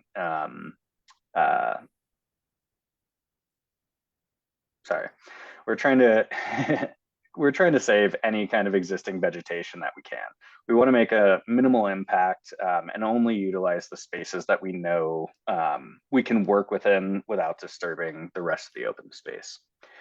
And from here, we have a couple different breakout areas. One being a former site of one of the buildings that is to be demoed. With that, we have a very nice clearing here.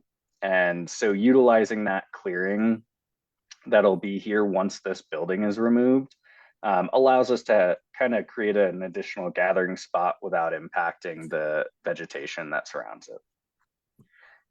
Similarly, we've created some nodes along the trail system, and as we're doing this, we're currently looking at safety and potential restoration around site as well. Some of these features, as you'll see in this next concept, have to do with remediation and botanical educational experiences on site. So we're looking to work with a lot of the stakeholders around the area as far as the school systems, any kind of botanical groups. We've had a couple people reach out to us and say they'd be happy to, come on site and provide some background on some of this vegetation and the potential to incorporate a kind of nature walk through some of these areas that highlight some of those key vegetations that exist along the river. And that could be something like a botanical garden where you just have, a little sign plaque and a little excerpt about, some informational pieces on the vegetation. And so as we're kind of looking at this second concept, this would be a little bit more focused on tight-knit gatherings. We do still have some spaces for larger capacity but a majority of this is kind of sticking to the feel that this is kind of a hidden gem. And that's one of the themes that we came across a lot in our surveys was, the community was very adamant about keeping this as their, slice of heaven. A lot of people like to come out here for simple walks, dog walks, dip your feet in the creek, let the kids run around and explore. And so really what we want to do is provide access to those experiences in a safe manner. Along some of the portions of the creek, some of those edges are starting to erode. And so part of what we'll do is kind of incorporate some of those safety pieces and, phase 1 recommendations on updates that allow this space to be used more safely and appropriately from the get-go. So from there, we have our 2 concepts with some enlargement pieces here. So these are some of the gathering spaces. A lot of it is going to be pervious materials.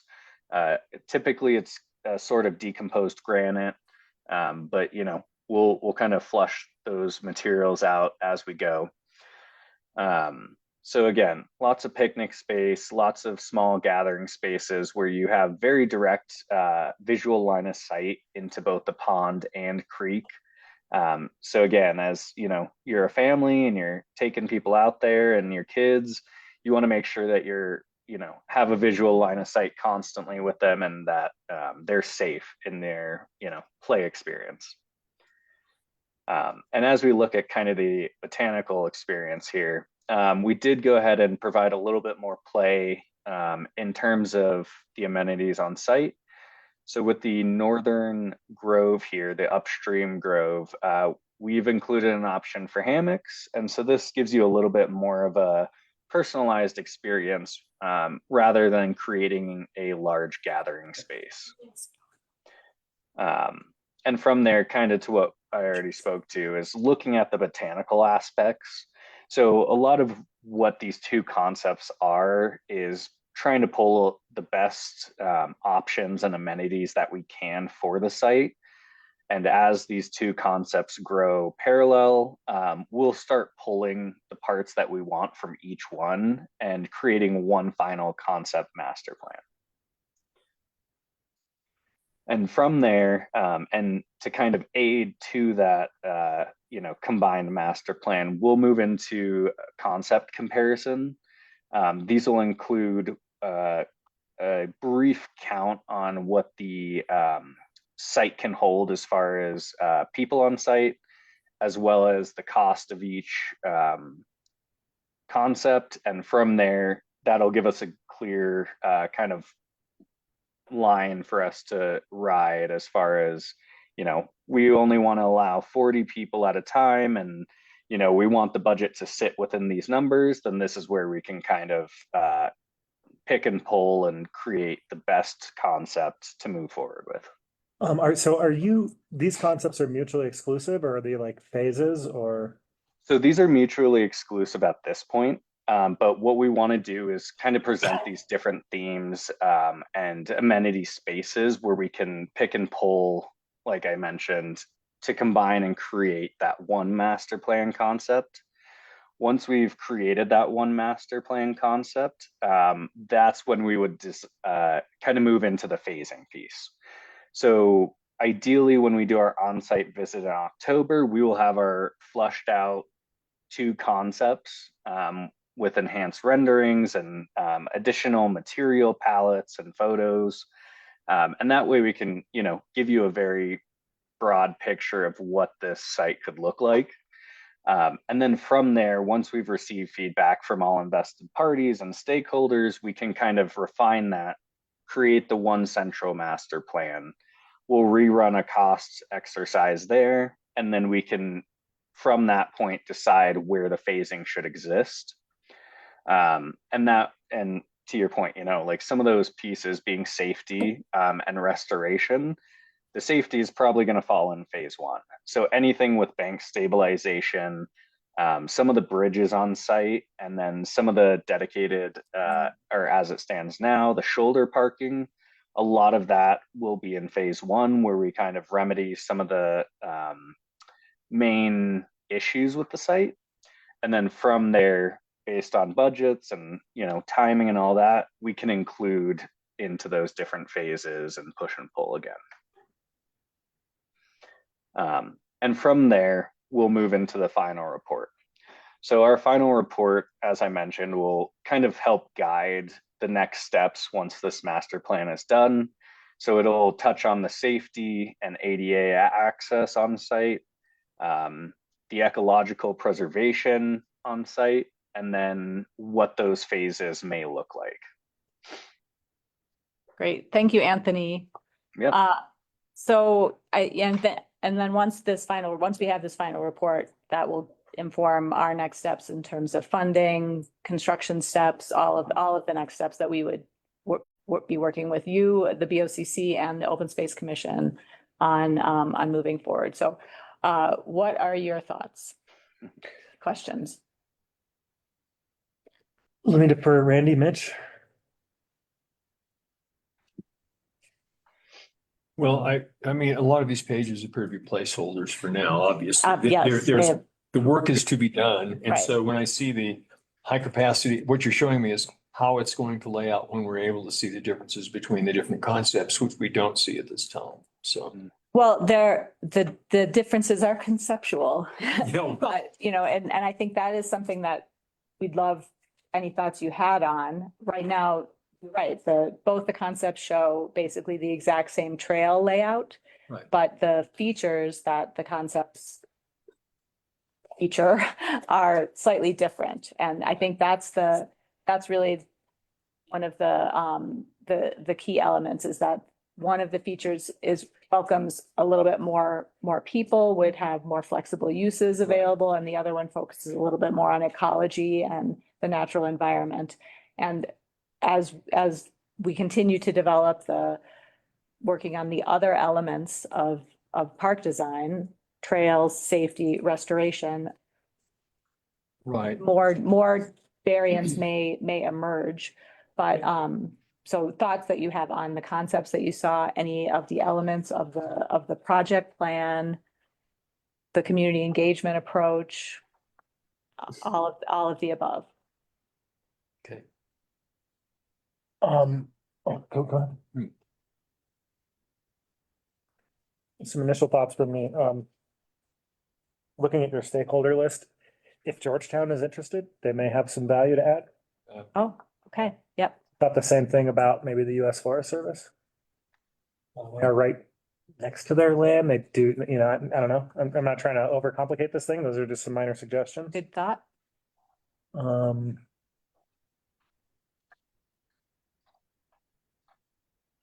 As far as those two options, I would like for us to consider,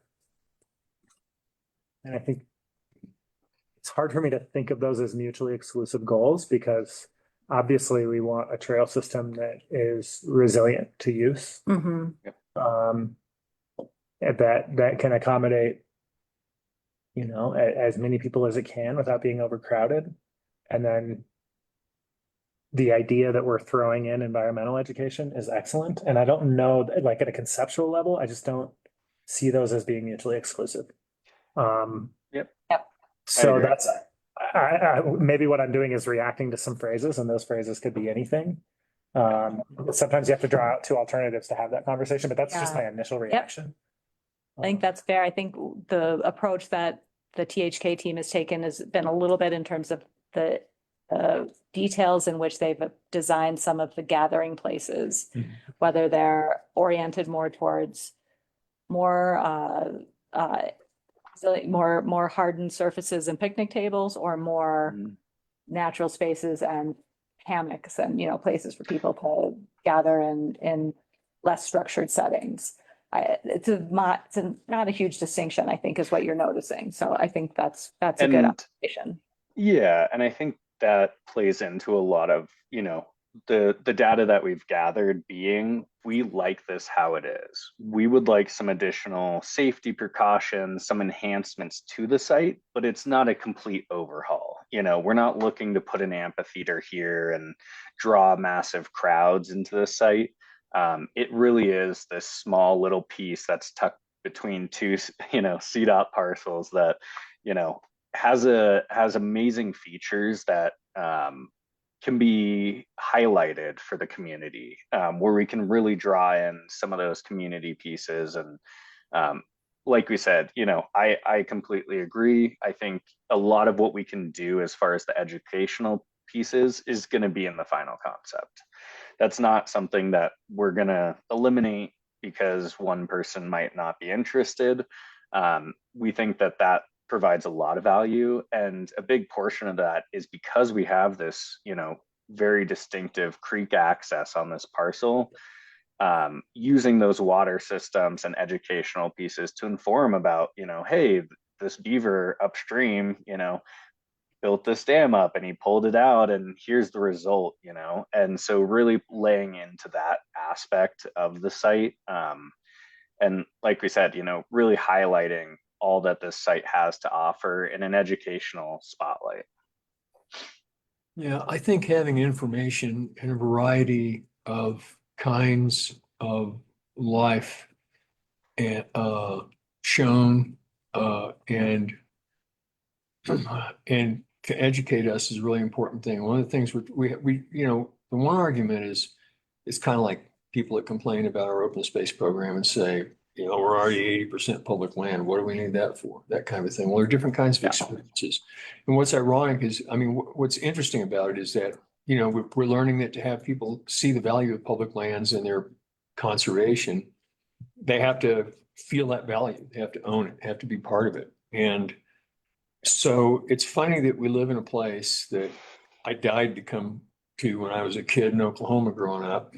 And yet I get up here and there's nothing to do around here. And you're looking around and going, oh my God, we've got all these, but it's pretty informal. And to have something that's accessible to the community, educates kids, as opposed to, so I like it better. I think I like the botanical side a lot better than the high capacity side.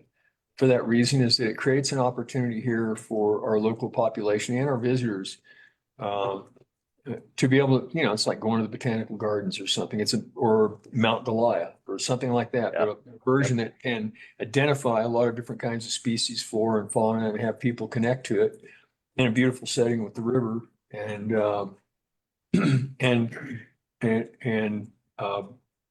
bring the value of nature to our population, to our evolving population. Feels good. Yeah. One more question from me. Years ago, when we first purchased this property, we're talking about managed fishing access, basically being able to pay to fish here. Is that going to be part of what you considered? Not at this time. The research that some of the Open Space Commission members did was that program did not work as well as it was initially envisioned to work. There's not enough space on that creek. Restrictions that the CDOT property has on either side mean that the amount of real estate for the program is really just too small. Thank you. Always appreciate the opportunity for early feedback. Great. Don't know, well, hey, wait a I was second. gonna say, We've got a commissioner in the cloud, Mitch. Thank you for that introduction. The school district is emphasizing outdoor and hands-on learning. And I just want to acknowledge you guys considering the middle school and high school students as stakeholders. I think they can add value to your conversations about this land. And also you talk about gathering spaces, and perhaps you could get some input from both the Georgetown Community School and Carlson Elementary as to what elements they would like to see in some of those gathering spaces so they can be used as outdoor classrooms, or more importantly, so they're not precluded as outdoor classrooms. Yeah. Right. And this is getting way before the cart.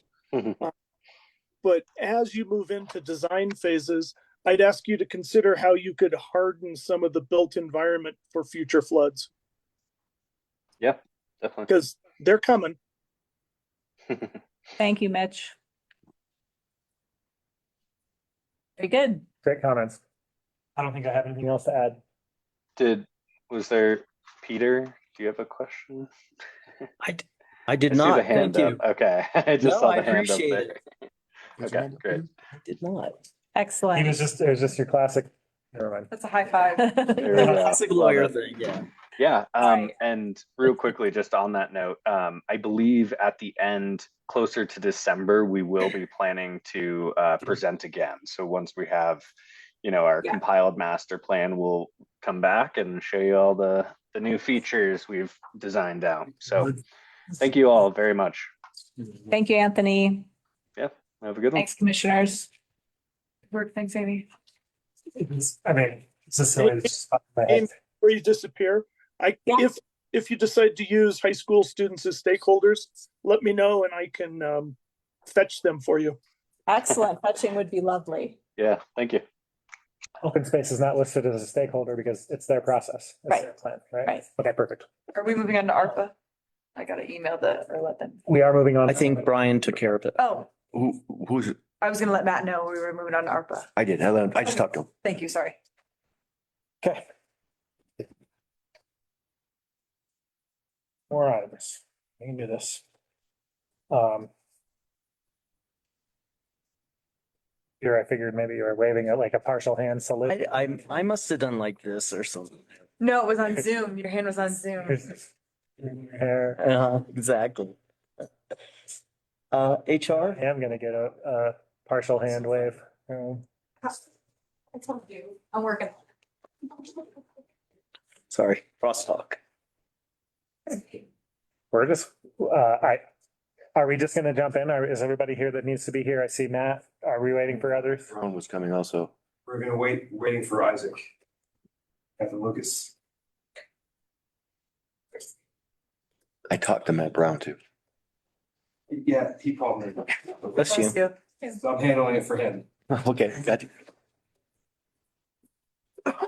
Is the fire authority item a long item, do we think? If not, we could do that while we're waiting. That's a suggestion. You may have- Especially one that makes sense. Let's do the fire authority organizational review next steps work session. It's a standing item to discuss what's going on with the fire authority organizational review. Try to be on the same page as a board.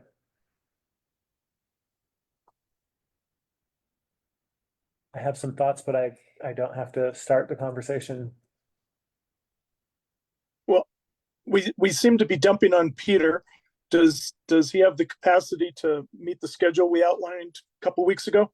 So I actually provided Brian a copy of a draft agreement. And I was waiting for input on that first from him as the initial thing before passing it out to anybody else, including any of the other entities for their consideration. Well, thank you for being so prompt. No problem. And I did not get back to you. Yeah. Our next meeting is the 24th at 1. 24th at 1 p.m. I mean, it seems like we know where we're going as far as what's going to be in the IGA. That's a nice hurdle to get over. I will share with you all, I hope that this interjurisdictional group continues to until the revenue problem is solved. I don't know that those need to be bi-weekly meetings, but I think it's going to continue to be a collaborative effort to figure out what to put on the ballot. And so that's kind of where my head has gone is how do we keep this group? It's been a lot of effort, and how do we keep this group going? Yeah, I agree. I think the different groups have different functions. And I think that the fire authority board are those people who have volunteered and been appointed to serve on that board for the purpose of administrating the fire authority. And certainly they should have some moral social authority to influence those same discussions. But primarily those discussions are among the partners in the organization currently at this time. And so this, having these, because there's a lot of political question involved with trying to get, political viability and stuff like that to be able to take something to the ballot. So I think that the towns and the county and I think there's obviously should be overlap with or actually include the voice of the fire authority in those meetings, but there needs to be something that goes forward with all the players in the room that are there now in all these meetings to get us to that point of financial stability and sustainability. Yeah. I don't see another way to do it. Okay, the other thing that's on my mind is we're starting to have numbers and be dangerously close to knowing, what we think we need to ask the public for and how to present those options. It's giving me a little bit of anxiety because the fire authority is not the only emergency responders with a need for additional resources. Two of them are looking at me right now. It's actually one agency, the sheriff's office, Clear Creek EMS. And in my head is is there a way through a single ballot measure to provide relief to the first responders countywide in a way that helps our general fund as well? So I want you guys to know that that's in my head.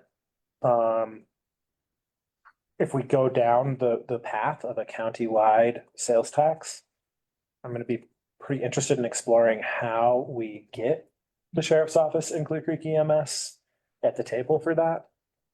And I'm thinking about how to bring that conversation to this interjurisdictional group. But I think that's a little bit of a heads up for you both. I don't know that we're going to solve it right now.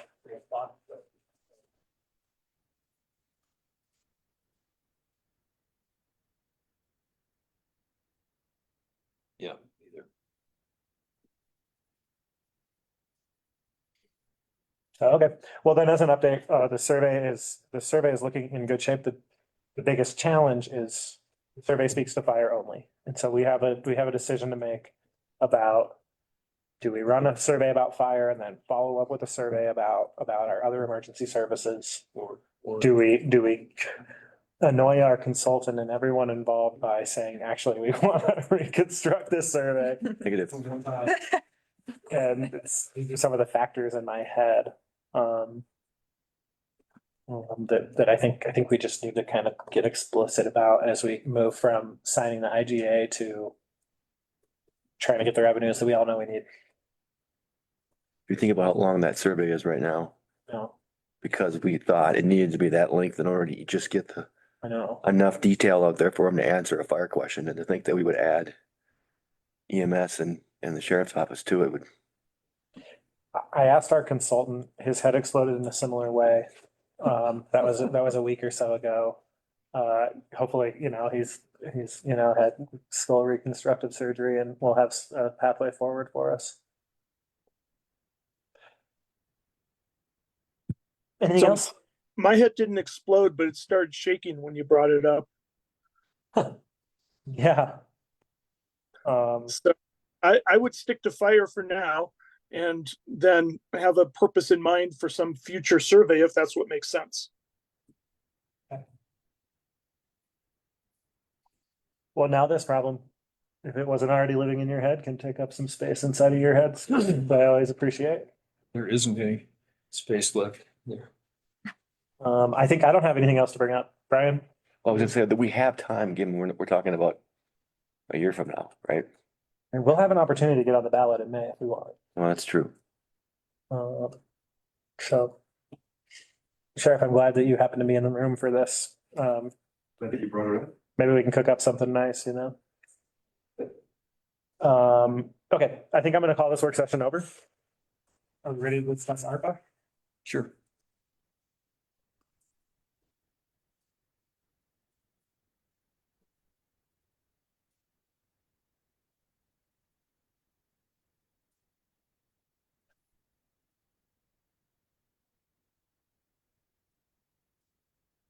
I asked for this session. I could kick it off. I could hand it to you, Brian. Why don't I hand it to you? Okay, well, we've got a total of $293,291 uncommitted at this point. We've got 137,000 and change in jail repairs that were unable to be completed because I think we struggled to find vendors. We now have the scope of work for the critical biological resources study. Just needs to get into a contract so we can get that money committed. And then we'll probably can do that maybe by the next meeting. I And think it's done. We sent it to you today. oh, you did? Yeah. Okay. Haven't been in my email today. And then finally, the $50,000 that had been originally set aside for the community foundation that Sean was so passionate about. So for the moment, if we did not do the jail repairs, you add in the community foundation and what's not yet obligated, we're at about $480,000.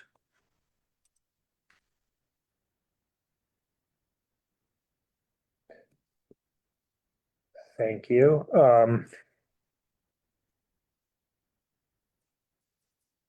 The community foundation is a tough one. I was hopeful that some community members would pick that flag up.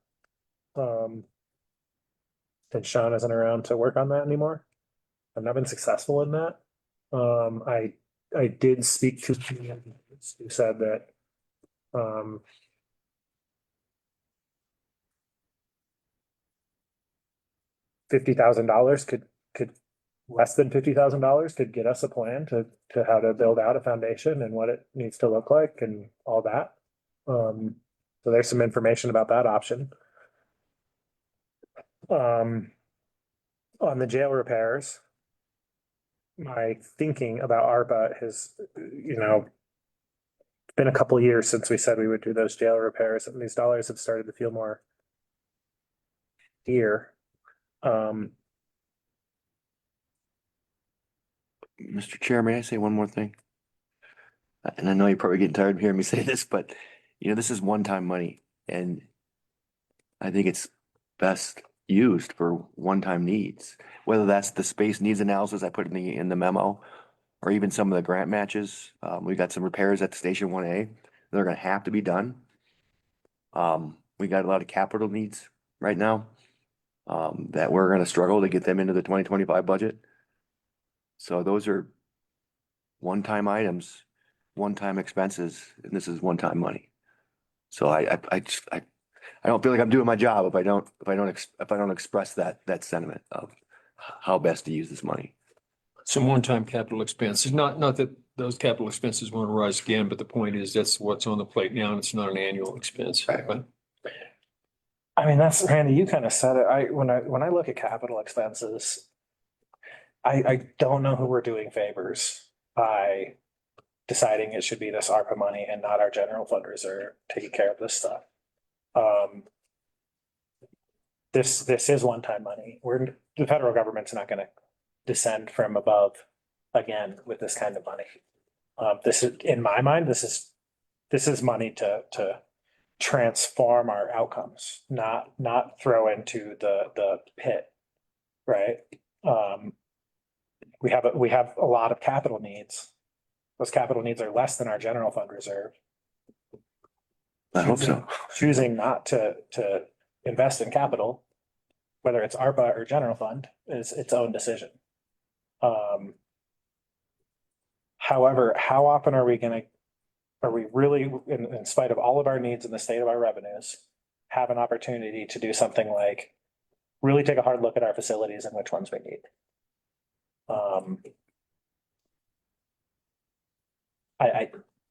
So the options that are the most exciting to me as one member of this board, and I'm curious to hear your feedback, Randy, Mitch, is options that change our outcomes have the potential to change our outcomes over the long run, not just, to use Maria's phrasing, extend the cliff, right? Because I mean, the $400,000 could extend the cliff by, depending on your calculation, 6 to 18 months. I just wonder, can we do something different that fundamentally alters, right? Like spending the money to figure out which facilities we need and don't need. Well, if that kind of a analysis works, right, we end up selling buildings and selling some current expenses that would be off the books. So that's true. There's something about spending money to figure out how to save money that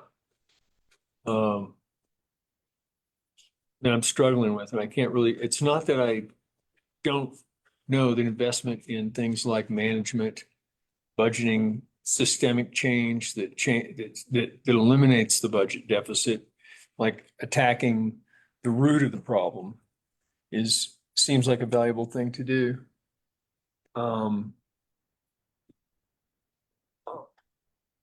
To do a study about doing like, for example, to do a study about which of our properties we should divest ourselves of in order to receive the benefits of that money. I hope that it provides enough information to cause us to be able to accomplish some of that, enough to actually make the same amount of financial difference that that the ARPA funds themselves would constitute buying down. I just, so I want to make, I like the idea of investing in this. When we're going to take a shot and take money like this and do something other than buy down our deficit, because we haven't, what's our deficit this year? I mean, we'll find out when we get done with the budget. It's large. I'm not going to tell you yet. I'm not done yet. We're not done building the budget. You know where I'm going. You know, This year it's $0.9 million.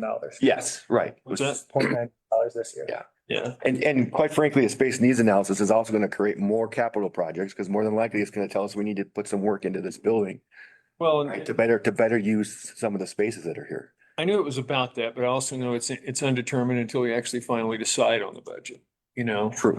What we spend and so forth. But so the idea of attacking the root cause, which is the, you know, systemic, you know, chronic lack of funding that we have, to change that dynamic so that we have a compounded benefit over time, is important to me. That's a valuable thing to do. It's kind of like investing in a deputy county manager or anything like that. How do we get where we can operate things better and accomplish more with what we got? Those kinds of, by increasing our management capacity.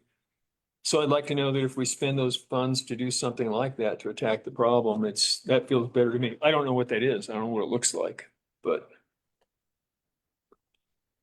Well, I'd like to hear us discuss, instead of spending money to save money, I'd rather spend money to invest in driving revenue in some way.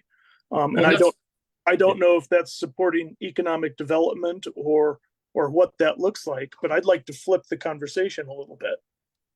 Well, I think maybe I didn't communicate well enough. What I mean is spending money on systemic change, a change to the systems that are causing the problem. And that can be on the supply side or the demand side. It can be the expenditures or revenues, either one. Whatever we do that improves the way we operate and makes it more effective economically is important. Yeah, and Mitch, I appreciate that. Yes, this can be about revenue as much as it can be about expenditures. And so on my list, I've got kind of a combination. There's a facility study. There's a thing called a staffing study. If we really, how much of our organization is staff, and do we really have our hands around whether we have the right people in the right places? I don't have an answer to that question. On the economic development side, we just had a report come out that said you need a target industry analysis. Here are your criteria. That's something that you pay an academic person to do. We could, with these dollars for a given period of time, expand our capacity to do economic development work, either through ourselves or the EDC. Those are some of the things on my list.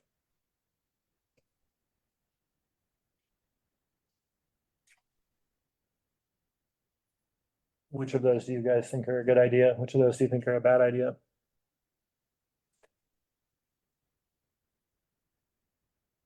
Well, I think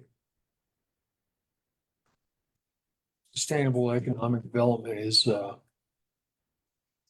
and diversified economic development are goals that can help us solve the systemic problem that we have. So I think that's decent. It's just that I'd love for us to spend them in a way that we're very confident is going to bring a quantifiable, measurable, logical, positive outcome. And what makes me think about, we've been through so many things like mass economic study and stuff like that, that it's kind of like affordable housing. We put a lot of effort into trying to get something done without getting it done. I hope that we're not embarking on another trail like that. That's the only thing.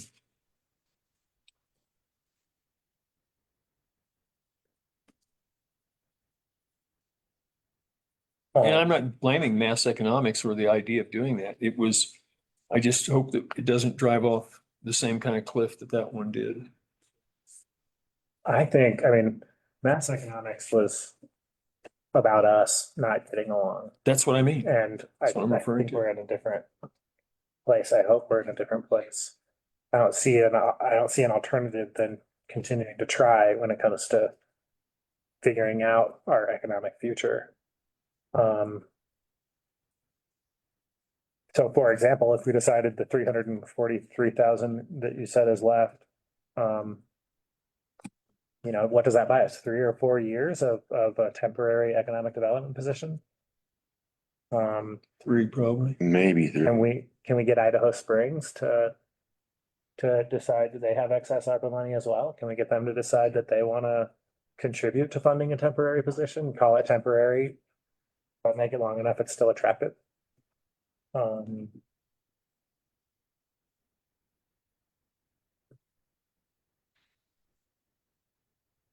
I'd like for it to be leveraged. If it's going to go into something like that, I'd like to see leverage because then we're less likely to drive off the same kind of cliff that mass economics did. And I was thinking that that's the way you just described the failure of mass economics is exactly the way I perceive it to have happened. I think it had great potential until it ran into local politics and stuff. And one way to avoid that problem is when everybody has ownership, they're more likely to be supportive of the effort and want to see something come out of it. So, and that improves our expectation of success. We have other people also contributing as opposed to sitting out there feeling like this we have to, for this purpose, is their money for us to spend, as opposed to coming in with their own revenue stream to make that happen. Yeah, I mean, I feel like if there are 3 elements of this fiscal crisis, it's expenditures, it's revenues, and it's the tax base.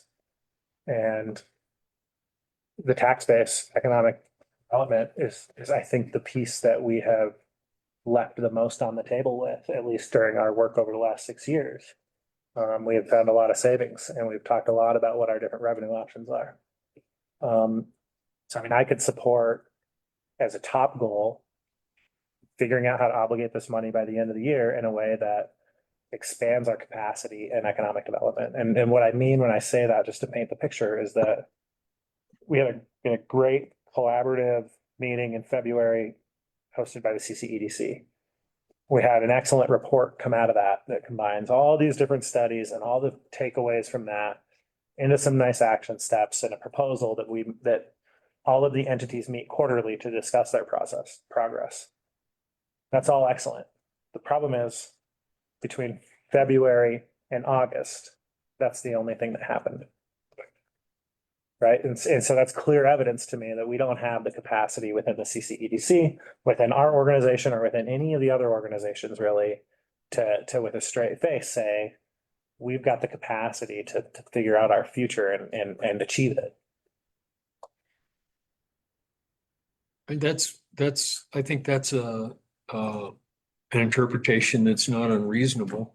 I think I have a different kind of reaction to it, which is,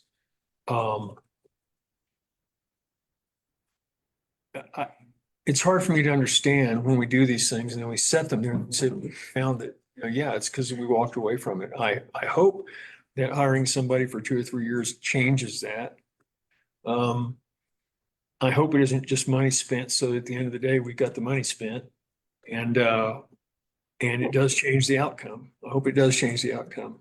I guess I'm gonna have to play dumb and say, I don't know that I have the answers. I believe that our opportunities are more on the revenue side. I believe our opportunities have to be more on the revenue side than on the demand side, more on the supply side than the demand side, because we've already spent so much time in the last few years cutting and scraping and tightening that there can't be as much upside yet to be had there. Upside in terms of benefit, downside in terms of reducing the deficit. It's, you know, you can only cut so far before you're just not doing stuff anymore or having less. And I think we've cut and cut, and I think we have to move towards increasing revenues. And two ways to do that are to increase the size of your economy and therefore the amount of taxes that you collect, and also the amount of revenue and good that you do in the private sector, because they correspond, they're mutual. And the other one is to raise taxes. And that just benefits us on this side to be able to provide better services for people. And the only part that I start flinching a little bit is when it starts to feel like when we say, well, we're going to improve the economy and then we'll get these tax dollars because the economy will grow. And it feels like the kind of experiences we've had with trickle down and stuff like that. The promise that we'll make this happen. We'll finally make this place really boom. And then there'll be all these dollars that will come in as a result of it.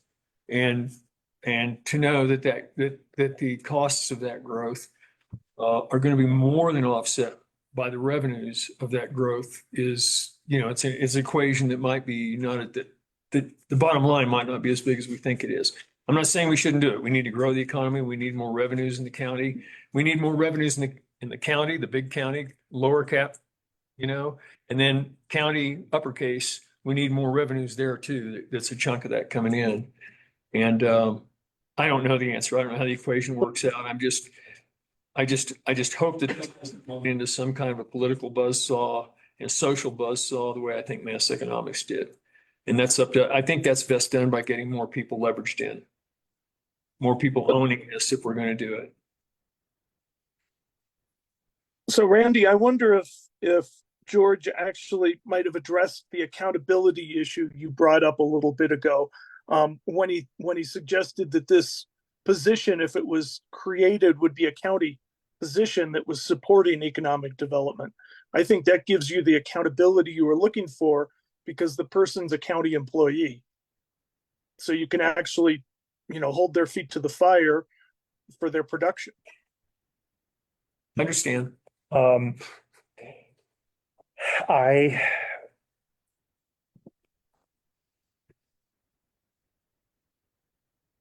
Maybe it's an outcome. This is an initial work session. We're not, obviously, we don't have anything that's well constructed to execute here.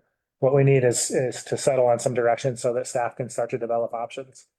What I would love is to ask staff for a work session in our next meeting, bring us some of these options about, you know, if we want to spend this money to make the economic development conversation real, what are our options? What are some options, and can you put some rough dollars around them? Does that feel like? Well, we can go off and do that. I mean, I think it's going to be hard to hire a temporary position in Clear Creek County. So that's going to be a challenge. I mean, if we're marrying ARPA money from another organization, you know, that makes a 3-year commitment a 6-year commitment, that certainly makes it a lot easier because that gives you 6 years to make it a more of a permanent thing. But yeah, we can go back and I can have some conversations internally with staff and vet some options, and also with the EDC.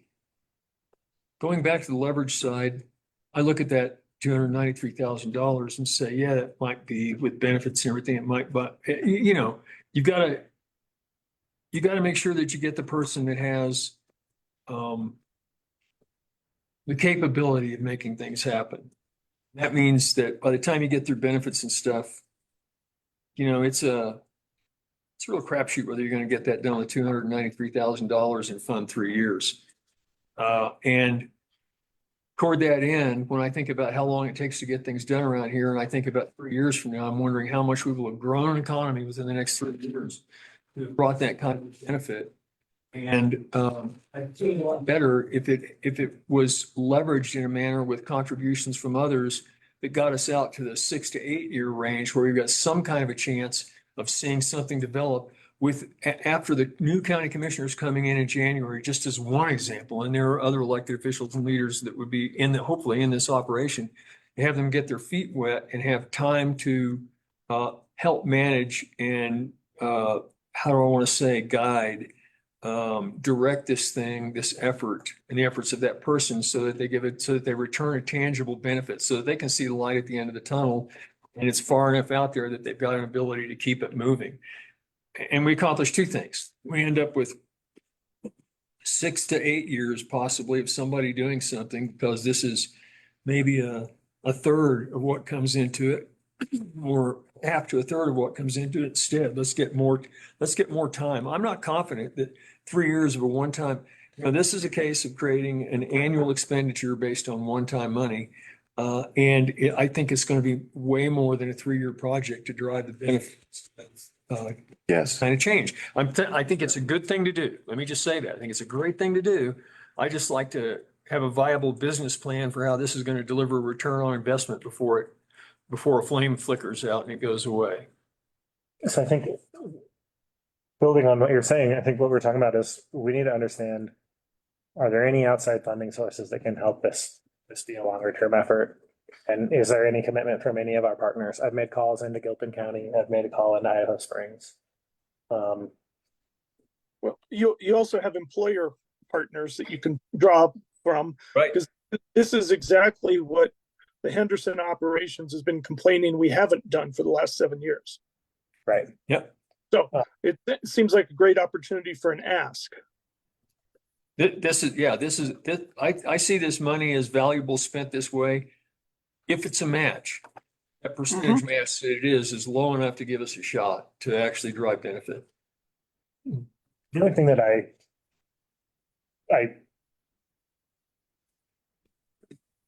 the board could decide we're putting our eggs in this basket and that's the only direction we're issuing. I wouldn't mind asking staff to try to understand what a facilities study and what a staffing study would cost, so we have that information. Is that an unrealistic ask? Gilpin County spent at least 150,000 on their staffing study. Per 150,000 per what unit of time? Take? Is that what you're asking? How long a period did that fund for that purpose? No, it's a staffing study. So they didn't, The study. they hired a consultant to do an analysis of their entire organization. Every single department, electeds and non-electeds. And it told them what it's probably going to tell us, that we don't have enough staff. I'll point out that we already have a report from KRW saying that the sheriff's office doesn't have enough budgeted staff, so we could pull that out of the scope. Maybe we don't need it. I'm just. Can we staple those two together? Save some money. Well, that kind of, to me, feels like what we have a county manager and a deputy county manager to help us with too. Yeah, that's Which piece? same thing. Which The piece? staffing. The staffing analysis?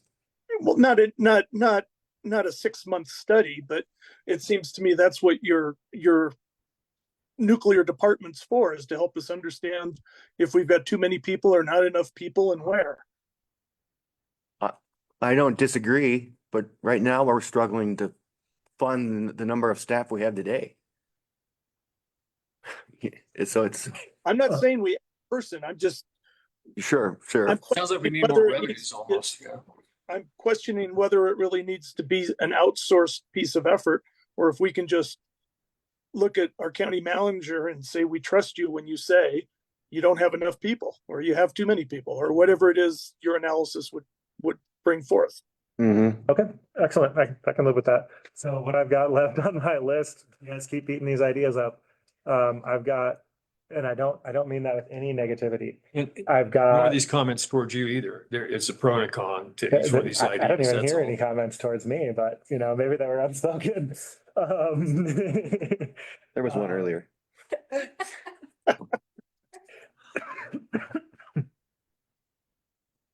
I think the facility study, the economic development staff, the economic development bandwidth conversation, those feel like maybe the most exciting. How excited are we about a target industry analysis? Is that something we need? I'm sorry, say that again and I'm gonna listen. A target industry analysis? Do we need a target industry analysis? This is figuring out, you know, what are the kinds of industries that might want to show up here as we try to diversify our economy. That's what we just talked about, finding a person to help us understand.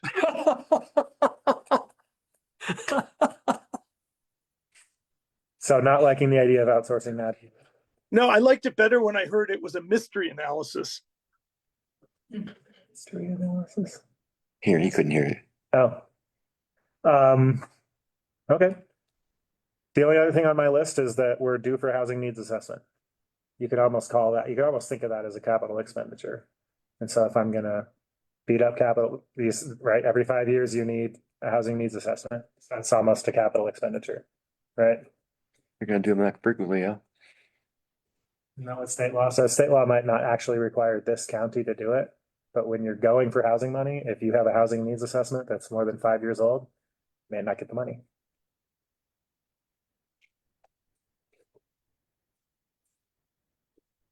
So that would be, for me, I would advocate for that to be the third on the list. Master plan. And we need a new master plan.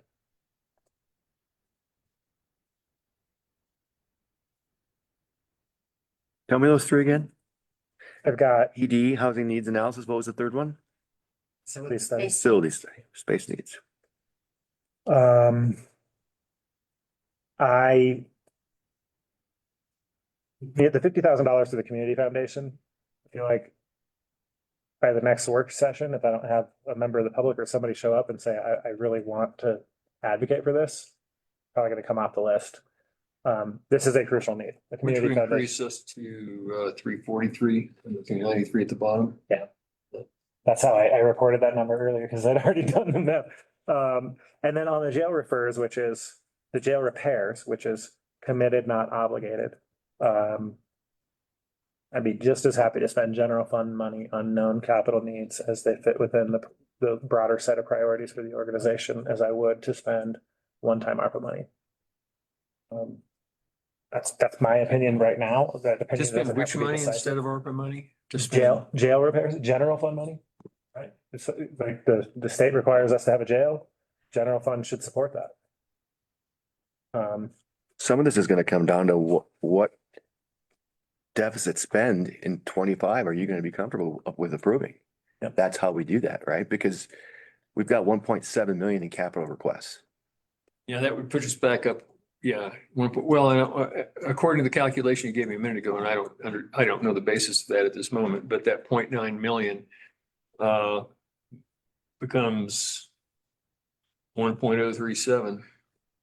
So we had 1.7 for 25 requested by all the departments, What are we paying in capital this year? between 600,000 and 700,000. That not be bad. Okay, I mean, as far as an outcome for today, I think I've got a 1 next to economic development, a 2 next to facilities, a 3 next to housing. The rest of the ideas have been adequately beat up. Those three are all studies. Well, no, the economic development one's not a study. That's an actual investment in, it's not a one-time study that you can walk away with, like facilities and housing needs, where you walk away with the information again. With regard to hiring people, we have a lot of needs for hiring, and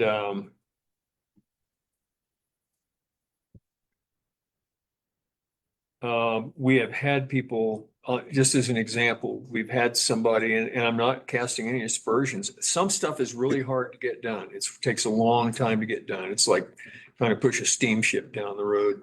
And so we get people working on things that are so hard to do, they're almost undoable here. We've talked about the economics of scale and attracting affordable housing and finding the right people and investment to be able to do it when it's generally a required subsidization in a low profit sector. And for example, in housing. So, but we've, when we say we have to hire people to get these things done in order to make them ever happen, if we just hire people to do them, they'll happen. And then you hire somebody to do it and it doesn't happen, not because they didn't do a good job and try really hard, but because it was such a hard job to do, that you've got that you need even more. And I would offer housing as an example of that in our county. And it's not to say anything bad about the people. I'm not trying to again on someone from the past. It's just that it's such a big job to do that look at each one of the towns have tried to do it, the counties tried to do it, and we're pulling ourselves together trying to figure out how to actually make it happen and put affordable housing on the block. And it's so there's not a guarantee when you look at this county and look at everything around us and the way it's evolved over decades. It's not a guarantee that putting somebody on that for 3 years will yield the return on the investment that you expect based on how big a rock it is to lift. So I just want to make sure that while we're operating at a $1 million deficit, that we're thinking about that before we increase the deficit by using the reserve for hard costs while putting money into this other type of effort to do kind of to try to do economic. I want to make sure that we get the bang for the buck. Otherwise, we should have bought something down to avoid the problem. But I don't want to just keep digging a hole and putting because I also feel like when all we do is use these opportunities like this to buy down next week's cost, that we kind of do have our head in the sand a little bit and we're just waiting for it to happen to us instead of doing something proactively about it, which is I recognize what you're trying to figure out, which is the right key. What's the cornerstone of this thing that allows us to actually build something here? Yeah, I mean, what I want to do is I want to head off the day that someone on this side of the desk is told by someone on that side of this desk that there's no more money. Now you have to reduce your staff. Which services do you value the most? Yeah. That's my goal is to head that off, make sure that conversation never happens. Yeah, I get it. The systemic change that increases funding and balances this budget and balances the whole system. Okay. Do you guys have clear direction? Yes, sir. What is it? I know. Just curious do we need any input since the sheriff is here? Did you want to hear from the sheriff's office? You have anything to add? You came over here. We did. I'm gonna pass it over to Captain. Could you guys just come up there? Sure. My apologies. I figured. No, opinions. We have, We've got some, I'm picking up the vibe in the room on the jail expenditures, but we've got a washer and dryer that we were looking to buy with ARPA, some kitchen equipment, a refrigerator, a new stove, things that we also included in the 2025 capital budget. So that's why we're here. We're just looking for some direction on that, if we can pursue those charges with the ARPA funds. But how much was that again? It was a total of, I had it pulled up in this. 72.5. 72. I think he's pulling. Yeah, 72.5. How much again? I'm sorry. 72,500. Oh. I want those appliances. And There's no way to find that in this year's budget? $72,000? I don't know. I'd have to consult with Captain Mark Ward. I mean, the problem with capital, right, is when we delay it, it just keeps getting more expensive because we're delaying it. So, okay, well, thank you for the information. If you have it in your budget this year, that's great. If you don't, and it's part of figuring out what we're doing next year, or in ARPA, happy to have a conversation. I know that this board said you've got a line item for jail repairs in ARPA, and I don't want to turn my back on that. I also, in general, just don't want to refuse to fund known, quantified, and justified needs. Right. So personally, I don't have more to say right now, but maybe other members of the board do.